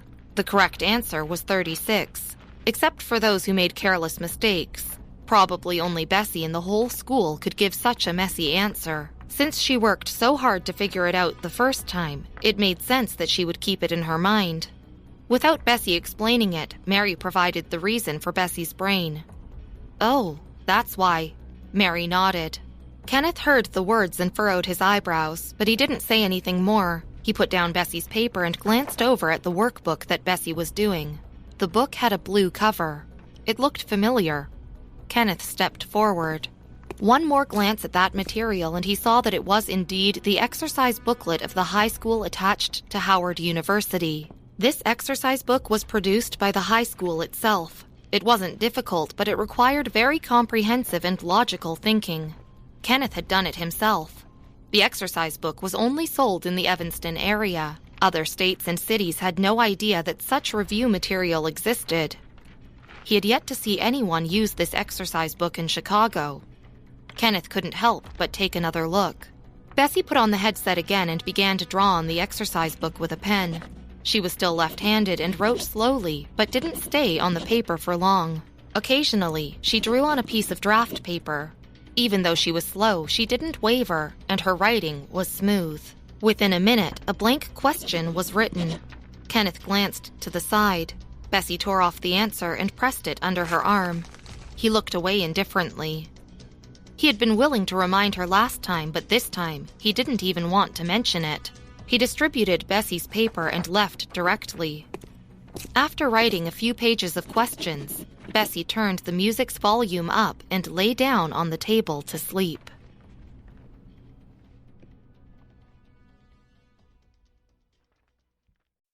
Episode 33. Is that Principal White's car? Before going to sleep, she reached out and drew a few questions on Mary's paper. I don't understand this, and that. Listen carefully and tell me after class. When Mrs. Lewis came to class to explain the exercises, she saw Bessie sleeping again and frowned. She really didn't know what the principal and Mr. Scott were thinking. Placing such a person in the class simply affected the learning atmosphere. Bessie sighed. What kind of fairy deskmate was she to worry about her deskmate's studies? Principal's office. Principal White was holding a book in his hand. He wasn't reading it and held his glasses in his hand. He was surprised to see the person sitting in front of him. Michael, what's the matter? Do you have files on Bessie? Michael asked, holding a cup of tea. His eyes were deep and his long fingertips reflected against the porcelain teacup. Yes? Principal White froze and didn't quite know how to react. Change her emergency contact phone number to Samuel's temporarily. Michael paused and said again. It seems that her family doesn't care about her. She's a high school student working in our school medical office. The Bright family did charity for everyone in Evanston. Principal White hadn't expected that Samuel had such kindness in him. Michael reported a string of numbers. Principal White noted it down. After Michael left, he looked towards Michael's figure thoughtfully. It stood to reason that, as the principal, he shouldn't do so. The emergency contact was originally Grace's number, which had never been changed ever since the primary school file, but... Principal White looked in the direction where Michael had left. In the end, he still changed the number. It was only when looking at this number did he realize that Samuel's number seemed to end with the number 8. Was this number the wrong one? Principal White, someone is looking for you outside. Who? Principal White returned to his senses. It's the Smith family. When Bessie went to the school medical office, Samuel was prescribing medicine to a student. Michael wasn't in the school medical office. She went straight into the kitchen. After a while, the big man in black who she had seen before pushed open the door of the school's medical room and came in. His face was stiff and his body was full of anger. Where is Michael? He asked with a sigh of breath. He noticed someone in the kitchen and hesitated. It was the girl he had seen at noon the day before yesterday. The man in black lowered his voice self-consciously. You went to find Principal White. Samuel handed the medicine to the student, and when the student left the school's medical office, he turned his head. What's the matter? The soup team has found news. When he said this, the man in black paused. He looked at the kitchen and had some reservations. There's no need to check anymore. Samuel didn't avoid Bessie. He threw his pen on the table. The man in black didn't contain his surprise. Why? We found LW. Michael pushed open the door and came in. The wind blew against him, and his voice was low and lazy. The man in black was anxious and wanted to argue, but after hearing this sentence, his brain lagged, and he didn't react. He just froze there. In the kitchen, Bessie's hands slipped, and a glass cup fell by her feet. Crash! Michael looked over there. Are you okay? Bessie squatted down and picked up the cup, emotionless. I'm okay. Michael came in to help her clean up the glass fragments on the ground. Bessie waited for him to walk back out to talk to Samuel and the other man before stopping. She stood there with her eyes lowered, thinking of something, a little stunned. She had set the black cell phone aside. After Michael went out, it lit up. 2 minutes later, it brightened impassively. Bessie came back to her senses and saw that it was desperately lighting up. She turned her head away expressionlessly and stopped looking at it. Marvin Clark. Outside the door, Samuel put his legs on the table and his chair rotated 180 degrees backward. He spun a pen in his hand. I sent an email last time to Robert Soup, but I can't reveal the specific details. Marvin was still stunned. After a long time, he found his voice, cleared his throat, and said, Michael, how did you do it? LW, Lone Wolf, was number 1 in Detective Agency 129. Because it operated internationally, people from the outside world had provided this nickname. Although Marvin Clark was also the leader of the SWAT team that year, he had failed the exam 3 times and wasn't even an ordinary member. From criminal investigation to criminology, there wasn't anyone who had never heard of that genius in 129. Marvin looked in the direction of the kitchen again, deliberately lowered his voice and said shakily, I heard he hasn't taken any orders for more than a year. How did you make him? As he talked, Bessie came out with a few bowls. Marvin immediately shut up and stopped the conversation. Thinking about it, Marvin felt stupid again. There was no need to be so careful. The girl was wearing a school jacket and was a student. Even if she heard, how would she know what he was saying? While eating, Michael first introduced the man in black to Bessie. This is Marvin Clark. When I'm not around next time, you can find him. Bessie glanced at Marvin and nodded. Then, he started to ask about the few exercises he had given her. Have you started doing them? Yeah. Bessie was sullen. Okay. Samuel smiled easily and said, Bessie, don't tell me you saved all the trouble and just copied the answers. Do you know what Michael did for that set? Samuel didn't finish speaking before Michael put his hand on the table and glared at him. Samuel immediately waved his hand and put a finger to his mouth, indicating that he would shut up. He looked at Michael and sighed. Half a month ago, just when Michael was called here to do hard work, Samuel never would have thought that he would encounter such a thing. Michael actually made such a big fuss over study review materials. Maybe those people in Evanston thought that they were in such a hurry for some important files. Marvin didn't dare to talk from start to finish, and he didn't have his dinner with the two of them. After eating, Marvin watched Bessie and Michael go out together. His frown was slightly hesitant. Samuel, that girl. Don't mess with her.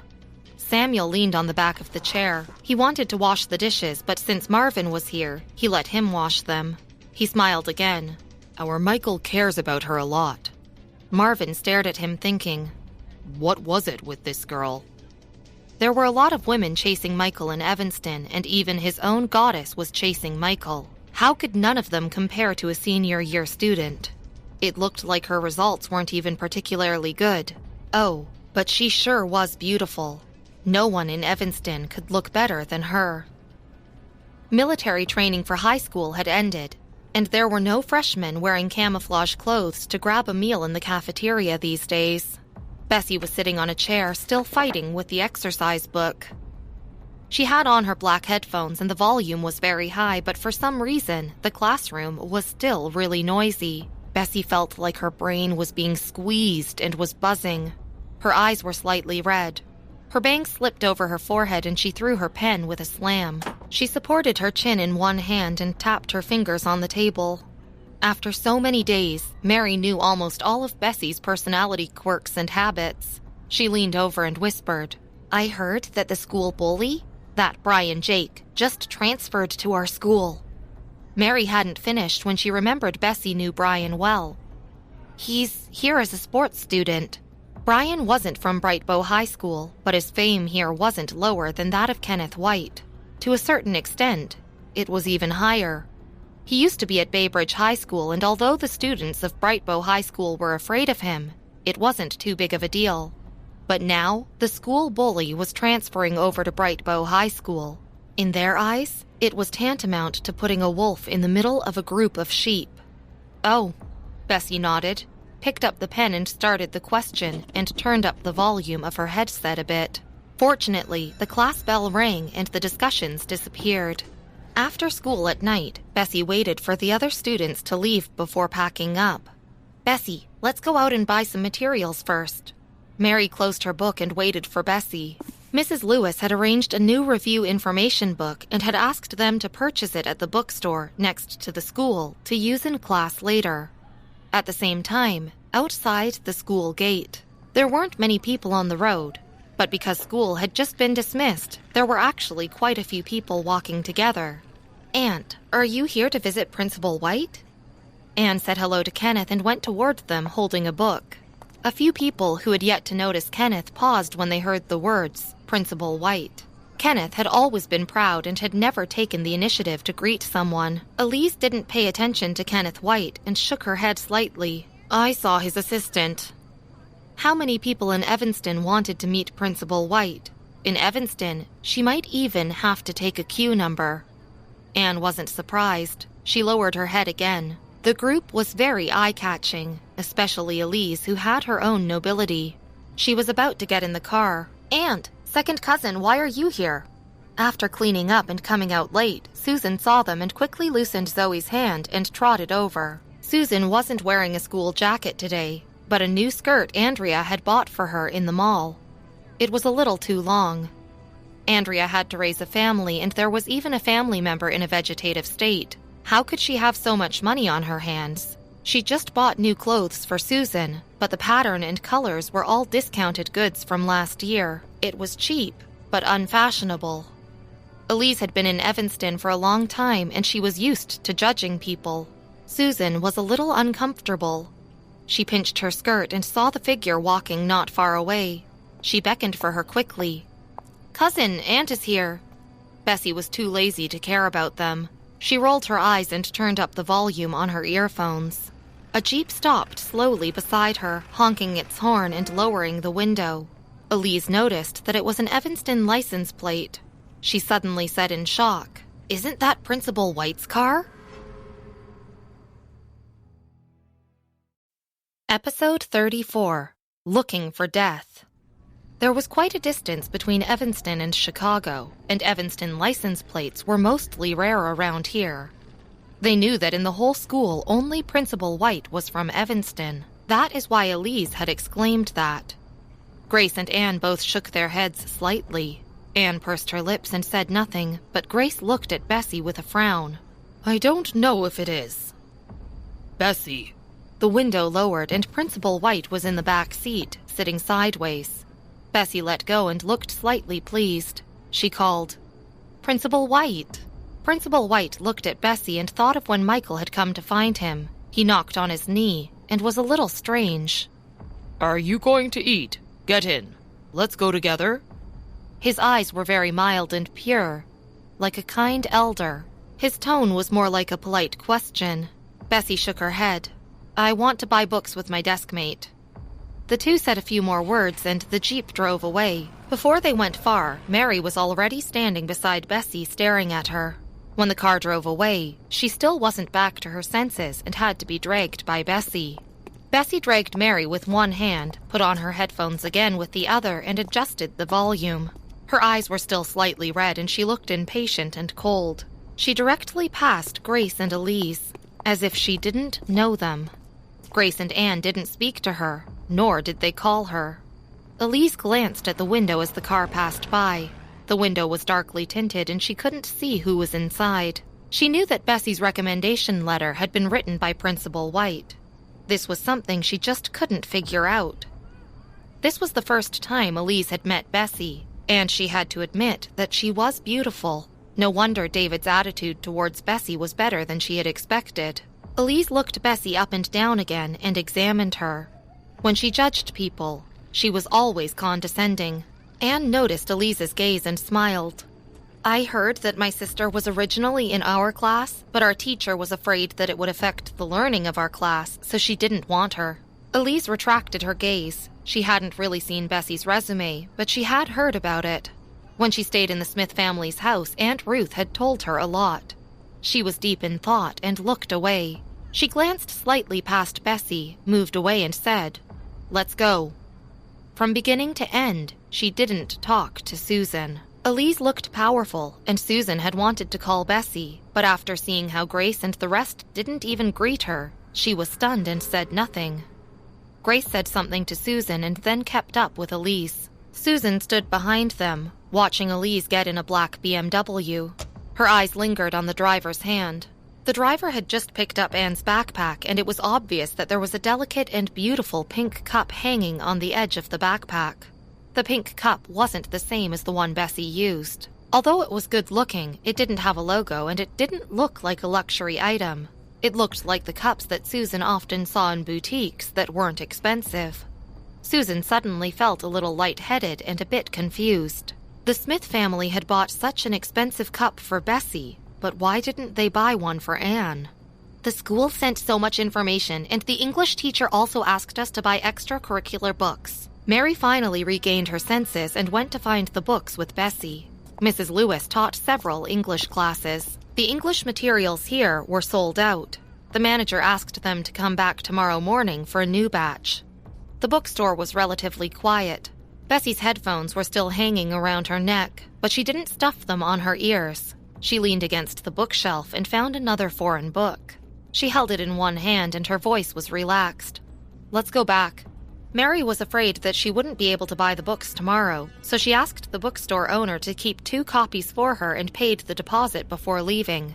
This bookstore was bigger than all the rest. As a result, the sound coming from the end of the alley seemed a little unclear.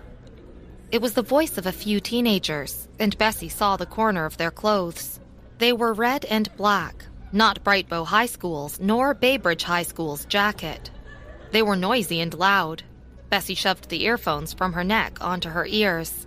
Mary was also a bit scared and she pulled on Bessie's sleeves. Bessie, let's go back to school first. The group of teenagers in the alley seemed to stop, and one of them suddenly laughed.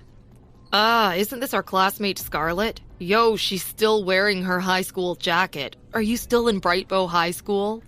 His tone was very discomforting. Mary frowned. She dragged Bessie and wanted to tell the security guard about this when she got back to school. Within a few seconds, the annoying voice spoke again. Scarlett, you harmed me last time, and you can still attend Brightbow High School as if nothing happened? You're impressive, eh? Several Brightbow High School students trotted out of the alley in a panic. Mary froze. She dragged Bessie's hand and said in a tense tone, Bessie, that's Scarlett? She took out her cell phone, called the police first, and then went to the guard. Haha, Steven, you're too much. Be careful. It's not good if the knife strikes the girl's face. Her face is really white. Several bursts of laughter sounded. Take it for me. Bessie handed the book in her hand to Mary, then cracked her neck and loosened the collar of her shirt. I'll take a look. Mary looked at her calm face. told her not to mess around, and then ran to the school to find the security. The police would surely take a while to come. Bessie always kept in mind that she wanted her grandmother to spend a comfortable old age and not to worry about her. So, she had refrained from making trouble in Chicago. Until now. She watched Scarlett leaning against the wall, her glasses pulled down. She was cruelly thrown aside and her eyes enlarged like a thread puppet. Looking closely, there was panic in those eyes. The teenager with silver hair, called Steve, held Scarlett's face in one hand and a knife in his other, making a gesture at her face. Bang. Tense from the moment she'd arrived in Chicago, Bessie's tight nerves finally snapped. Someone noticed Bessie. A person with purple hair took the lead, noticing Bessie. "What are you looking at?" "I promised my grandmother to study hard and be a good person," Bessie whispered. She seemed to be in breach of her grandmother's agreement and couldn't be obedient. The man with purple hair was holding a cigarette and said in a vile voice, "What are you looking at?" Every scene flashed through her mind. Screams, explosions, blood soaking through the earth. Bessie took off her headphones and school jacket and tossed them aside. She looked up at the person called Steve, coldly and evilly. "Stephen Williams. Do you remember me telling you to stay away from me?" She stepped forward, reached out, and grabbed the dagger in Stephen's hand. Blood ran down the palm of her hand, scaring the group of young people. The originally fierce teenagers calmed down at this moment and all looked at her. Stephen was startled and took a step back. He stared at her as his expression darkened, and a savage and aggressive look passed over her face. He loosened his dagger and assumed a combat posture. Bessie released his hand in a hurry. The dagger fell to the ground and clattered. She took a step back, widened her distance, and turned around to make a round kick on Stephen's chest. Thud. The person was taken down. The others reacted and rushed over. Bessie raised her other hand and pressed someone's hand, kicking him in the stomach at the same time. "Bessie!" Stephen pushed himself off the ground and spit out blood. He tried to climb up, but failed too. The siren sounded not far away. Bessie squeezed her right hand, put on her school jacket, and stood beside Stephen. She lowered her head and didn't pull her zipper, so her white coat was stained with bright red blood. She squatted and stepped on Stephen's hand. Her pretty eyes narrowed slightly, and she stretched out a white finger, then pressed it against Stephen's throat. She dragged out her tone pleasant. "Why didn't you listen to me?" Not far away, Anne had been walking with Grace and Elise, but she couldn't get the materials that Mrs. Lewis had wanted. She had the driver stop at the intersection. She had come down to buy the books, and the driver had first sent Grace to the hotel, not far away. Seeing this, Anne took a moment to look around and didn't go to the bookstore. Instead, she took out her phone and called Grace. "Mom!" Anne watched the police car parked not far away. Sister seemed to be fighting with someone and went to the police station. On the other side of the phone, Grace's expression changed. She took a step outside the hotel, and after making sure that Elise and David couldn't hear her, she whispered, "What the hell is going on?" Anne was also unclear, so she just said a few words in a vague manner. "Don't tell your dad and your aunt about this. I'll go to the police station first."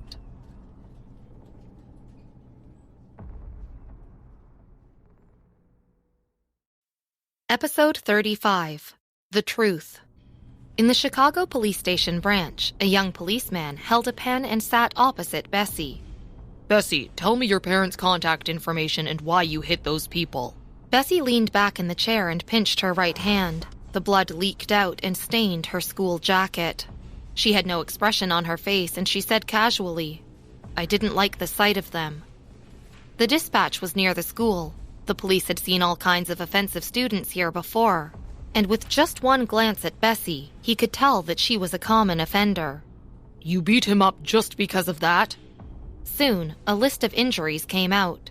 At first glance, the police determined that the most severely beaten, Stephen, had to stay in the hospital for a few days. He patted the table.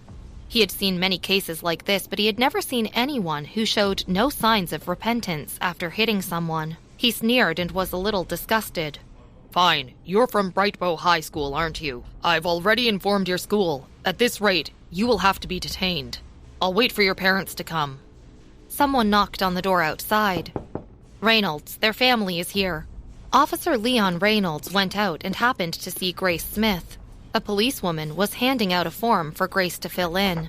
Seeing Officer Reynolds, Grace squeezed her bag. This was the first time she'd been here, and she felt uncomfortable all over. Police officer, I am Bessie's mother.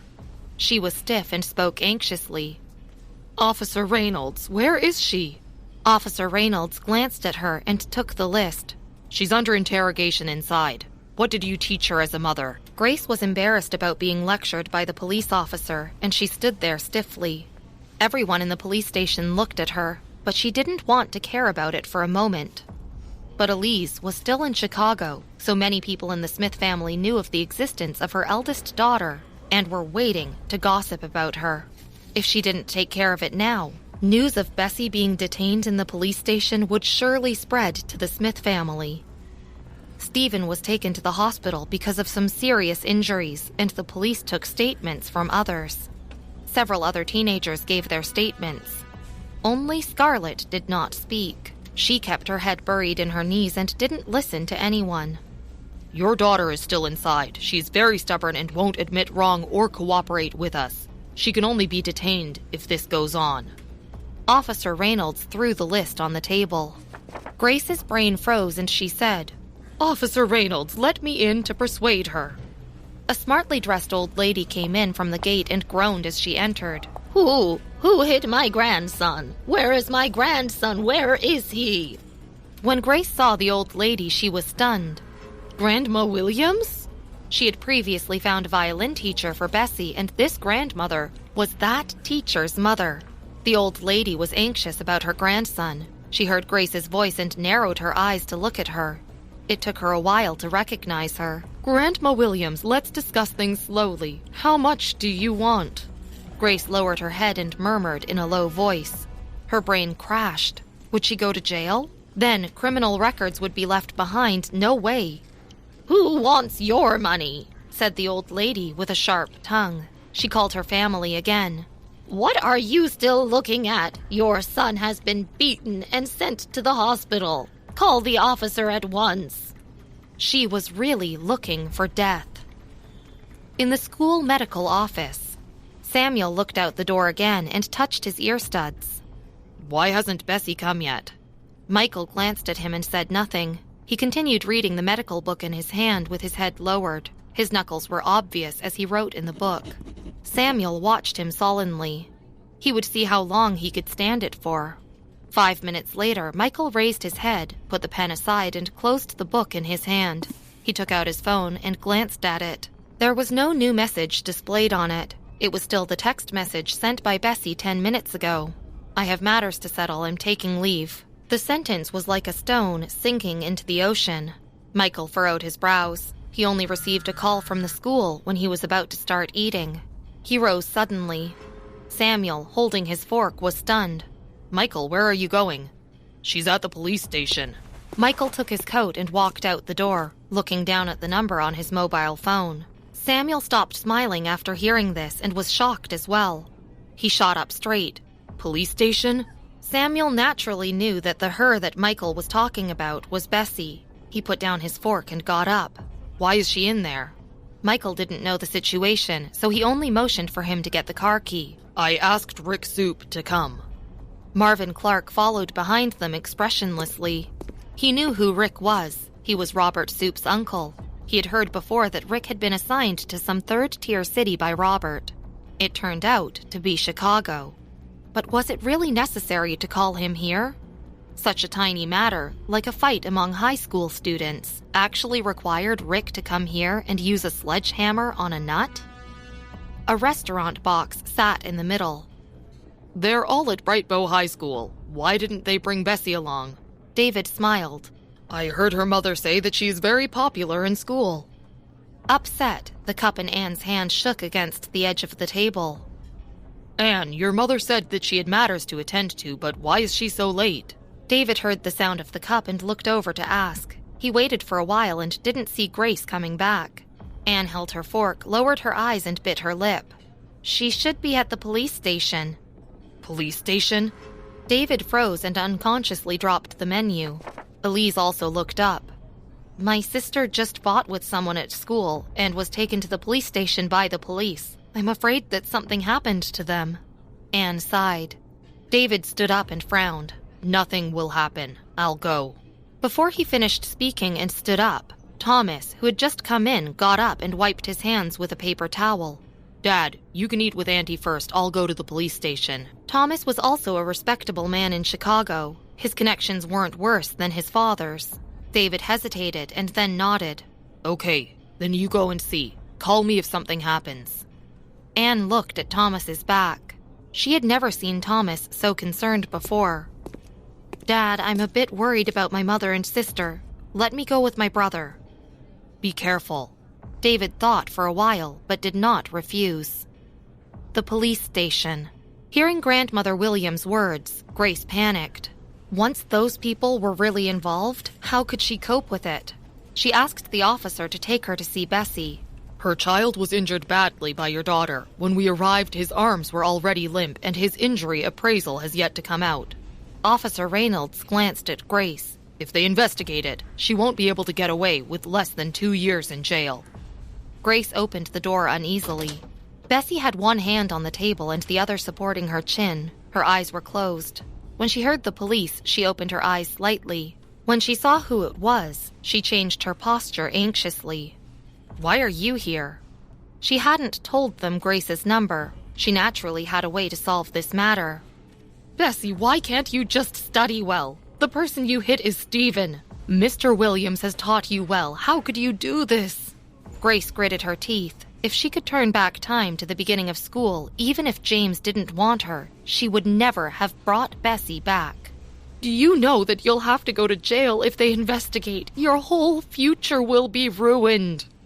Bessie leaned back and smirked indifferently, eyes still bloodshot.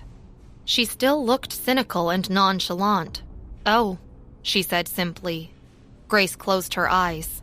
Go and apologize to Grandma Williams and Mr. Williams right away. It's better if they don't pursue this matter. If they do...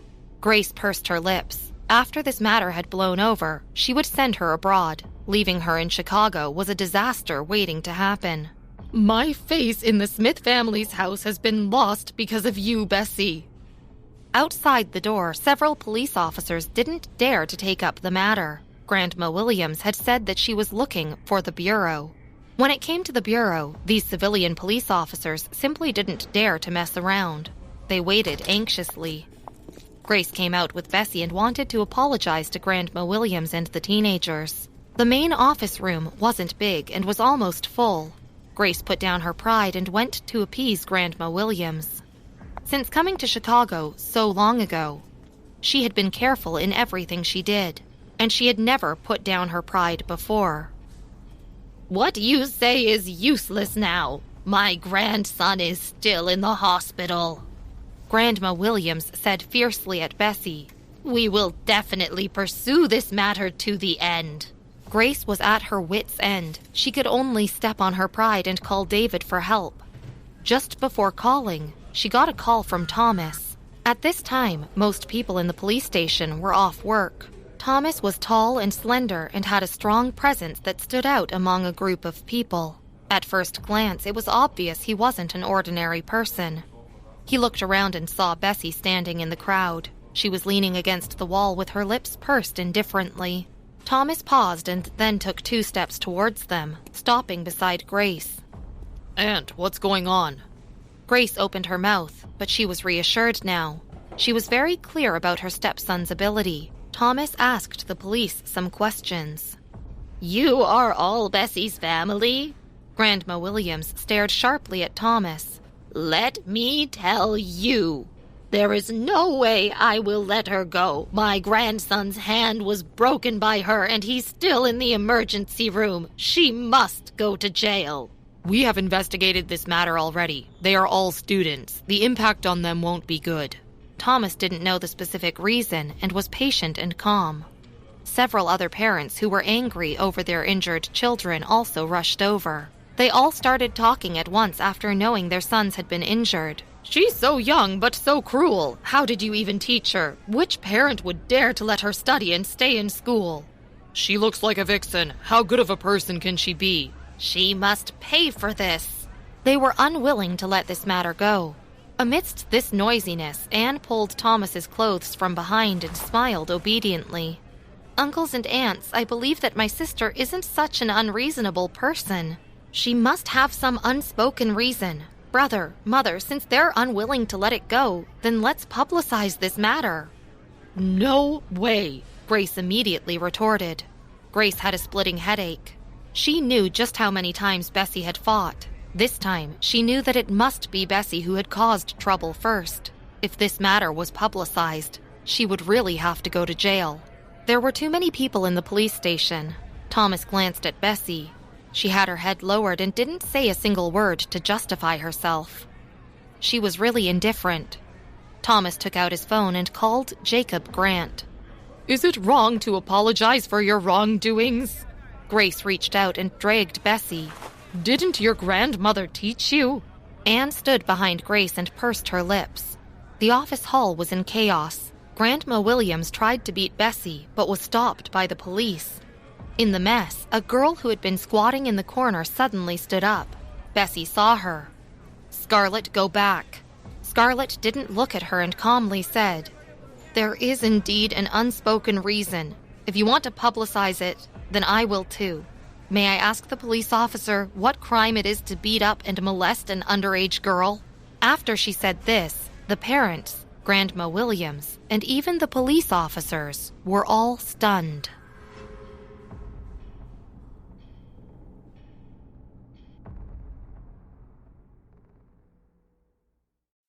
Episode 36. Bullying. Scarlett! Bessie stepped forward. But Scarlett avoided her and looked straight at Grace. But Auntie, Bessie didn't do anything wrong. She only helped me teach those scums a lesson. She did nothing wrong and doesn't need to apologize to anyone. Scarlett's glasses had been taken away by Stephen long ago, so her dark eyes were revealed, clear and calm. The parents of those teenagers froze and reacted quickly. What nonsense! This girl is shameless! Grandma Williams simply wanted to rush up and tear Scarlett's mouth off her face. What do you mean? My grandson isn't like that. There's a CCTV at the intersection of that bookstore, and he has a criminal record at Fairfield from 3 years ago. Scarlett ignored them, turning to look at the police and whispered, You can investigate and see if it's true. I'm thrilled that this time you've publicized it. Officer, you still haven't told me yet. Just what crime is it? She spoke calmly, with her back straight and tall. Officer Reynolds almost burned himself with the cigarette in his hand. He looked at Scarlett, stunned, before saying slowly, If it's a light punishment, a few months. If it's a heavy punishment, then 3 to 5 years. For some reason, the parents who had just been shouting and the aggressive Grandma Williams suddenly lost their ability to speak. A police officer holding a notebook noted it down and watched Grandma Williams and the others. His gaze changed instantly, and he frowned. Grandma Williams and the others stood rooted to the ground, their faces ashen and a little awkward. Officer Reynolds' words struck panic in their hearts. Thomas's dressing style wasn't ordinary, and it was obvious that his family was rich. They had wanted to publicize this matter only to get more compensation for their sons. But after hearing Scarlett's words, they looked at each other and were a little afraid. The girl was the victim, and according to the police officer, their sons would have to go to jail and would even have a record taken down. Thomas, who had been staring blankly at them, finally returned to his senses. He had always been agile when dealing with interpersonal relationships and most things, so now he responded faster than Grace and Anne. Police officer, send someone to investigate and monitor the CCTV first. Oh, and the case at Fairfield also needs to be investigated, he said while taking 2 steps forward and lowering his head to look at Bessie. She had her hand in her pocket and her fringe over her face so that her expression couldn't be seen. But it seemed like her face had become paler. Are you all right? Thomas asked in a low voice, his tone gentle.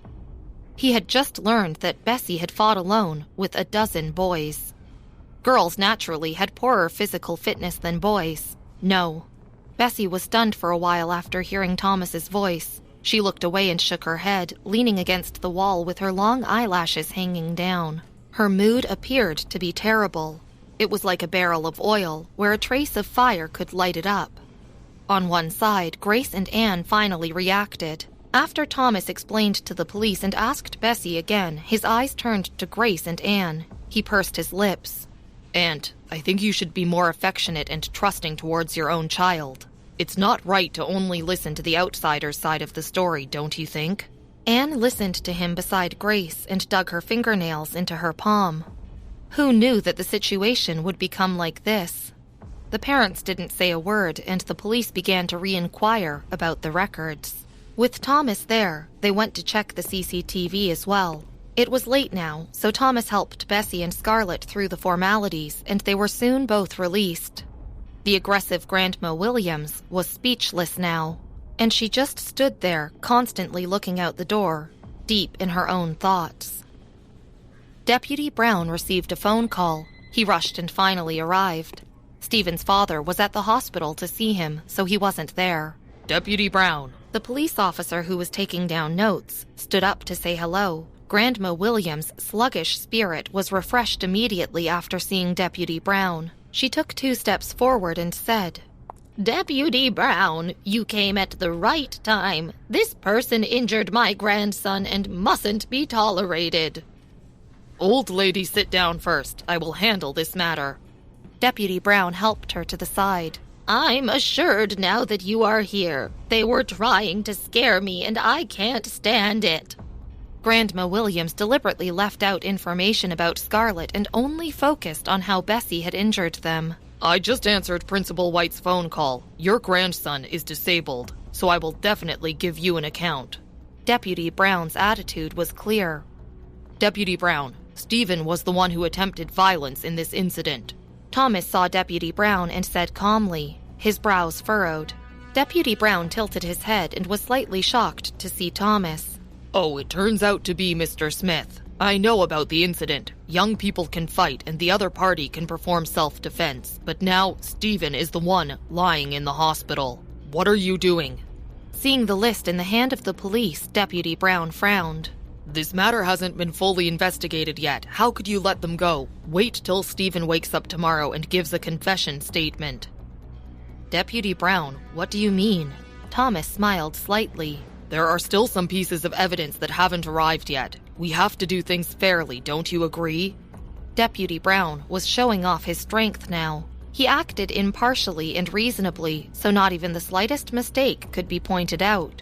He controlled the situation first before talking about private affairs tomorrow. The people at the police station respected Deputy Brown. Although they were cynical of Grandma Williams' actions, they were still orderly and listened to his orders. "Thomas, who is that?" Grace looked at Thomas in panic. "This is Chicago's Deputy Brown." Thomas frowned. "The Smith family has no relationship with him. I'll ask Aunt if she knows anyone from the police department." Even if Bessie had the right intentions, it would be difficult for her to go back tonight if they didn't receive a release statement. "Bring me all those people first." Deputy Brown wanted to keep an eye on Bessie and the other youngsters. "Deputy Brown?" Grace had always been cautious because of her family problems. At this moment, when she heard that he was some deputy, she started to panic. Furthermore, Thomas felt it would be difficult to handle matters since the deputy was involved. "Then let's go back first." Grace reached out and anxiously wanted to pull Thomas. Thomas was worried about Bessie being alone in the police station. "I'll go back and find my dad and aunt first." Thomas looked at Bessie, paused, and comforted her. "You can rest assured." Knock, knock. It was then that someone knocked on the doorframe twice. The knock was very sudden. Everyone looked in the direction subconsciously. Grandma Williams was sitting on a stool and holding tea. Since she had a supporter now, she was relaxed and raised her eyebrows to glance at Bessie and the rest sideways. When she heard the sound, she turned her head as well. She saw the young police officer at first glance. "Excuse me, who is Miss Bessie?" The police officer glanced through the crowd and finally fixed her eyes on the girl wearing the jacket of Brightbow High School. The girl had her face turned away, but her beautiful outline could still be seen. Her skin was very white and she wore her school jacket properly. It was open and her white shirt inside was stained with a few drops of blood, making thin outlines. With so many people in the crowd, this girl was the most eye-catching, so the police officer's eyes fell on her face subconsciously. It wasn't until the girl raised her eyes slightly and looked at her inquiringly that the police officer realized that she was Bessie. "Miss Miller, Director Soup has invited you to the lounge." The police officer bowed slightly.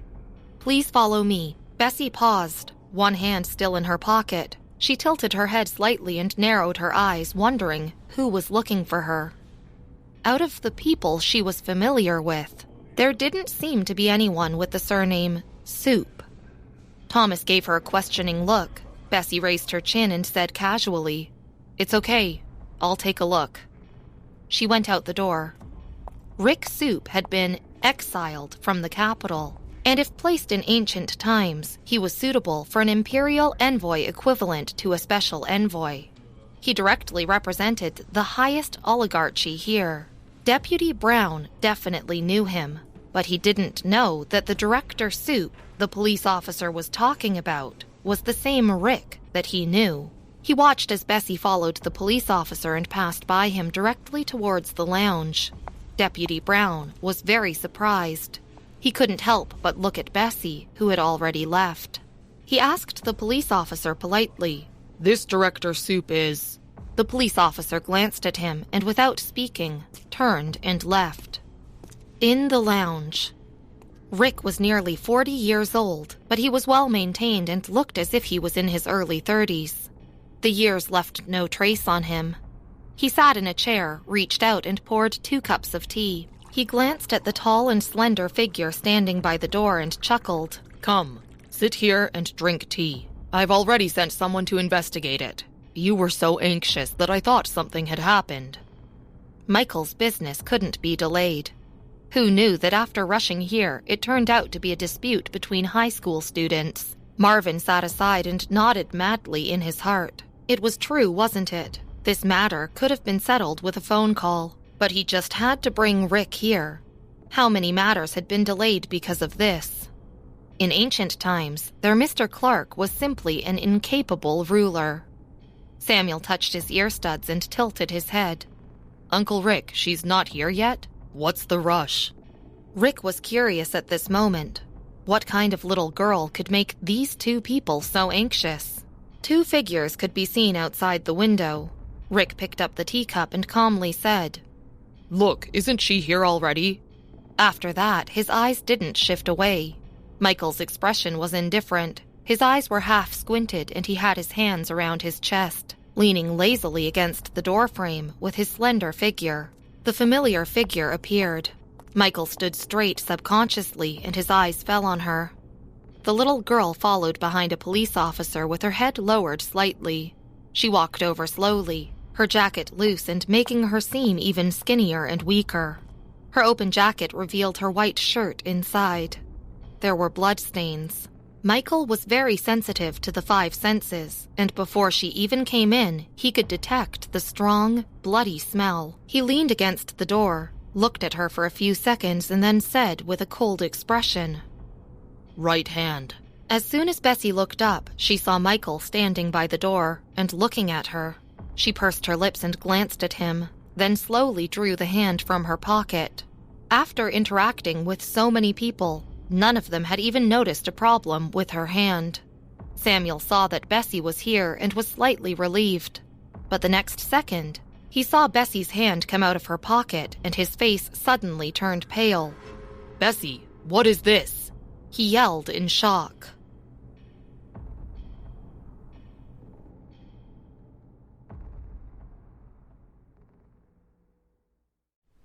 Episode 37. Who Gave You the Courage? The girl's hands were thin and her nails were clean and moist. Samuel had told Michael more than once that it was the hands of a pianist. The hand was stained with scarlet blood. Some parts were dried while other parts were still dripping. Michael looked down, lowered his head, and gently opened her fingers with his hands. The 2 wounds stretched across the palm of her hand. The wounds were very narrow, and blood was still leaking out. Michael was a doctor, so how could he not know how deep the wound was? He looked at the hand for a while, his pupils turning dark. Marvin, drive the car over. The wound looked terrible. Marvin glanced at it, his wooden face indifferent, but his lips pursed inadvertently. He went to get the car in silence. Samuel returned to his senses and stared at the startling wound. He stood up suddenly. What's going on? Rick had been with the 2 of them for so long, yet in so many years he had never seen Michael so angry before. He couldn't even bear to look at him straight. He sat up straight inadvertently and glanced at the director, who was sitting on the side, the teacup on the table. A beep sound. As soon as the director returned home, the police officer called him almost immediately. Director Soup was coming to inspect their bureau. He didn't know Michael and Samuel, but he knew Rick. Seeing how polite Rick was to Michael, he dropped his teacup and his heart leaped to his throat. What's the matter? You guys even carried private punishments. He immediately tilted his head and asked the police officer. Rick was handed the confession from the police officer, who repeated the situation. The lounge was silent. No one spoke except him. The police officer's voice gradually became softer. Marvin was still not back with the car. Samuel was accustomed to domineering in Evanston, and Bessie had been drawn into his circle. Huh. A chuckle. The police officer felt goosebumps. He looked up cautiously. We'll settle it publicly and privately, Tisk. Samuel yanked his collar. His eyes were cold as he walked outside, tilting his head and motioning to a police officer. Where are they? Nobody in the entire city dared to say this in front of Mr. Clark before. Office Hall in the Bureau. Bessie's departure had been abrupt, and Deputy Brown's heart was not calm. Anne pursed her lips and watched as Thomas returned from his phone call. She whispered, "Mother, brother, shall we go back first? Aunt is still waiting for us." Grace was now extremely anxious. She didn't speak and just looked at Thomas. Thomas glanced in the direction Bessie was taken away. He paused for a long while before looking down at his phone. Jacob just gave me the captain's phone number. I'll find Aunt first. She should have some connections. These things couldn't be explained in a few simple words, so Thomas couldn't help much by staying here either. He prepared to talk to Elise deeper into the issue. Grace and Anne followed closely behind him. Thomas noticed her and pursed his lips. Aunt, aren't you staying? Bessie was still at the police station, and the conclusion hadn't been drawn yet. Impatient and annoyed, she stood where she was and said, I'll wait for the matter to be settled. Drive carefully. Anne followed Thomas into the car. Coincidentally, a black car drove out of the garage with a Volkswagen brand on the outside. It took people's gaze with it. Anne didn't seem to care about this car much, but Thomas's footsteps paused when he saw it. "Brother, what's wrong?" Anne glanced at him. Thomas stared at the license plate, then shook his head after a while. "It's nothing. Let's go." This was Evanston's license plate number, but now that Bessie's affair was pressing, Thomas thought little of it and hurriedly turned to pick up the car. Grandma Williams had not realized the tension of the matter. Ever since Deputy Brown came, she had calmed down and did not know what kind of person she had provoked. She didn't see that Deputy Brown was drinking tea now, suppressing the uneasiness in his heart. Grandma Williams took the opportunity to talk to Deputy Brown about Bessie and the Smith family. Stephen might have indeed made a mistake, so it's not too helpful to him if we publicize this matter. Deputy Brown was slightly relieved. He lowered his head and said to Grandma Williams, I was just testing this little girl just now and scaring them. We will settle it privately. Stephen is so severely injured, the compensation fee must be heavy too. Grandma Williams nodded. The moment Scarlett had spoken, she knew she couldn't publicize this. I'll pay as much as you want. Grace looked at her sharply and pondered openly. The children can't possibly stay at the police station at night. Grace only had one request now. She mustn't let Bessie leave a criminal record behind. She laughed with a stiff face and didn't dare to say anything. Seeing how scared Grace genuinely was, Grandma Williams and Deputy Brown relaxed a little. The Smith family was also notorious in Chicago, and many people knew that Grace was the second wife. They also knew that David Smith's second wife was from a small family and couldn't afford to make much trouble. As for Bessie, she was just a student, and they didn't need to worry about her. If you want to pay the compensation, follow the rules. Grandma Williams was mean by nature and always spoke while glaring at others. I know. Grace thought about it, picked up her cell phone and went outside to ask her lawyer. After Grace went out, Grandma Williams put down her teacup, wiped her mouth with a paper towel and smirked. The light of fireflies. But she didn't finish her sentence. Deputy Brown's cell phone rang. He took out his phone and looked at it, shocked. Chief? The person on the other end said something that caused Deputy Brown to jump up from his chair immediately, the veins on his forehead bulging. Yes, I understand. In just a few words of dialogue, Deputy Brown's spirit was a bit sluggish. Deputy Brown, what's wrong? Grandma Williams held her teacup and took a sip of tea. Deputy Brown rearranged his clothes nervously, his eyes obscure. It's the chief. He had just walked to the door of the office hall and was facing a few people. The chief was still wearing his home clothes, as if he had rushed here in a hurry and hadn't had time to change his clothes. The police were very familiar with him, but the chief was obviously one step behind the young man beside him, as if he were following the young man. The police in the hall stood up immediately and called out, Chief! The other people also looked at him. This was the chief? They couldn't help but look at the person beside him. Who was this man that made the chief walk one step behind him? The young man's eyebrows were down, and his fingertips pinched a freshly lit cigarette. He walked forward and then paused, looking at the house full of people, and then laughed. There are a lot of people here, eh? He looked around and saw the girl in the corner. The girl had her head down, her short hair tied softly, and she seemed to be holding a cell phone. She seemed to be deep in thought, and a female officer was beside her. Mr. Bright, the chief said carefully. Samuel turned his head, glanced in Grandma Williams' direction, and then at the squatting teenagers in the room. You're Bessie's classmate, right? Come here, I'll take you to find her. Subconsciously, Samuel lightened his voice. Chief, let's settle this privately first, then publicize it. Samuel could settle this small matter with a few simple words. He really used his identity to compete with them and pressurize them. I'll take them back first. My lawyer will come soon. I hope I won't see similar things happening in the future. The chief wiped the cold sweat on his forehead. I understand, Mr. Bright. He sent them to the door. The chief's voice was so low that nobody dared to even speak in the originally noisy hall. Who? The people in the hall dared to breathe now. When Samuel had left with Scarlett, Grandma Williams responded.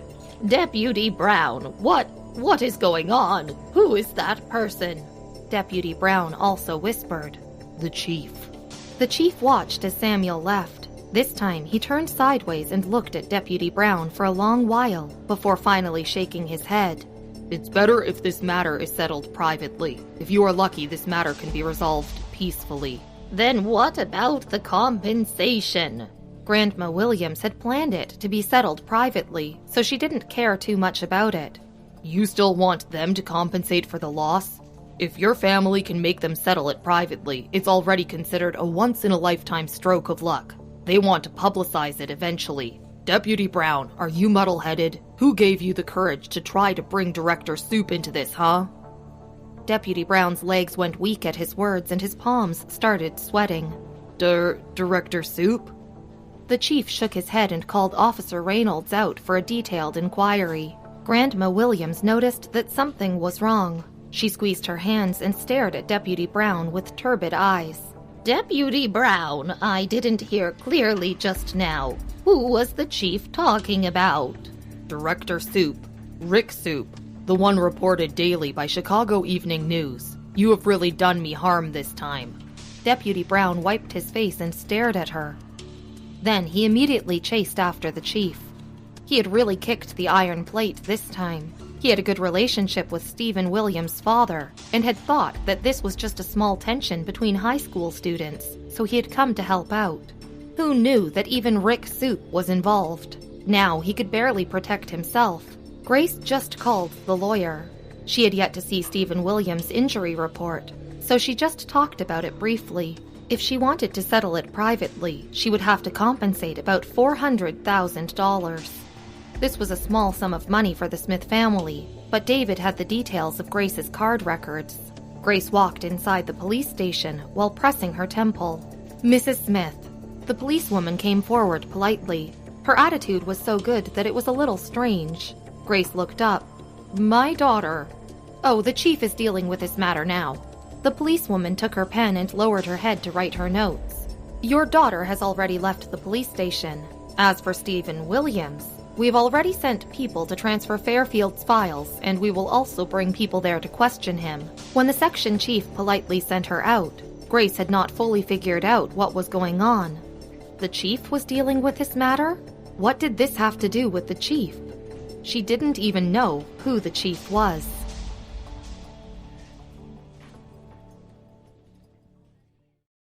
Episode 38. Kick the Iron Plate.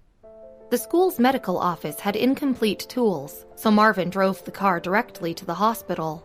Michael had a temporary sterilization box in his car, but didn't have other tools, so he could only help her disinfect it and handled it slightly. The lights in the back seat were on.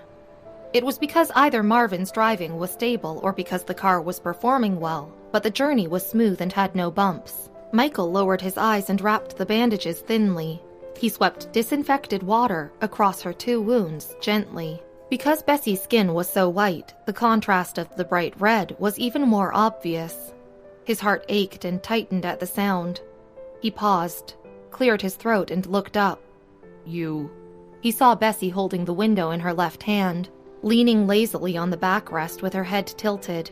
She was looking out the window, and the light cast a shadow under her dark eyes. Her eyes were narrowed slightly, and when he looked closely, it seemed absent-minded and slightly cynical. Bessie didn't move her hand. She slightly tilted her head and opened her mouth slowly. "What?" Her eyes were clear and her expression was plain, as if she didn't have 2 wounds on her hand. He swallowed the phrase, "If it hurts, tell me," back into his throat. Michael stared into her eyes and couldn't look away from those eyes filled with a sea of stars. They arrived at the hospital soon. In the evening, the doctor was ready to help her with the stitches. Michael held a cell phone against the wall and talked with Samuel. "It's good to be 18, Michael said, his eyes falling heavily on the door. He had a lit cigarette between his fingertips, and his expression was still lazy, but his words were cool. "All the responsibilities can be taken." The stitches on Bessie's hand were sewn, and the anesthesia would wear off soon. Michael kept the phone and subconsciously wanted to get rid of the cigarette. "Don't avoid me." Bessie thought for a moment, then tilted her head and leaned against the wall. She looked into his eyes and smiled. "Give me one?" Her voice was light.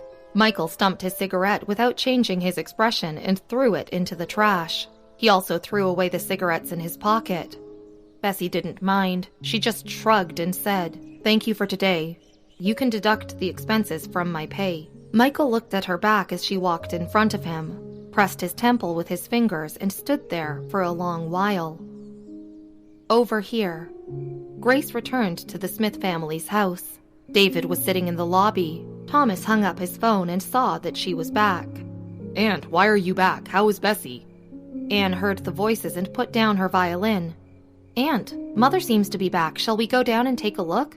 She led Elise downstairs. Grace was still thinking about the chief. She had called Bessie, but she didn't pick up. Now that she saw Elise, she suddenly didn't know how to speak. She pursed her lips and didn't speak. "What's the matter? Making the whole family so restless. Thomas and my brother have been looking for people the whole night." Elise took a sip of tea and glanced at Grace. "This matter isn't so simple." Thomas shook his head. "Deputy Brown intervened. Aunt, is there anyone you know at the police station?" Elise put the teacup on the table and said nothing. "Aunt, please help my sister. She's still detained at the police station." Anne shook Elise's arm. "Detained at the police station?" Elise glanced at Grace until Grace was too embarrassed and looked back. "You are ridiculous. I know a few people. I can find them tomorrow." Grace was relieved. The Smith family really couldn't find a few acquaintances, so it was good Elise offered to help. "Thomas, do you know their chief?" Grace asked Thomas. "Huh," Elise laughed. "Brother Thomas, I'll go to bed first." Grace sat on the sofa, on her pins and needles. Thomas explained, "Our Smith family is only a merchant." After all, the Smith family had a very weak foundation. That was why it was strange. Grace smiled awkwardly. She didn't know much about such things, but she frowned. What did that policewoman mean? Could it be that Bessie or Scarlett knew him? The next day, early in the morning, the sound of classroom exercises in the dormitory building kept sounding. Bessie had already asked for leave, but the noise was still unbearable. She got out of bed irritably. Her eyes were bloodshot. Yesterday, Samuel had taken the school jacket to the dry cleaners, and she had taken a thin black jacket on the way. At this moment, it was time for official exercises, but Brightbow High School rarely had drills, and the lesson period was long, so the students all went out to buy snacks. People came and went. Bessie had her head lowered slightly and was dressed neatly in her school jacket. She half squinted her almond eyes and frowned slightly. In the past 2 days, Paul had paid little attention to Anne. Anne had felt it, but she pretended it was nothing. He went downstairs with Kenneth to buy lollipops, and Anne went with them to discuss a few questions with Kenneth in a low voice. Most of the people's eyes were on them along the way. Paul put one hand in his pocket, and there were a few younger students following him. "Bessie took leave today?" He peeled a lollipop and stuffed it into his mouth, and then tilted his head and asked Kenneth. Kenneth was today's discipline leader. Kenneth was cold. He paused, then shook his head. "I don't know." Anne stood aside and froze. "Don't you guys know?" "What?" "About my sister?" Anne pursed her lips, then shook her head and played with her fingers. "She committed a crime, so she's still at the police station." No one spoke for a while. Anne's voice wasn't low. Several people around Paul heard it and looked at each other. The people passing by also went over to listen. "What happened? Anne, how do you know?" "Oh my God, she got locked up." "What crime did she commit for her to be locked up?" Anne was a popular figure in the school, especially during this period. Her limelight covered Paul and others. Everyone surrounded her. Being locked in a police station was not a trivial matter. According to the development of this situation, it would take less than an afternoon for the news to be passed throughout the school. Anne walked on the right side of Paul, closest to the side of the road, and Paul had stopped moving the lollipop around in his mouth. He pushed it to the side, looked at Anne and frowned. "What happened?" "It's a criminal case," said Anne ambiguously. She felt the eyes of the people around her and whispered, "I think she won't be able to come out for a while. Please stop asking me. I don't want to talk about it." Before she could finish talking, an empty water bottle suddenly hit her. Bang! There was a loud noise, and it slammed into a tree a few steps away and bounced to her feet again. People who were still gossiping looked in the direction the water bottle came from. Bessie was standing a dozen meters away with one hand in her pocket. Ignoring everyone, she looked straight ahead and walked forward. She frowned. It seemed like the school atmosphere was a bit heavy today, and it was also so crowded. However, everyone stayed a meter away from her and no one dared to approach her. Paul looked at her and froze. "Bessie?" Bessie answered with a nasal sound and then looked up. "What?" She still had her familiar expression. She wore a long coat that hung down naturally, covering most of the right hand, where only a little gauze was exposed. "Nothing." Paul glanced at Anne sideways, bit his lollipop, and finally smiled. "I heard that they locked you up in the police station, and I was just preparing to bail you out." He put his hands in his pockets, leaned over slightly, and told Kenneth not to go to the store. "Why are you out?" Anne looked at Bessie in disbelief. Because of Bessie's affairs, Grace and the others had a long time to discuss yesterday. They had yet to find a solution and could only wait for someone to give it a try today. According to the aggressive attitude of the White family last night, they had estimated that Bessie would have been locked up for at least 2 to 3 days. Who knew that within one night, she would be back in school? Bessie put her hand in her pocket and turned away. Paul waved to Kenneth and immediately followed her. Didn't she say that Bessie's crime got her locked up and she still had to stay there for a few more days? Yeah, how can someone locked up be here? After Bessie and Paul had left, everyone looked at Anne and discussed it fervently. There was some panic in Anne's heart. As soon as she looked up, she saw Kenneth looking at her solemnly. Anne subconsciously pinned the hair that had fallen over her face behind her ears and pursed her lips. Grant family. Elise had come with Thomas. Mrs. Grant was very welcoming and even asked about Anne. Gerald Grant came down with his mobile phone. Elise, who had been sitting on the couch, stood up immediately with Thomas. Recently, everyone who knew anything knew that Gerald was about to be promoted. However, there was no specific news as to which position. Water to a fish was as Mrs. Grant to Elise. But in the face of Gerald, she was somewhat restrained. If it was not because Thomas was familiar with Jacob, they wouldn't have been able to see Gerald. Mayor Grant. Elise stood up. Gerald's eyes were almost inconceivable, and even she was very restrained. Thomas also greeted him. Gerald glanced at the two of them with the same expression on his face. He let Mrs. Grant and Jacob entertain the two and smiled. I have a business matter to attend to, so I will take my leave. Yes, please attend to your business, Elise said quickly. Of course, the mayor of a city was busy. How could she dare let Gerald entertain them? It was already unexpected for Elise to see him today. Usually, they could only see him on the TV news or in reports. However, this Gerald was truly not very sociable. Gerald nodded, held his cell phone to his ear, and strode out. Far away, Elise and Thomas faintly heard the word, Miss Miller. Elise paused, thinking about which big surname in Chicago had the word Miller. After thinking for a long time, she still had no clue, so she regained her senses and talked to Mrs. Grant. They didn't stay long before going out. Gerald didn't go to his office. Instead, he parked his car in front of a private kitchen.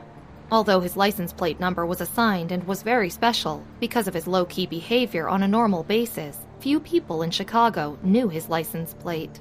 After waiting for about 20 minutes, a taxi stopped at the door, and a girl in a plaid, thin shirt came down from the back door. The other person's earphones were plugged into her ears. She was looking down absent-minded and indifferent. Gerald, on the other hand, looked solemn and opened the car door to walk over. Miss Miller. He spoke first, with a steady and serious tone. Upon closer inspection, it was even a little respectful. As if he didn't seem to think there was anything wrong with calling a girl who was over 20 years younger than him, Miss Miller. Uncle Grant. Bessie took off her earphones and squinted her eyes. She saw Gerald clearly and nodded silently. Just call me by my name. Gerald smiled but did not answer. Bessie was obviously used to it. She said nothing and turned to walk in first. Let's go inside to talk. Gerald walked half a step behind her and helped her open the door. Near the opposite side, there was a very sharp braking sound. The black BMW stopped. What's wrong? Elise, who was sitting in the passenger seat, had been putting on lipstick when the car stopped. Her lipstick almost bumped against her nose. Thomas shook his head and looked at the opposite side. Aunt, isn't that person Bessie? Episode 39. Who said Bessie didn't learn the violin well? Elise looked up and followed his gaze. A man in a gray blazer was opening the door politely, leaning forward slightly. Since she had just come out of Gerald's house, Elise was naturally familiar with this back view and the slightly concealed face. Isn't this the mayor? Gerald had climbed to this position before he was even 50 years old. He was humble, but he had a sort of domineering spirit in his bones. But at this time, that sharp spirit had all converged. Elise couldn't help wondering who was the one who could make Chicago's mayor walk a half step behind and give this respectful attitude. You said she was Bessie? Elise hesitated, looking at the girl in the plaid shirt who had already entered the door. The girl only showed her back and wasn't wearing a school jacket. Gerald covered half of her body. Elise had only seen Bessie once, so she couldn't recognize her. She put away her lipstick, smiled, and thoughtfully looked back. How could it be her? You must have seen it wrongly. She only came out of the police station last night. How could she possibly see the mayor now? The person who could make Gerald walk half a step behind and open the door for her was Bessie? Even throughout the whole of Chicago, Elise couldn't even think of anyone who could make Gerald be so respectful. In the room, Bessie pulled a chair to the window and sat down. Gerald poured 2 cups of tea and pushed one to Bessie. Bessie pushed open the window. There was an artificial lake downstairs. She leaned back against the chair, held the teacup in her left hand but did not drink it, just turned it around in her hands. Gerald saw that her right hand was wrapped in gauze and frowned, his voice tense. Your hand? Why are you so nervous? I can't die from this. Bessie leaned lazily against the back of her chair, raising her brows slightly. Nonsense. Gerald rarely raised his elder attitude. What do you mean it's all right? Do you know how much your hands... Hearing this, Bessie leaned on her chin, tilted her head and glanced at him. Gerald paused and stared at Bessie. He changed the topic, but his face was still black. I'll take you to the hospital to do a checkup. It's really okay, Bessie said, looking at the palm of her right hand and smiling indifferently. I came to talk to you about Scarlett. Scarlett? Gerald glanced at her hand and forced himself to look away. Have you met? She must have been happy to see you. Bessie nodded and said, We met Stephen Williams yesterday. Him? Gerald's face sank, and the teacup landed on the table with a slam. Bessie summarized the incident to him. That scum. Gerald grimaced. Don't worry about this, I'll deal with it. Okay. The dishes were almost here, all of which Bessie liked to eat. She propped her legs up and ate with her fork. Although Gerald was thinking about Scarlett, his eyes were still staring at her. He immediately asked the server to clear the dishes. Your hand is injured. Why are you eating spicy food? Bessie faced a healthy bowl of soup and didn't say anything. Gerald ordered a few more bowls of light, healthy dishes. In front of Bessie's very apathetic face, he bowed his head and muttered quietly, If they know that you were so badly injured on my sight, my skin will be cut off. Bessie poked at the stir-fried cabbage with a few grains of wolfberry, expressionlessly. There was no fluctuation in her heart, and she even wanted to laugh. Stephen Williams did not know that his impulsiveness had reined in 2 wise and powerful men. Robin Williams was in the hospital all night. Stephen Williams was injured in many places, and both of his arms were broken. Even if he recovered, it would still have an impact on him. He didn't know who had beaten his son, but he didn't plan on letting the other party go for injuring his son this severely. It wasn't until Deputy Brown talked to him on the phone that he knew the other party was Bessie Miller. Why didn't you tell me that it was Bessie yesterday? Robin hung up the phone, his heart beating in anger. Grandma Williams didn't expect his reaction to be so big. Isn't that the student you taught before? I know you like her, but she hit. I told you before that Stephen deserved it. Robin inhaled sharply. He couldn't help but light a cigarette and looked at the police officer, who was looking for Stephen's confession, frowning. He didn't dare to find Bessie, nor did he have the face to. Although there was a relationship between student and teacher, Bessie might not even acknowledge him if he went. After thinking about it for a while, Robin went out and made several phone calls. After seeing Mayor Grant, Bessie returned to class. When she got back, the class had just ended. Susan stood at the entrance of the classroom and waited for her. "Cousin, are you back?"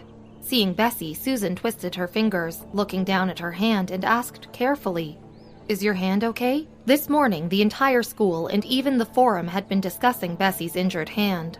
Some people even went to the store to buy a lot of chocolates and other snacks to see her. In the classroom, Paul, who had been leaning on the table and chatting away, saw Bessie and immediately stood up. He called her. "I'm fine." Bessie squinted. "Don't tell Aunt about it. You can go back first." Susan said, "Oh," but didn't leave immediately. She stood at the window and couldn't help but look into the class. The handsome and sunny boy was walking to Bessie's table, his eyes gentle, the complete opposite of his overbearing and arrogant description. She couldn't help thinking of how Zoe had described Paul. A veritable, rich second generation with several minds in his family. Cousin. Many people came in and out of English class from time to time. They all smiled and greeted Susan. They copied Bessie and called her Susan's cousin. Susan blushed and responded. She glanced through the window again before leaving. In the class, Mary poured water into Bessie's thermos lid. The next class is biology class. Seeing how Bessie finished the water, she screwed the lid on and walked over to help her find her books. Bessie had many books. There was not only a large stack on the table, but also several placed on the windowsill. Mary finally found her biology textbook from a pile of books and pulled it out. A piece of paper floated down. Bessie was stunned. Mary immediately stooped to pick up the paper. "Bessie, do you want this paper?" Why aren't you talking? Paul looked over. Don't tell me it's a love letter. Before he finished talking, he was also stunned. The paper was full of words. The stance unrestrained and incredibly reckless, and the vigor of the handwriting was full of willfulness. The paper had floated out of Bessie's book, so they naturally thought that it belonged to her. But the handwriting, it was too different from Bessie's. The writer had probably been specially trained. Bessie didn't expect her paper to have fallen out. She was sitting on her chair, holding her phone in her left hand and resting her right hand on the table. Her movements were a little awkward because she had to take care of her injured hand. She raised her eyebrows when she saw the paper. "This handwriting looks great," Mary reacted first. She picked up the paper and patted it on the table, looked at the content, and was particularly excited. "Bessie, you're also Noah Hyber's fan?" The lyrics of a song just released by Noah Hyber were on the paper. As a fan, Mary naturally recognized it. Bessie tilted her head and said in an unwavering tone, "I'm really not." "Then why do you have the lyrics to Noah Hyber's song?" Mary held up the paper in her hands. Paul couldn't tell that it was lyrics. He just reached out and pulled it away. She definitely did not copy this down. How could she write so well? Oh yeah, who gave it to you? Paul was really a little genius. Suddenly, Bessie calmed down. She played with her mobile phone in her left hand, tilted her body, and laughed. "Oh, my neighbor wrote it. Is his handwriting nice?" "Yes." Mary nodded frantically and then glanced down again. As class approached, Paul returned to his seat. Bessie's hand still needed to be bandaged again. Marvin had taken all the medicine to the school medical office yesterday. 2 people in the school doctor's office could help her change her bandage. When Bessie arrived at the school medical office, Samuel was standing outside the door and calling someone. His tone seemed serious, and he waved at her when she passed. Michael was in the school medical office. He was still leaning lazily against the sofa, with his computer on his legs. His expression was lazy, but his clear brows seemed to have a sense of frustration. "You're here?" Michael set the computer aside and took out the medicine chest. He signaled for Bessie to sit down and then sat next to her. He opened the bandage carefully to reveal the wound inside. He made a few stitches, and the wound looked bad. It was easy for palms to sweat in the summer, so inevitably, water would touch the wound and mess with the medicine. Michael took a cotton swab, pinched her finger, and carefully cleaned it up with medical alcohol, careful not to touch the wound. "Does it hurt?" "It's okay," Bessie said lazily, with her left hand supporting her chin. "It's not that serious." Michael gave a low, and didn't say a word, but his movements lightened a lot. His eyebrows were down, his long eyelashes covered, and his outline looked hazy. After changing the medicine, he saw Bessie getting up and leaving. Michael asked her where she was going. "The canteen. Mary's still waiting for me to eat." Bessie looked at her right hand and felt like it wasn't as painful as it had been yesterday. She was injured and naturally couldn't work. In the morning, after class, she had already pushed aside her part-time job at the coffee shop. She still wanted to squeeze with others at the canteen? Wasn't she afraid of the wound opening up again? The corners of Michael's lips curled up. Bessie didn't notice and just waved her left hand.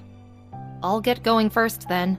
When she walked out the door, she met Samuel, who had just returned from the phone call and even said hello. Samuel threw the phone on the table and scratched his head. "Where's she going? Why not let her stay for dinner?" Michael turned and sat back down on the sofa. His lips were pursed, and he looked cold. Samuel couldn't understand his attitude, but didn't dare to ask. He only changed the topic. "That Deputy Brown went to Uncle Soup." Michael drew a cigarette and bit it, smirking. What a coward. Wasn't he very prestigious? The bottom of his eyes was cold, and there was no hint of a smile. Marvin, who just came in, said nothing. The other party could be squeezed to death with one finger. How could Deputy Brown possibly not cower? The Smith family. When Robinson Williams found the place, David and Thomas were both not at home. Grace sat in the gazebo in the yard to entertain him. There was no follow-up news from the police station. Grace had gathered a few pieces, sold some jewelry, and put up $500,000 in a card. Today, Thomas brought back news that Stephen had broken both hands. The consequences were severe. Grace worked really hard to settle the follow-up and ensure that Bessie wouldn't have to be sued and jailed. Last night, she practically didn't sleep and had to use a lot of foundation to cover up her dark eye circles. She didn't expect that Robinson Williams would come. Mrs. Smith. Robinson knew Grace. Grace held the bank card in her hand and didn't want anyone in the Smith family to see her ugly state. Aunt Ruth, go down first. I will talk to Mr. Williams. Ruth glanced at her and hesitated, but returned after serving a pot of tea. Who's here? Inside the room, Elise put her shawl in her hands and came downstairs. Aunt Ruth pursed her lips, poured another cup of tea for Elise, and lowered her voice. Who else could it be? It's Mr. Williams. And I saw Madame holding a bank card. Elise sat on the sofa, heard the words, and smiled. She didn't say more. Outside, Robinson was sitting on a stool, restless and not knowing what to say. Mr. Williams, I'm so sorry, my child. He was expressionless, so Grace misunderstood his intentions. She poured him a cup of tea and spoke first, putting her pride down. She didn't dare go out since last night because she was afraid to meet the eyes of the servants, especially that of the Smith family. Grace took a sip of tea. You also know how Bessie is. She had not been obedient since she was young. She clearly learned the violin before Anne, but who would guess that Anne is almost in 9th grade, and yet her violin is still so average? And she even hit your son. I'm so ashamed to even talk about this. Robinson had come with a trembling heart and had kept drinking water to ease his nerves. He didn't expect Grace to say this. He held the teacup in his hand and was a little confused. Wait, Mrs. Smith. Grace held the bank card in her hand and looked up at him. Robinson Williams looked at her. No. Who said that Bessie didn't learn the violin well? She obviously...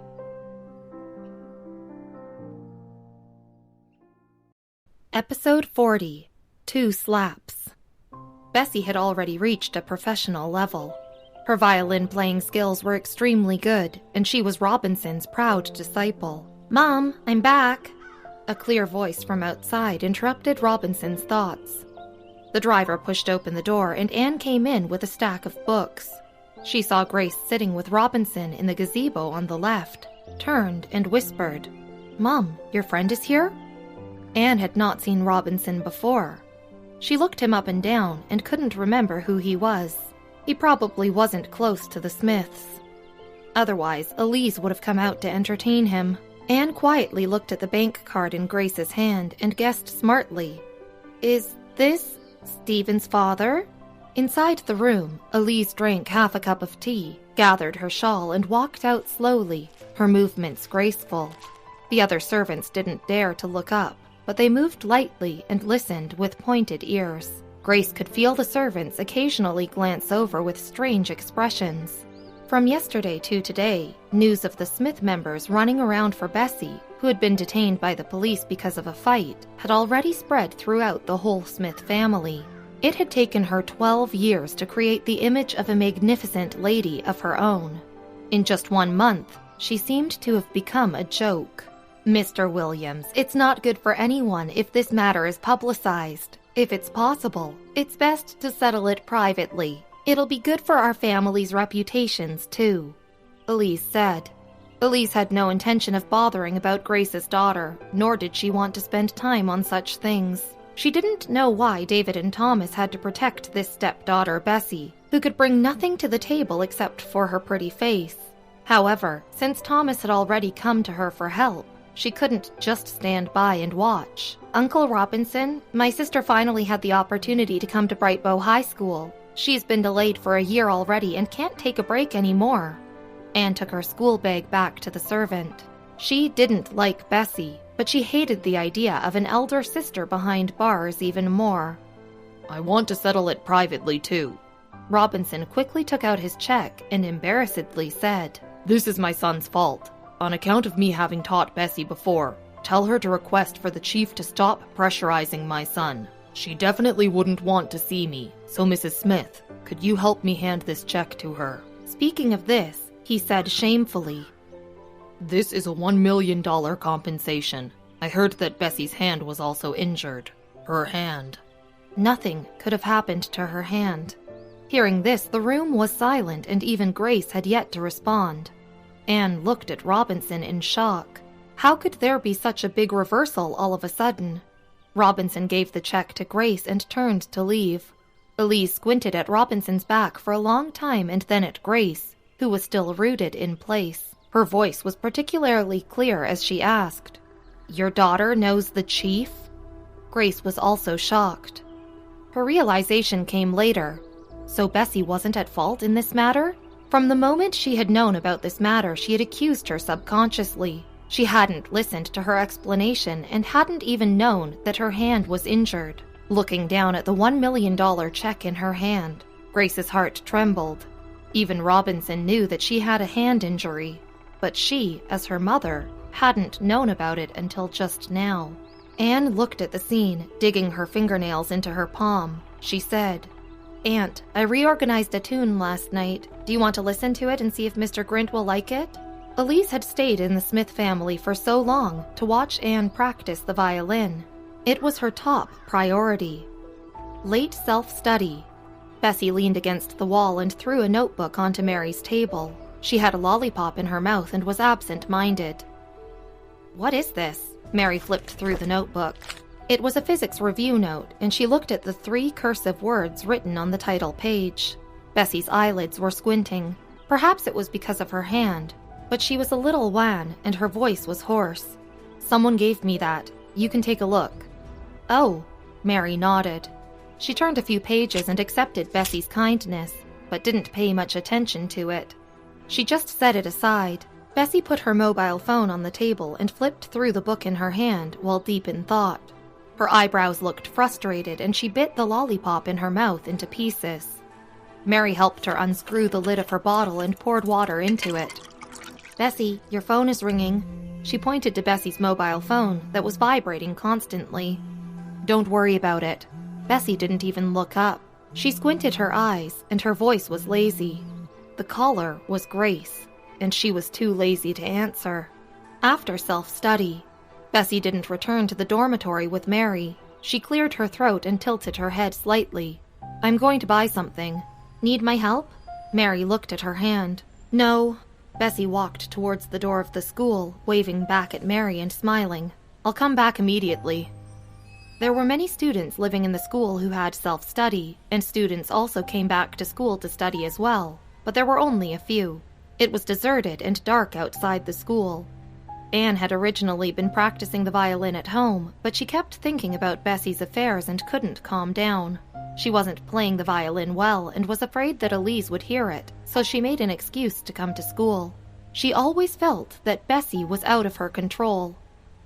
Miss, the driver of the Smith family opened the door to let Anne get in. Anne nodded and was just about to get in the car when she saw a familiar figure out of the corner of her eye. She gestured slightly to the driver to wait for her and walked to the alley in the school's residential area. There were no lights in the alley, only the faint yellow street lights at the intersection. Bessie hid at the intersection, looking around carefully. She saw a black car at the end of the alley, a Mercedes. Bessie stood by the door. Beside her, there was a man. Because he was facing away from Anne, she couldn't see his face, but she vaguely saw that he wasn't young. The figure had a vaguely familiar side face. It startled Anne. Why was Bessie with an old man in the middle of the night, driving a Mercedes? There was a sense of familiarity in that person's back. Anne pursed her lips. Not far away. Oh, Bessie stood leaning against the door of the car. Her whole figure was hidden in the shadow from the wall, and she tilted her head sideways, having a slight headache. There's no need for such trouble. I inquired about it. You'll make up for whatever you eat. Gerald put an insulation container in her left hand and persuaded her carefully. Nourish your skin. Okay, just this time. Bessie had a headache and she said sincerely. Gerald looked at her like an old father and didn't promise nor refuse. Bessie returned to the bedroom with the container. What's this? Mary helped her open it and took a bowl. Abigail Fernandez was taking a bath in the bathroom. Bessie sat down on a stool, her eyes down, her feet lying lazily on the table. She leaned back and said, I don't know. Mary unscrewed the lid and looked inside. Chicken noodle soup, wolfberry, and a hint of herbs. Mary was sitting in another chair lying on the table, watching her drink soup. Bessie? Bessie turned her head to the side and squinted her eyes slightly. She was slightly relaxed and her voice was quite low. Yeah? As for our self-study and discussion on the class speech contest in the evening, our only senior high school event, would you join me? Mary blinked with her hand on her chin. I have to add on to the number of people? Bessie glanced at her with an eyebrow raised. No, you know. You are now the face of our class. Mary's eyes flashed. You just have to stand in front and read the speech we wrote. I'm certain we'll score 5 points higher than the other classes. As the most popular girl in the school, Bessie was indeed the face of the class. It turned out she was selling her face. After drinking the soup, Bessie thought for a moment and nodded, easygoing. Sure. The next day, the Smith family welcomed another guest. Deputy Brown? David thought for a moment. The Smiths had no relationship with the political world. There were so many intricacies there, and the politicians cherished their plumage and didn't interact easily. Only Thomas knew Jacob Grant, but even so, he wasn't close to him. As Deputy Brown approached, David and Elise were very cautious. David poured tea for Deputy Brown. Deputy, you're looking for me because of my stepdaughter? David and Deputy Brown didn't have any relationship, so he knew the motive behind his arrival immediately. Deputy Brown held the water, his expression very bad, his tone sincere. I didn't have any choice, so I could only come and find you. What happened that night was all a misunderstanding. As long as Miss Miller agrees to privatize the matter, I will owe her a favor. David had also been running around for Bessie's affairs yesterday, but who knew that things would have changed so much in one day? He looked at Elise and knew that things weren't simple. David was expressionless. He put down his teacup and laughed. Bessie doesn't stay here. This matter... To be honest, the chief is paying attention to this matter. Deputy Brown smiled bitterly. There were indeed internal affairs after investigating deeper into Miss Miller's case. As long as you're willing to help me, you can come find me if the Smith family needs help in the future. As a businessman, this business really worked. Deputy Brown's favor wasn't so easy to come across, but David didn't agree and was ambiguous. This matter depends on Bessie. When Deputy Brown was gone, Elise pressed her eyebrows. Brother, why didn't you agree? We can relay the message for him. David shook his head, his expression calm. He said slowly, but we can't agree in Bessie's place. Grace looked at the two of them, holding the phone thoughtfully.